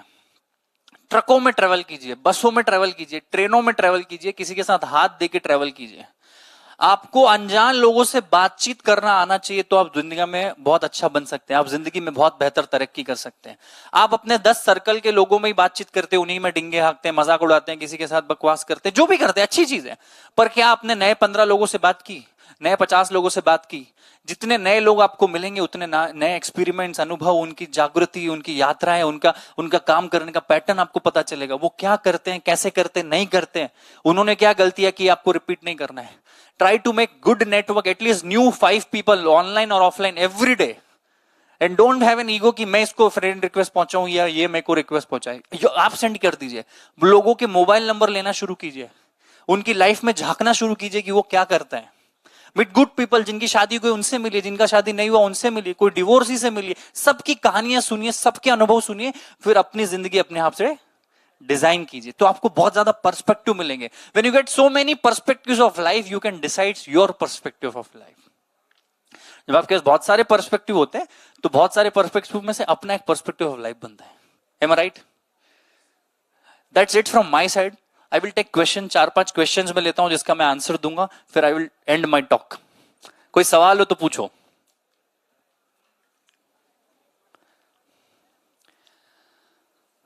कोई सवाल है नहीं, मेरे को लगता है भाई का सवाल है उधर।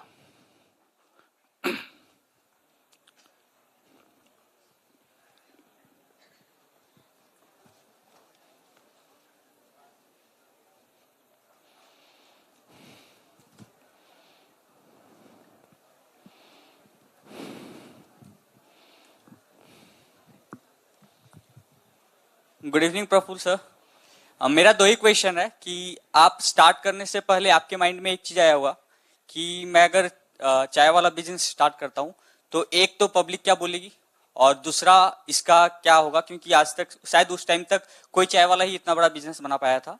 ये पहला क्वेश्चन है। और दूसरा क्वेश्चन है कि रिसेंटली कुछ डाउनफॉल्स आए होंगे, उस डाउनफॉल को ओवरकम करना और उस डाउनफॉल में आप खुद को कैसे हैंडल कर पाए कि मेरा बिजनेस डाउन जा रहा है, या फिर आप मोटिवेटेड कैसे रख पाए खुद को, वो चीज मुझे जानना है, सो दैट कि मैं अपने आप में उस चीज को सीख पाऊं। पहली चीज तो जिंदगी में मैं एमबीए ड्रॉप आउट करके ठेला डाला, उससे तो नीचे क्या जाएंगे? पहली चीज तो उसका आंसर है। सेकंड आंसर सेकंड क्वेश्चन का, उससे नीचे तो नहीं जाऊंगा ना मैं। डाउनफॉल भी कितना आएगा, वापस से ठेला शुरू कर देंगे। दूसरी चीज, आपको आपके घर का बिल मैं भरूंगा क्या? नहीं। मेरे घर का बिल आप भरने जा रहे हो क्या? मेरा अभी फ्लाइट का खर्चा आप में से किसी ने दिया है क्या? तो मेरी जिंदगी के वही खुजली मुझे तो खुजालना मुझे, तो लोग क्या कहेंगे इसका मैं टेंशन क्यों लूं? और दूसरी चीज, लोगों के ओपिनियन बदलते रहते हैं बॉस। लोगों के ओपिनियन बदलते रहते हैं। लोगों के ओपिनियन से चलोगे तो कभी कहीं नहीं पहुंच पाओगे, क्योंकि लोग आपके मगज में क्या चल रहा है, आपकी जिंदगी, आप दिन भर क्या करते हो, लोगों को पता है क्या? दे विल जज you by your video, they will जज यू बाय योर ड्रेस, पर आपके दिमाग के अंदर क्या चल रहा है, आपकी सोच क्या चल रही है, आपके कनेक्शन क्या, आपका नेटवर्क क्या। हो सकता है जैकपॉट हो आपके पास, 100 करोड़ रुपए फंडिंग के पड़े हो और लोगों को पता ही नहीं है, वो कुछ भी बकवास कर रहे हो, अब अगले दिन बड़ी कंपनी बना दोगे, पता है क्या? अनटिल अनलेस आप किसी की जर्नी नहीं जानते फ्रॉम 0 to 1, आप किसी का कमेंट को सीरियस लीजिए मत जिंदगी में। और जो कमेंट आपको गलत मार रहा है किसी भी तरीके से, स्टार्ट के टाइम पे या एंड के टाइम पे, बीच के टाइम पे, वो आपको अकेले को गाली नहीं दे रहा है, वो 50 दूसरों को भी गाली दे रहा है, तो उसकी गाली को ज्यादा सीरियस। कोई स्पेशल मेरे को आए कि चलो 24 घंटे में आपको ही गाली दूंगा, तो वो आदमी की गाली भी सुनूं मैं? अरे कोई आए मेरे पास कि 24 घंटे में आपको ही गाली दूंगा, आप इतने खराब हो, तो मैं बैठूंगा कि चलो भाई तू सीरियस है गाली देने में। तू 24 घंटे में 24,000 लोगों को गाली दे रहा है, तो मैं तेरा ओपिनियन मैटर ही नहीं समझता। So be like that, be specific in गाली, स्टार्ट ए स्टार्टअप ऑफ गाली only, I will give you गाली for 24 hours. What I'm telling you, be the best in what you do. मैं गाली भी खाऊंगा तो उसकी खाऊंगा ना जो गाली देने में एक्सपर्टीज हो। मेरे को रोस्ट करते लोग यूट्यूबर्स, मैं उनको रिस्पेक्ट करता हूं कि वो प्रॉपर रोस्टर्स है boss, they are choosing me, I am special for them. इस देश के टॉप रोस्टर्स ने मुझे रोस्ट किया, आपने रोस्टिंग वीडियो देखे होंगे ना मेरे, तो मैं सौभाग्यशाली हूं ना कि इतने बड़े गालीबाजों ने मेरे को गाली दी।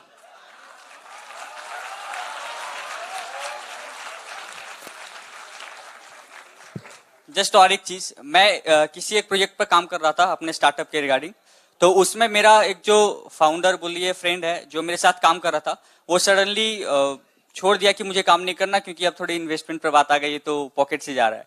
अब मेरे पास एक सीन था कि मैं या तो छोड़ दूं या कंटिन्यू करूं। अब मैं उस पर काम करना कंटिन्यू कर रहा हूं, बट अब मेरे पास कोई ऐसा फ्रेंड नहीं है जो उस बिजनेस में मुझे हेल्प कर पाए, तो मैं अभी क्या करूं, उस चीज को लॉन्च करके वेट करूं कि कोई अच्छा बेटर पार्टनर मिले या फिर मैं पार्टनर ढूंढूं उसके बाद कंटिन्यू करूं। आप अकेले होते हो तो 10 किलोमीटर दौड़ते हो, मानो एक स्टेमिना बताता हूं आपको, एवरेज, करेक्ट? आप अकेले होते हो, अकेले वन इन मन, एकला चालो रे, हमारे बंगाल से निकली ना बात। अगर अकेले दौड़ सकते हो 10 किलोमीटर, 4 लोग और आगे, उनके साथ मिलकर आप 40 किलोमीटर दौड़ रहे हो, राइट? अब आप दौड़ रहे हो, 6 महीने हो गए, दौड़ रहे हो, अब आपका भी स्टेमिना 10 से 12 किलोमीटर 13 किलोमीटर पहुंचा होगा कि नहीं पहुंचा होगा। अब इस बीच में वो 3 लोग सो जाते हैं, तो आपको 13 किलोमीटर तो दौड़ना चाहिए ना अकेला है। एटलीस्ट आपका एवरेज तो सुधरा 10 से 13 का, और चलो 13 नहीं भी हुआ, एटलीस्ट 10 तो किलोमीटर दौड़ रहे थे ना पहले, तो 10 किलोमीटर दौड़ो। पहली चीज, जब आपने व्यापार शुरू किया था तो आपने व्यापार करने के लिए शुरू किया था कि रिश्तेदारी निभाने के लिए किया था? हमारा पर्पस ऑफ लाइफ क्या है? Your purpose of starting a business was not to maintain that relationship whether he और she comes with me to the end of life और बिजनेस और नॉट। माय पर्पस कि मुझे 100 किलोमीटर दौड़ना है, तू आ रहा है, तू आ रही, तो आ जा, साथ में दौड़ेंगे, नहीं तो मैं अकेला तो चल रहा हूं। Your focus should not be on that relationship again कि वो आएगा कि कोई दूसरा आएगा। चलते रहो भाई, एकले चलते रहो, मत सोचो कि उसने क्या गलत किया क्या सही किया, वो करे उसको जो करना है।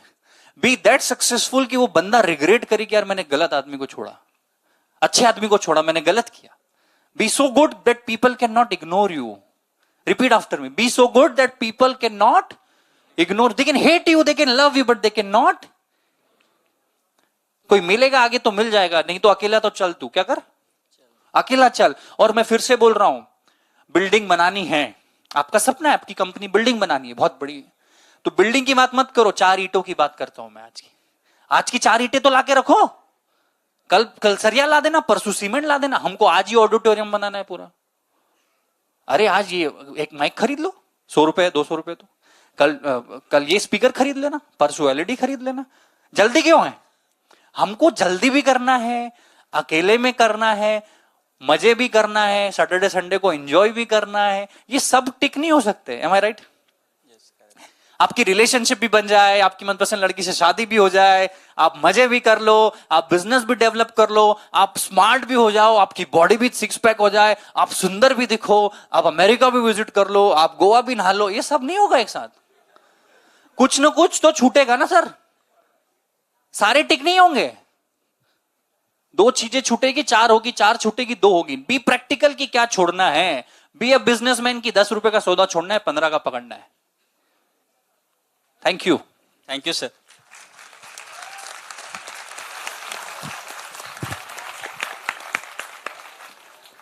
पीछे सवाल है सर का.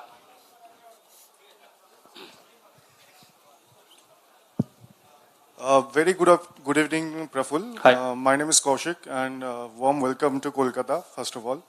So my question is, you have started a business from the chai wala, that your business is about chai. So you have initiated from a basic ground, and now we can see that the stall, like you know, engineer chai wala, engineer momo wala, MBA momo wala. So you can see a lot of people are there to start up like you, because you are there. You can say you are motivating them. So in order to sustain in the same kind of business, what exactly you do? That's my question.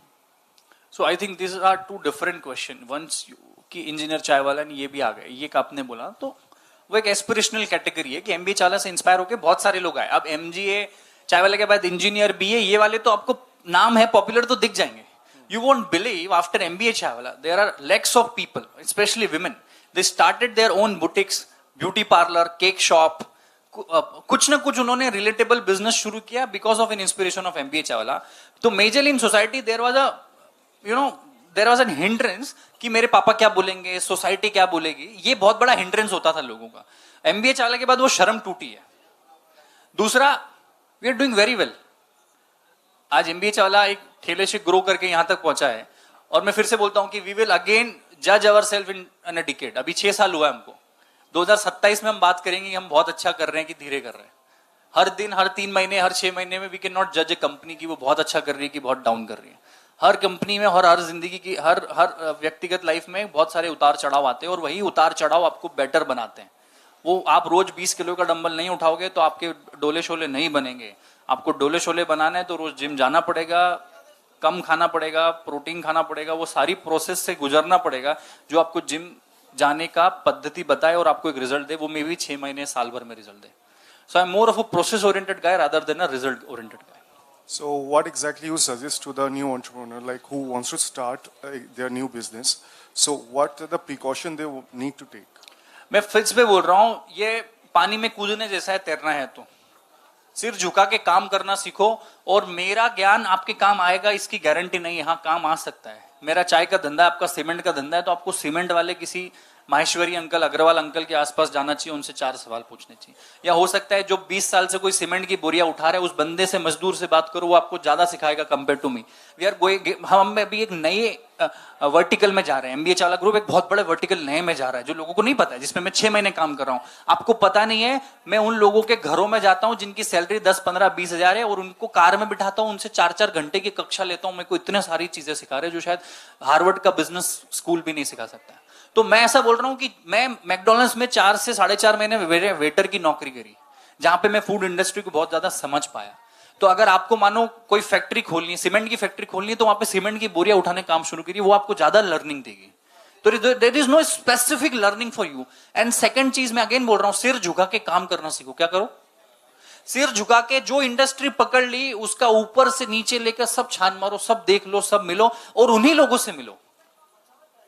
अगर चाय है तो सिर्फ चाय वालों से मिलो. At least 1000 दिन का रूल बोलता हूं मैं. फोकस ऑन 1000 दिन, ओनली चाय. कॉफी भी जाए, कटरीना कैफ भी जाए ना, नहीं देखने का उसको.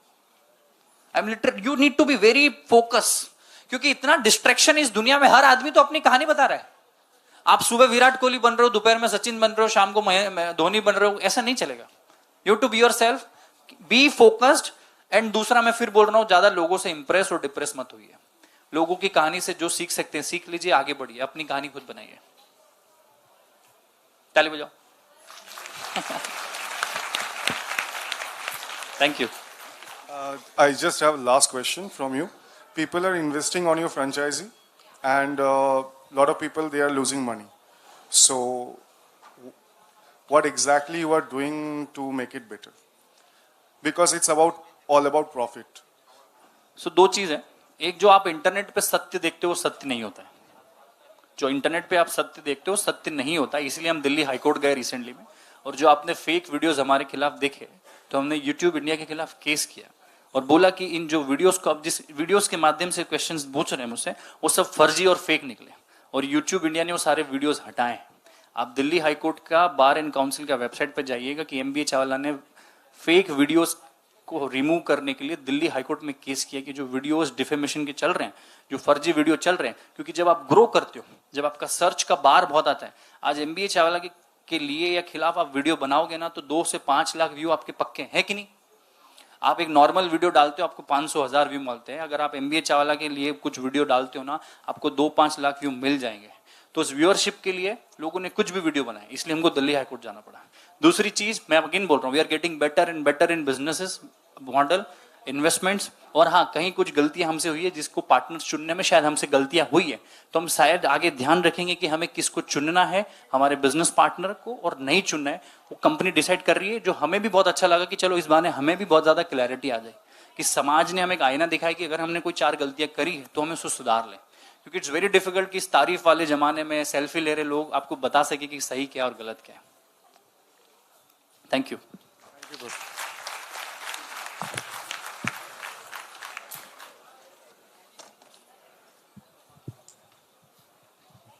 गुड इवनिंग सर, मैं एक क्वेश्चन पूछना चाहता हूँ आपसे कि 1-1.5 महीने पहले मेरा एक दोस्त है, तो मैंने और उसने एक प्लान सेटअप किया है कि हमने एक एरिया चुना है कि उधर 2-3 कॉलेजेस है लेकिन एक भी बुक स्टॉल नहीं है। उन लोगों का चीफ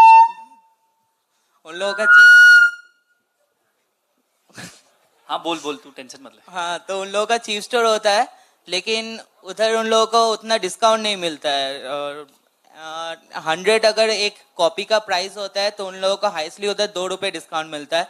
तो हमने उस एरिया को स्कॉट किया है करके, हमने मतलब एक बिजनेस सेटअप करने का प्लान किया है कि उधर हम लोग एक बुक स्टॉल खोलेंगे, लेकिन सबसे ज्यादा जो उन लोगों को कॉलेज से निकल के ऑप्शन नहीं मिलेगा कि हम लोगों के वहां से वो खरीदे वो, तो हमने सोचा है कि उसको ऑनलाइन फैसिलिटेट करे कि कोई डिलीवरी मैन होगा जो रात को भी उन लोगों को सप्लाई कर सकेगा। तो सर इसके लिए मुझे क्या करना चाहिए?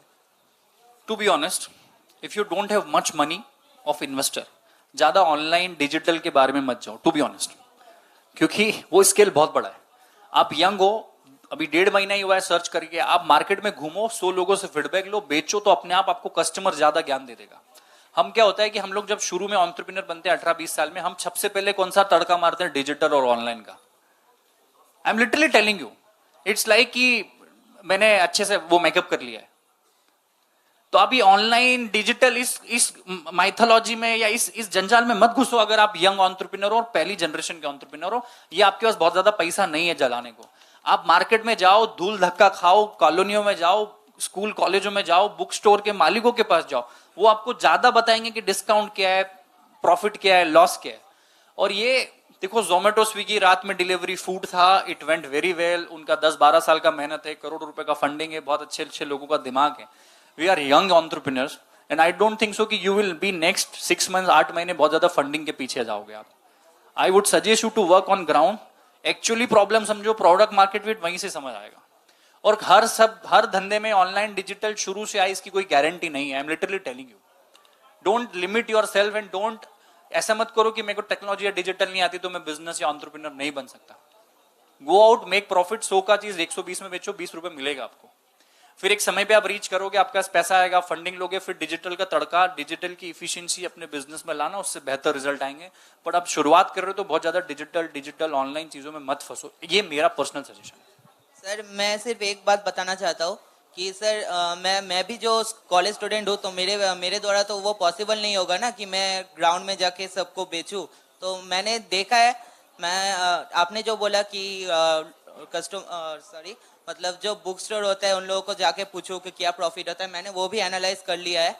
तो उसके बाद सर मैंने जो देखा है, मैं भी जो एक कॉलेज स्टूडेंट हूँ, तो मेरा भी ये प्रॉब्लम फेस करना होता है मुझे भी, कि रात को हम लोग जब असाइनमेंट करते हैं तो हमारा पेपर खत्म हो जाता है, तो हमें पेपर खरीदने के लिए कोई ऑप्शन नहीं रहता। तो मैं वही फैसिलिटेट करना चाहता था कि वो लोग एक कॉल करेंगे या कोई वेबसाइट पे जाएंगे तो उन्हें रात को डिलीवरी मिल जाएगी। ये बेस्ट आइडिया आपका, और इस पे आपको बहुत ज्यादा काम करना चाहिए। इट विल बहुत अच्छा चलेगा ये। Best wishes. Thank you sir. 1 या 2 क्वेश्चन लेंगे, फिर मेरे को फ्लाइट भी पकड़ना है। तुम तो पैसे दोगे नहीं, मिस हो जाएगी तो। 1 या 2 क्वेश्चन, हाँ भाई please. Hello, sir. My name is Devnath. And my question to you is, if anyone is planning to start any startup or any business, then how should be their mindset and planning to make it a large-scale business later on? And secondly, what are the skills they should acquire before getting into the market? Thank you. Second का question का answer पहले दूंगा तो first का आ जाएगा. बहुत ज्यादा large scale का मत सोचो. आप आज का सोचो, कल का सोचो, एक हफ्ते का, एक महीने का सोचो. आप 2 साल 4 साल का मत सोचो एकदम से कि वो बहुत बड़ा कब बनेगा. आप आज का 100 रुपए का धंधा, 1000 रुपए का धंधा, 1500 का धंधा, उसका सोचो. दूसरा, स्किल की आपने बात करी. टेक्निकल स्किल्स बहुत सारी हो सकती है. आपको एक्सेल शीट आती है, आपको टेक आता है, ये बहुत अच्छी स्किल्स है जो आप कर सकते हो. परंतु 2-3 स्किल बहुत इंपॉर्टेंट है, वो है हार्डवर्क की. आपको मार्केट में जाना पड़ेगा. दूसरा, ईगो हटाना पड़ेगा. क्या हटाना पड़ेगा? ईगो हटाना पड़ेगा कि मैं इससे क्यों पूछूं, मैं इसके पास क्यों जाऊं, ये मेरे पास आएगा, ये चीज हटानी पड़ेगी. तीसरा, इट्स अ 1000 डे का मिनिमम एक गेम होता है बिजनेस का. 1000 दिन तक तो बिना प्रॉफिट लॉस, बहुत ज्यादा तामझाम की सोचो मत. आपने 1000 दिन अपने व्यापार में लगा दिए शुरू में, फिर आपको रिजल्ट दिखना शुरू होंगे. मिनिमम 1000 दिन. तो आपको बिजनेस के रिलेटेड जो स्किल्स दिख रही है वही आप एक्वायर करो. बहुत ज्यादा स्किल करोगे तो भी दिक्कत है. तो उस बिजनेस के रिलेटेड, मेरे को चाय में क्या चाहिए था? लोग चाहिए थे जिसको मैं कस्टमर बनाऊं. तो मैं मिला लोगों से, रोज मिलना. जो चाय पीता है वो मेरा कस्टमर है, मैं राइट. तो मैं उनसे मिलता हूं, वहां दुकान खोलता हूं जहां जनता दौड़ती है. तो मैं इसमें बहुत ज्यादा ना टेक लगा रहा हूं, ना बहुत ज्यादा एक्सेल शीट लगा रहा हूं. हाँ, बैकएंड पे काम होता है, पर अर्ली स्टेज पे आप सिंगल फाउंडर हो, आपको सब कुछ आता है. ऐसा बोलते हैं कि अगर आप आपके धंधे में झाड़ू नहीं लगा सकते तो आपको उसका मालिक बनने का हक नहीं है. तो झाड़ू लगाने से लेके मालिक बनने तक की बहुत सारी प्रोसेस आपको पर्सनली आनी चाहिए. एक लास्ट क्वेश्चन लेंगे, then we will end it. Sir, you will choose who will be the questioner. Sir. Yeah, ma'am. So my name is Oishi Majumdar, and my first question is, who is the biggest motivator for you to start this business? As because इसमें तो बहुत सारे risk भी थे ऐसे जो आपने चाय के हिसाब से बिजनेस शुरू किया है. ओके. और एक तो है कि मतलब मेरे फैमिली पे, मतलब एज अ पर्सनल क्वेश्चन पूछ रही हूँ, मेरे फैमिली पे मतलब लड़कियां बिजनेस नहीं कर सकती, ये है. और मुझे है कि मुझे करना है, तो मैं कैसे करूँ? मतलब कैसे रेस्ट्रिक्शंस को पार करके मैं बिजनेस स्टार्ट कर सकती हूँ? तो वो आप अगर बताएं तो बहुत अच्छा होता. सेकंड क्वेश्चन का बहुत अच्छा आंसर है. आप ये डिबेट में मत जाओ कि मेरे पापा मम्मी क्या बोलेंगे, और उनको कन्विंस करने मत जाओ. You can not convince your parents. भगवान नहीं कर पाया तो हम कौन है? You will lose this battle. You will lose this. आप अपने परिवार वालों से हार के भी हार जाओगे और जीत के भी हार जाओगे. आई am literally telling you. But एक टाइम पे तो वो फर्स्ट सपोर्टर होता है ना. सपोर्टर नहीं होते कोई भी. आप अपने सपोर्टर हो. You are the, मैं again I am telling you, you are the first brand ambassador of your company. You are the first brand supporter of your company. You are everything for your company. Once you in 3 months, 6 months, if you will work hard, आप time पे उठोगे, time पे काम करोगे, mummy papa को observe हो जाता है, वो आपके मम्मी पापा है, ये वो समझ आ जाएगा कि ये बच्ची अब सुधर रही है, बहुत अलग है, अब बेटा बेहतर कर रहे हैं, तो दे विल सपोर्ट यू. आप बातों से उनको बताओगे कि मैं ये कर लूंगा, तो वो बातों से नहीं मानेंगे. माँ बाप है हमारे वो. आप 2-3 महीने प्रॉपर काम करो, डेवलप करो, पैसा घर में आने लगेगा, रिलेशन बनेंगे, नेटवर्किंग बनेगी, तो चीजें आएगी, तो माँ बाप सपोर्ट करेंगे आपको. पर ये डिबेट में मत जाओ कि वो आपको पहले दिन से सपोर्ट करे. वो 4 महीने पहले आपको म्यूजिक क्लास में सपोर्ट कर रहे थे, 2 महीने पहले क्रिकेटर बनाने में सपोर्ट कर रहे थे, उसके पहले वो आपको कोचिंग क्लास में पैसा दे रहे थे. मम्मी पापा सुबह, मतलब जब से आप समझदार होते तब से कुछ ना कुछ सपोर्ट कर ही रहे. वो खुद भी डिसाइड नहीं कर पाते कि उसको मैं कहां सपोर्ट करूं आगे. सो पहले यू नीड टू डिसाइड कि अब आपका ये पिलर हो गया कि भाई अब मेरे को इसी पे काम करना है. वो 6 महीने मेरे पापा में मैं ठेला शुरू किया, मेरे पापा ने गाली दी 6 महीने तक मेरे को, पर 7वें महीने से बढ़िया अच्छे मोटिवेशनल फोटो भेज देते कि बेटा अच्छा कर रहा है तू. तो एटलीस्ट वो खुद भी देखे कि ये 6 महीने तो दे रहा है अपने धंधे पे, अपने काम पे. वो खुद आपको चेक करना चाहते हैं कि 4-6 महीने 8 महीने देगा कि नहीं इस काम पे. हो सकता है 4थे महीने से कोई दूसरा काम शुरू कर दे, फिर मैं उस पर सपोर्ट करूं और फिर वहां पे सपोर्ट करना चालू कर दे. So you need to stick to your goals first, then they will support. And for me, my motivator is my family, my brother, my papa, mummy, my wife. I'm married. I have a 15 months kid. So they've been very, very supportive. और कभी कभी आपको अपने परिवार से support लेते भी आना चाहिए कि उनसे सपोर्ट कैसे लेना है. उनसे प्यार से बात करना पड़ती है, उनको बताना पड़ता है कि मैं ऐसा कर रहा हूँ, ऐसा हो सकता है. कभी रिजल्ट खराब जाएंगे तो मेहनत बढ़ा दो, जब समय खराब हो तो मेहनत 4 गुना कर दो. कोई 2 गुना वेस्ट हो जाएगा, कोई 2 गुना अच्छा हो जाएगा, तो आपका एटलीस्ट ब्रेक इवन तो हो ही जाएगा. ठीक है, चलो, thank you very much for all coming here. और आपने बहुत अच्छा सवाल पूछा, मेरे को बहुत अच्छा लगा. Thank you very much. MBA Chawla outlets पे विजिट करते रहिए और हमारा शेयर प्राइस बढ़ाते रहिए. Thank you very much.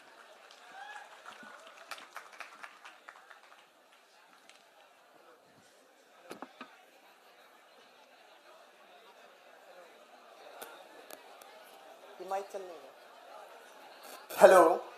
So I would like to express my vote of thanks to Praful sir. It was a great experience to have him as a keynote speaker for Entrepreneurship Awareness Drive 2023 Kolkata. Thank you, sir.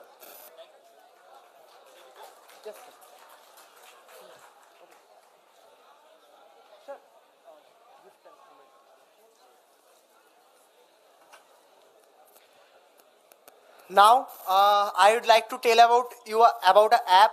The app is Adda 52. So Adda 52 is our title sponsor, and I'd like to let you know another interesting fact that today there will be a specific competition or a contest which have a winning prize of 1.25 lakhs in that app. So just what you need to do is scan the QR code and download the app. Don't download the app from the Play Store. You have to download the app from here only. Otherwise, you will not get the benefits of being a EAD Kolkata participants in that app.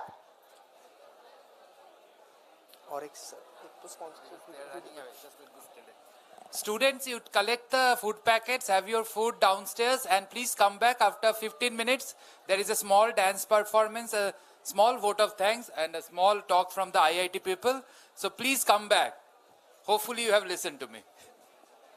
Oh, nobody hears it. Yeah, so we beg for the high tea.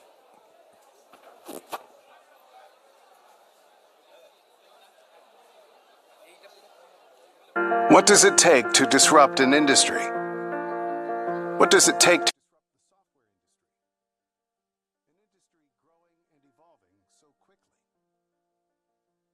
Is it time? Is it money? Is it innovation? Is it a great product? Does it take blunt recklessness or careful consideration? What about having vision, passion, and dedication? What about breaking the rules? It takes all of that. But above all, it takes a vibrant community.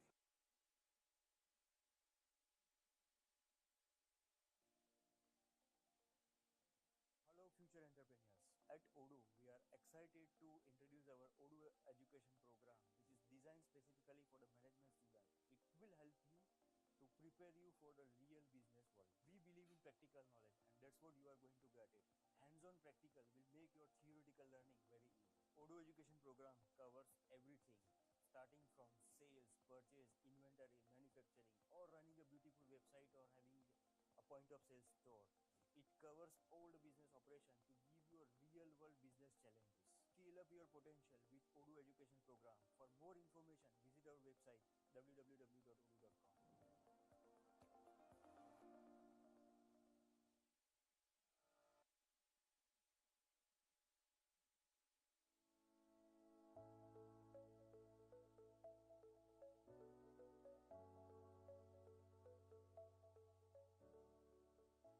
I'm Ranjit Yatra, director at the Carrot IT. Me working with the Carrot IT since 2015. In 2017, we become a Odoo partner, and so far our journey is going well. Around 2012, I started my career with the Odoo India or Tiny ERP as a interns, and spent my career's first 4 years as a Odoo developer there. If we see the history of the Odoo, Tiny ERP to Open ERP and Open ERP to Odoo 2005 to 2023, so it's going on the rapid graph, right? So we want to grow with the Odoo ecosystem, and the partner is challenge where we can contribute ourselves, right? And that's the main thing which led us to become Odoo partner. When we facing the real challenges of the customers, and when we are pitching the carrot to to the customers, at that time we thought, if we want to grow with Odoo, if we want to work with the Odoo, definitely we have to be a partner. We have to put our channel, because with the partnership we are also learning many things from the Odoo. We are providing the literally the value to the customers, and that's a main reason we can say why we become a partner. experience with Odoo, or maybe especially we are day-to-day touch with the Odoo India, is amazing. So employee to partner, that is an amazing journey so far we have with the Odoo. And whatever you can see here, from 1% to 40, that all the things what we gain, what we are improving to, and what we are contributing to the market, yeah, that's all due to the Odoo's help. According to my this 8-year experience as a CEO or director, I can say trust on people, and they will be bring you up, and that is the core advisor. And I firmly believe that things like, if you want to grow, you have to trust your people, you have to trust your customers. My advice to companies or people who want to become a partner, one or two items we can say is trust. When we are presenting as a company to our customers, when we say that we are official partner, we are one step ahead to them. So means we are getting some trust, and we are giving trust to our clients. Yeah. Apart of that, there is another significant benefits of the become a partner as well, like the commissions we are getting, also the like the training and support we are getting from the Odoo. And if we are not a partner, these all things we are missing. So if we want, and if we want to provide the services with the Odoo, definitely partner and become a partner or Odoo's partnership worth it.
are coming to the fag end of the program. I know it has been a bit of tiring.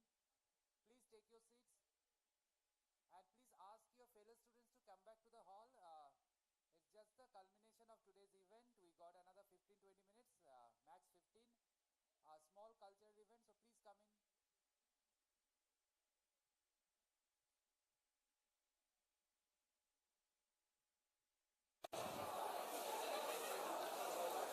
Yeah, please settle down. Please settle down at the back. Please settle down. We'll start the program. And within 10-15 minutes, we'll try to wrap it.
Hello everyone.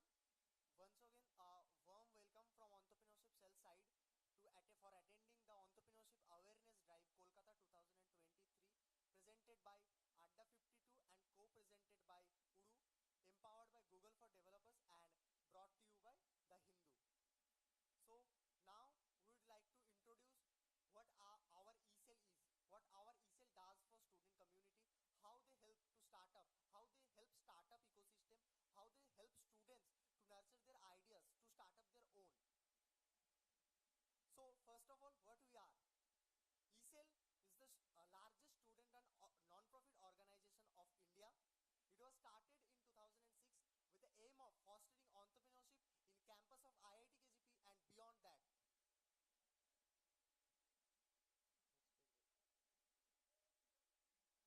Till now, from our starting, we have incepted almost 25 plus unicorn startups. We have mentored more than 250 plus startups, and we have every year we got a registration of more than 5,000 startups to give them mentorship.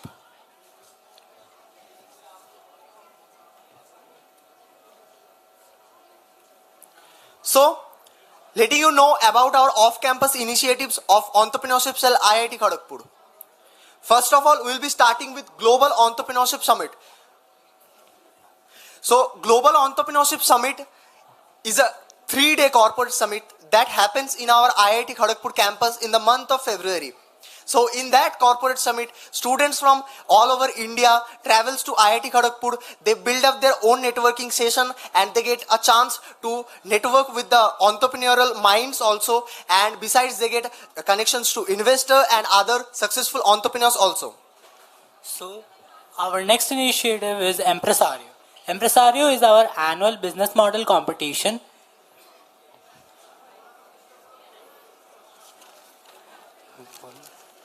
which sees 2000 plus registrations for it and 150 plus mentors and 100 plus investors with a prize pool of 85 lakhs. So next we have Million at Stake. So I think all of you have must seen Startup Shark Tank India in TVs, right? So this is a Shark Tank India of Entrepreneurship Cell IIT Kharagpur. So in this competition, you can win a on-spot funding of almost 1 crore if you have a great idea and you can pitch properly in front of investors. So, this is initiative EAD. This is the event which you are in right now. So, this needs no much say because you have attended this event. So, it is conducted every year in almost 20 plus cities throughout India, and we have a footfall of almost 30K plus every year. Okay, so moving on to our next initiative, that is LSM. So along with EAD, another initiative that we take, that is LSM. So like as EAD is Entrepreneurship Awareness Drive, so that is basically a mass awareness campaign for the students, for the youths, but for catering the startups. Like let's say if we consider the tier 1 cities of India, Bangalore, Gurgaon, Delhi, Noida, Kolkata, so they have various startups, and nowadays startups has their own problems. To cater those problems, to help them out, we conduct local startups meet. We conduct local startups meet in almost 12 plus major cities of India, and every year we successfully we help almost 8,000 plus startups through our LSM program. So these are the off-campus initiatives of eCell. If you guys think you have a great idea, you can connect to us any point of time. We will help you out by various initiatives. Thank you all.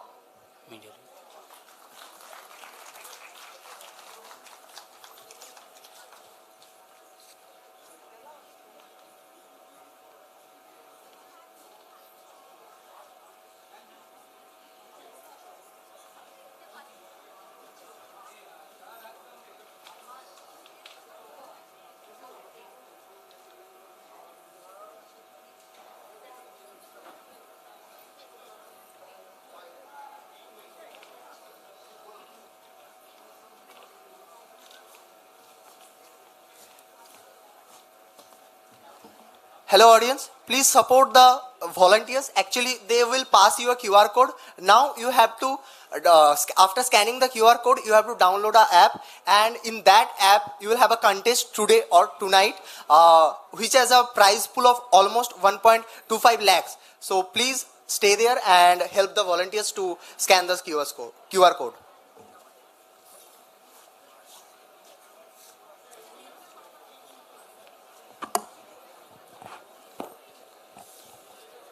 We are going to end our program with a cultural performance by the students of NSHM, NSHM Center of Creative and Performing Arts, Angan. Now, before we move on to the cultural program, I would like to take this opportunity to thank eCell of IIT Kharagpur, Bhawanipur Education Society, all participating colleges for making EAD 2023 a grand success. My special thanks to all NSHM team members and student volunteers for making this event successful. Thank you all. So let's now move on to the cultural program. We are waiting to see a lovely performance by our own students. Thank you.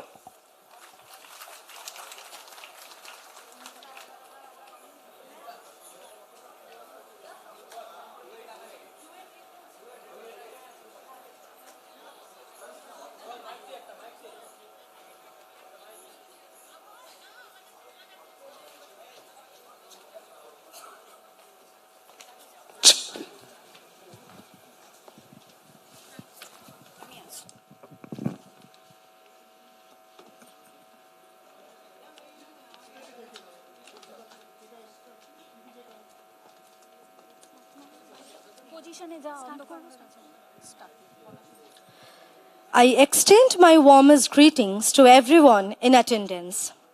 The festive season is rapidly approaching, and the best way to observe Navratri is with a festive mood.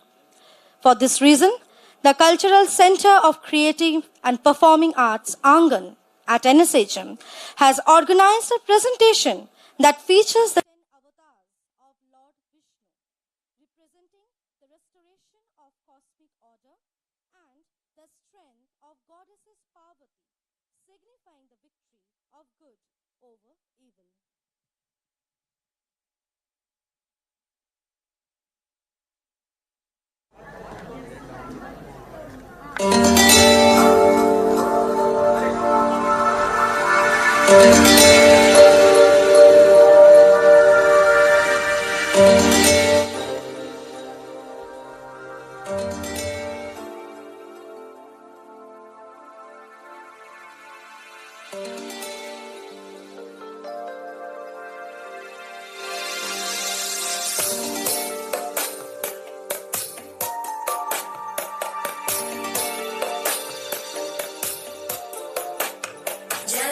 जगज्जालपालं गजत्कण्ठमालं शरच्चन्द्रबालं महादैत्यकालं नभोनीलकायं दुरावारमायं सुपद्मासहायं भजेऽहं भजेऽहम्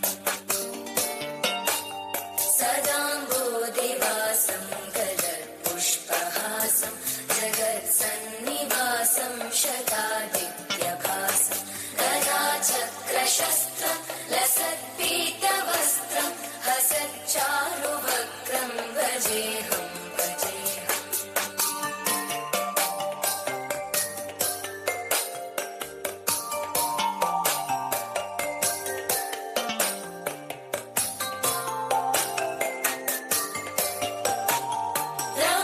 रमाकण्ठहारं श्रुतिभ्रातसारं जलान्तर्विहारं धराभारहारं चिदानन्दरूपं मनोव्यस्वरूपं मृतानेकरूपं भजेऽहं भजेऽहम् जराजन्महीनं परानन्दपीनं समाधानलीनं सदैवानदीनं जगज्जन्महेतुं सुरानीकहेतुं त्रिलोकैकसेतुं भजेऽहं भजेऽहम्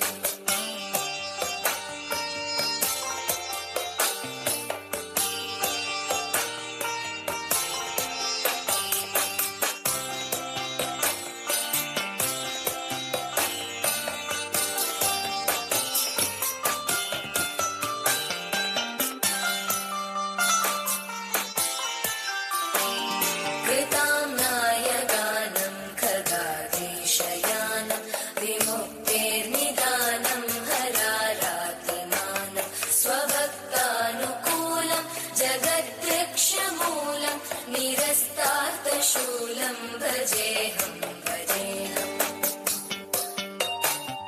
समस्तामरेशं विरेवाभकेशं जगद्विम्बलेशं हृदाकाशदेशं सदा दिव्यदेहं विमुक्ताखिलेहं सुवैकुण्ठगेहं भजेऽहं भजेऽहम्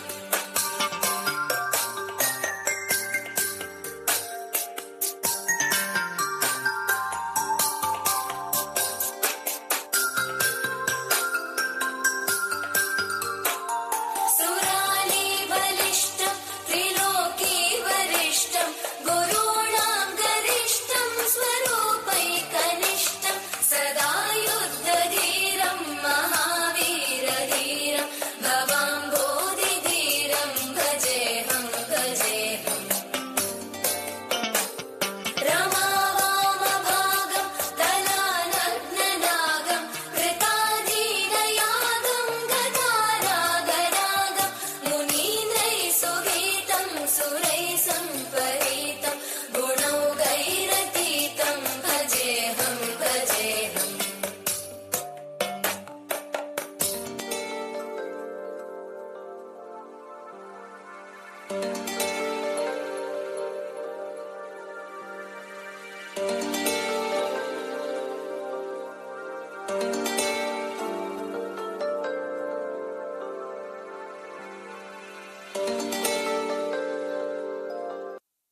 Hello, hello, hello, hello, hello, hello.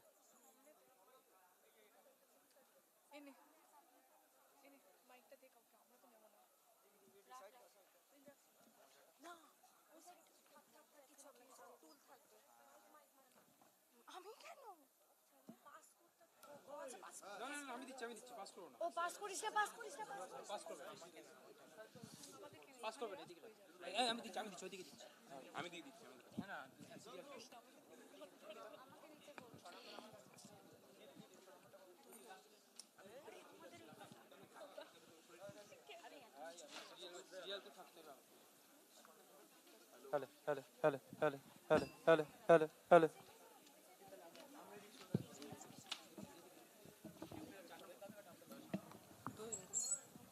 Hello, hello.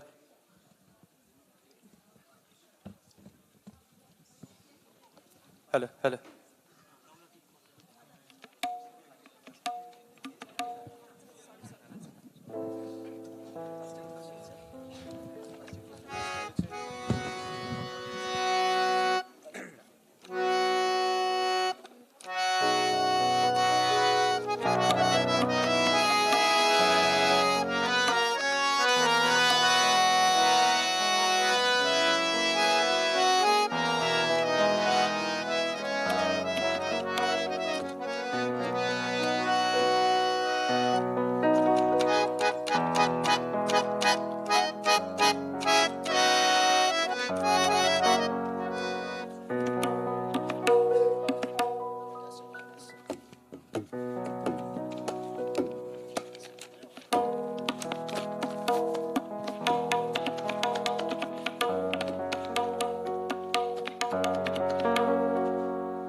হারমোনিয়ামটা একটু বাড়াও তো হালকা, হারমোনিয়ামটা একটু বাড়াও।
মাইকগুলো দে আমাকে, যা mic দে, mic দে, mic দে।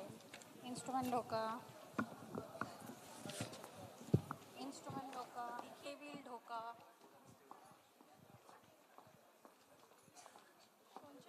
একটু এই যে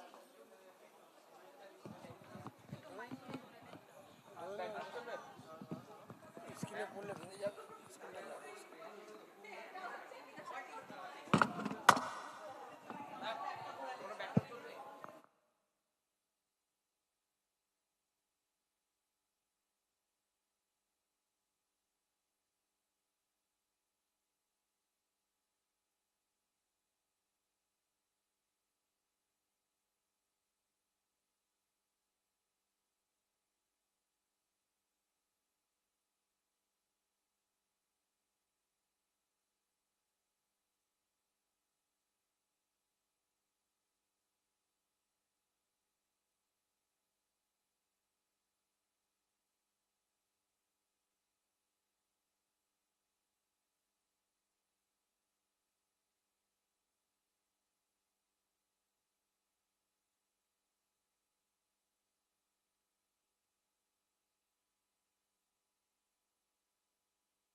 गिरिनन्दिनि नन्दितमोदिनि विश्वविनोदिनि नन्दिनुते गिरिवरविन्ध्यशिरोदिनि वासिनि विष्णुविलासिनि जिष्णुनुते भगवति हेशिति कण्ठकुटुम्बिनि भूरि कुटुम्बिनि भूरि कृते जय जय हे महिषासुरमर्दिनि रम्यकपर्दिनि शैलसुते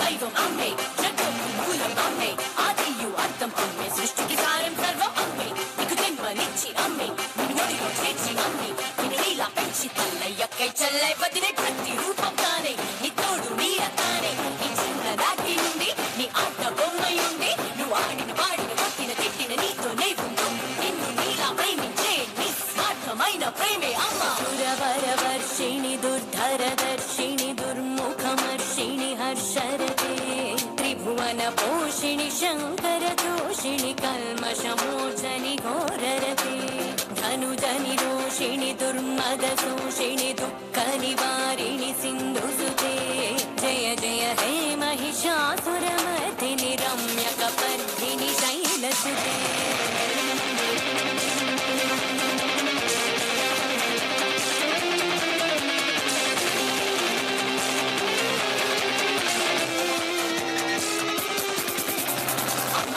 జన్మనిచ్చి భార్య నిన్ను తండ్రిని చేసి పంచభూతాలే తానై ఐదను బంధాలే తానై అమ్మాయి అక్కై చెల్లై భార్య పతినై నిన్ను నడిపించే శక్తియే అమ్మా She's a creation, she's a power, she's a nature, she's everywhere. She's a mother, she's a sister, she's a wife, she's a one who cares. She's a love, she's a glory, she's the beginning of this world. Listen everyone, she's in everyone. Everyone. गिरिनन्दिनि नन्दितमोदिनि विश्वविनोदिनि नन्दिनुते गिरिवरविन्ध्यशिरोदिनि वासिनि विष्णुविलासिनि जिष्णुनुते भगवति हेशिति कण्ठकुटुम्बिनि भूरि कुटुम्बिनि भूरि कृते जय जय हे महिषासुरमर्दिनि रम्यकपर्दिनि शैलसुते सकलननादनीतनीतताडनिमित्तजलासरते कल्पापतिवरदौन्दतदानकतालकुतूहलनादरते दिग्गमिकिटदिग्गडदिमिध्वनितीरमुदङ्गमिनादरते जय जय हे महिषासुरमर्दिनि रम्यकपर्दिनि शैलसुते रम्यकपर्दिनि शैलसुते रम्यकपर्दिनि शैलसुते रम्यकपर्दिनि शैलसुते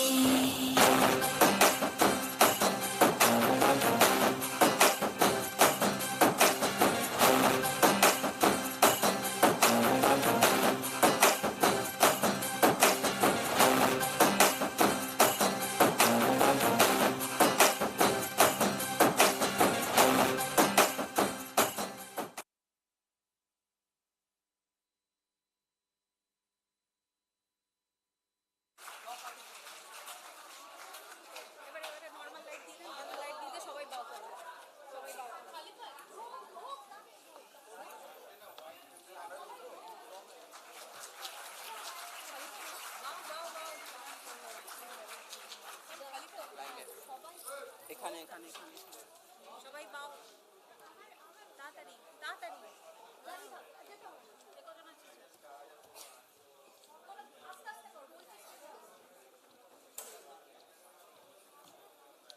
বাও করো না বেরিয়ে ছেড়ে দে ছেড়ে দে চলে চলে চলে চলে সবাই খেতে ব্যস্ত ভিতরে গিয়ে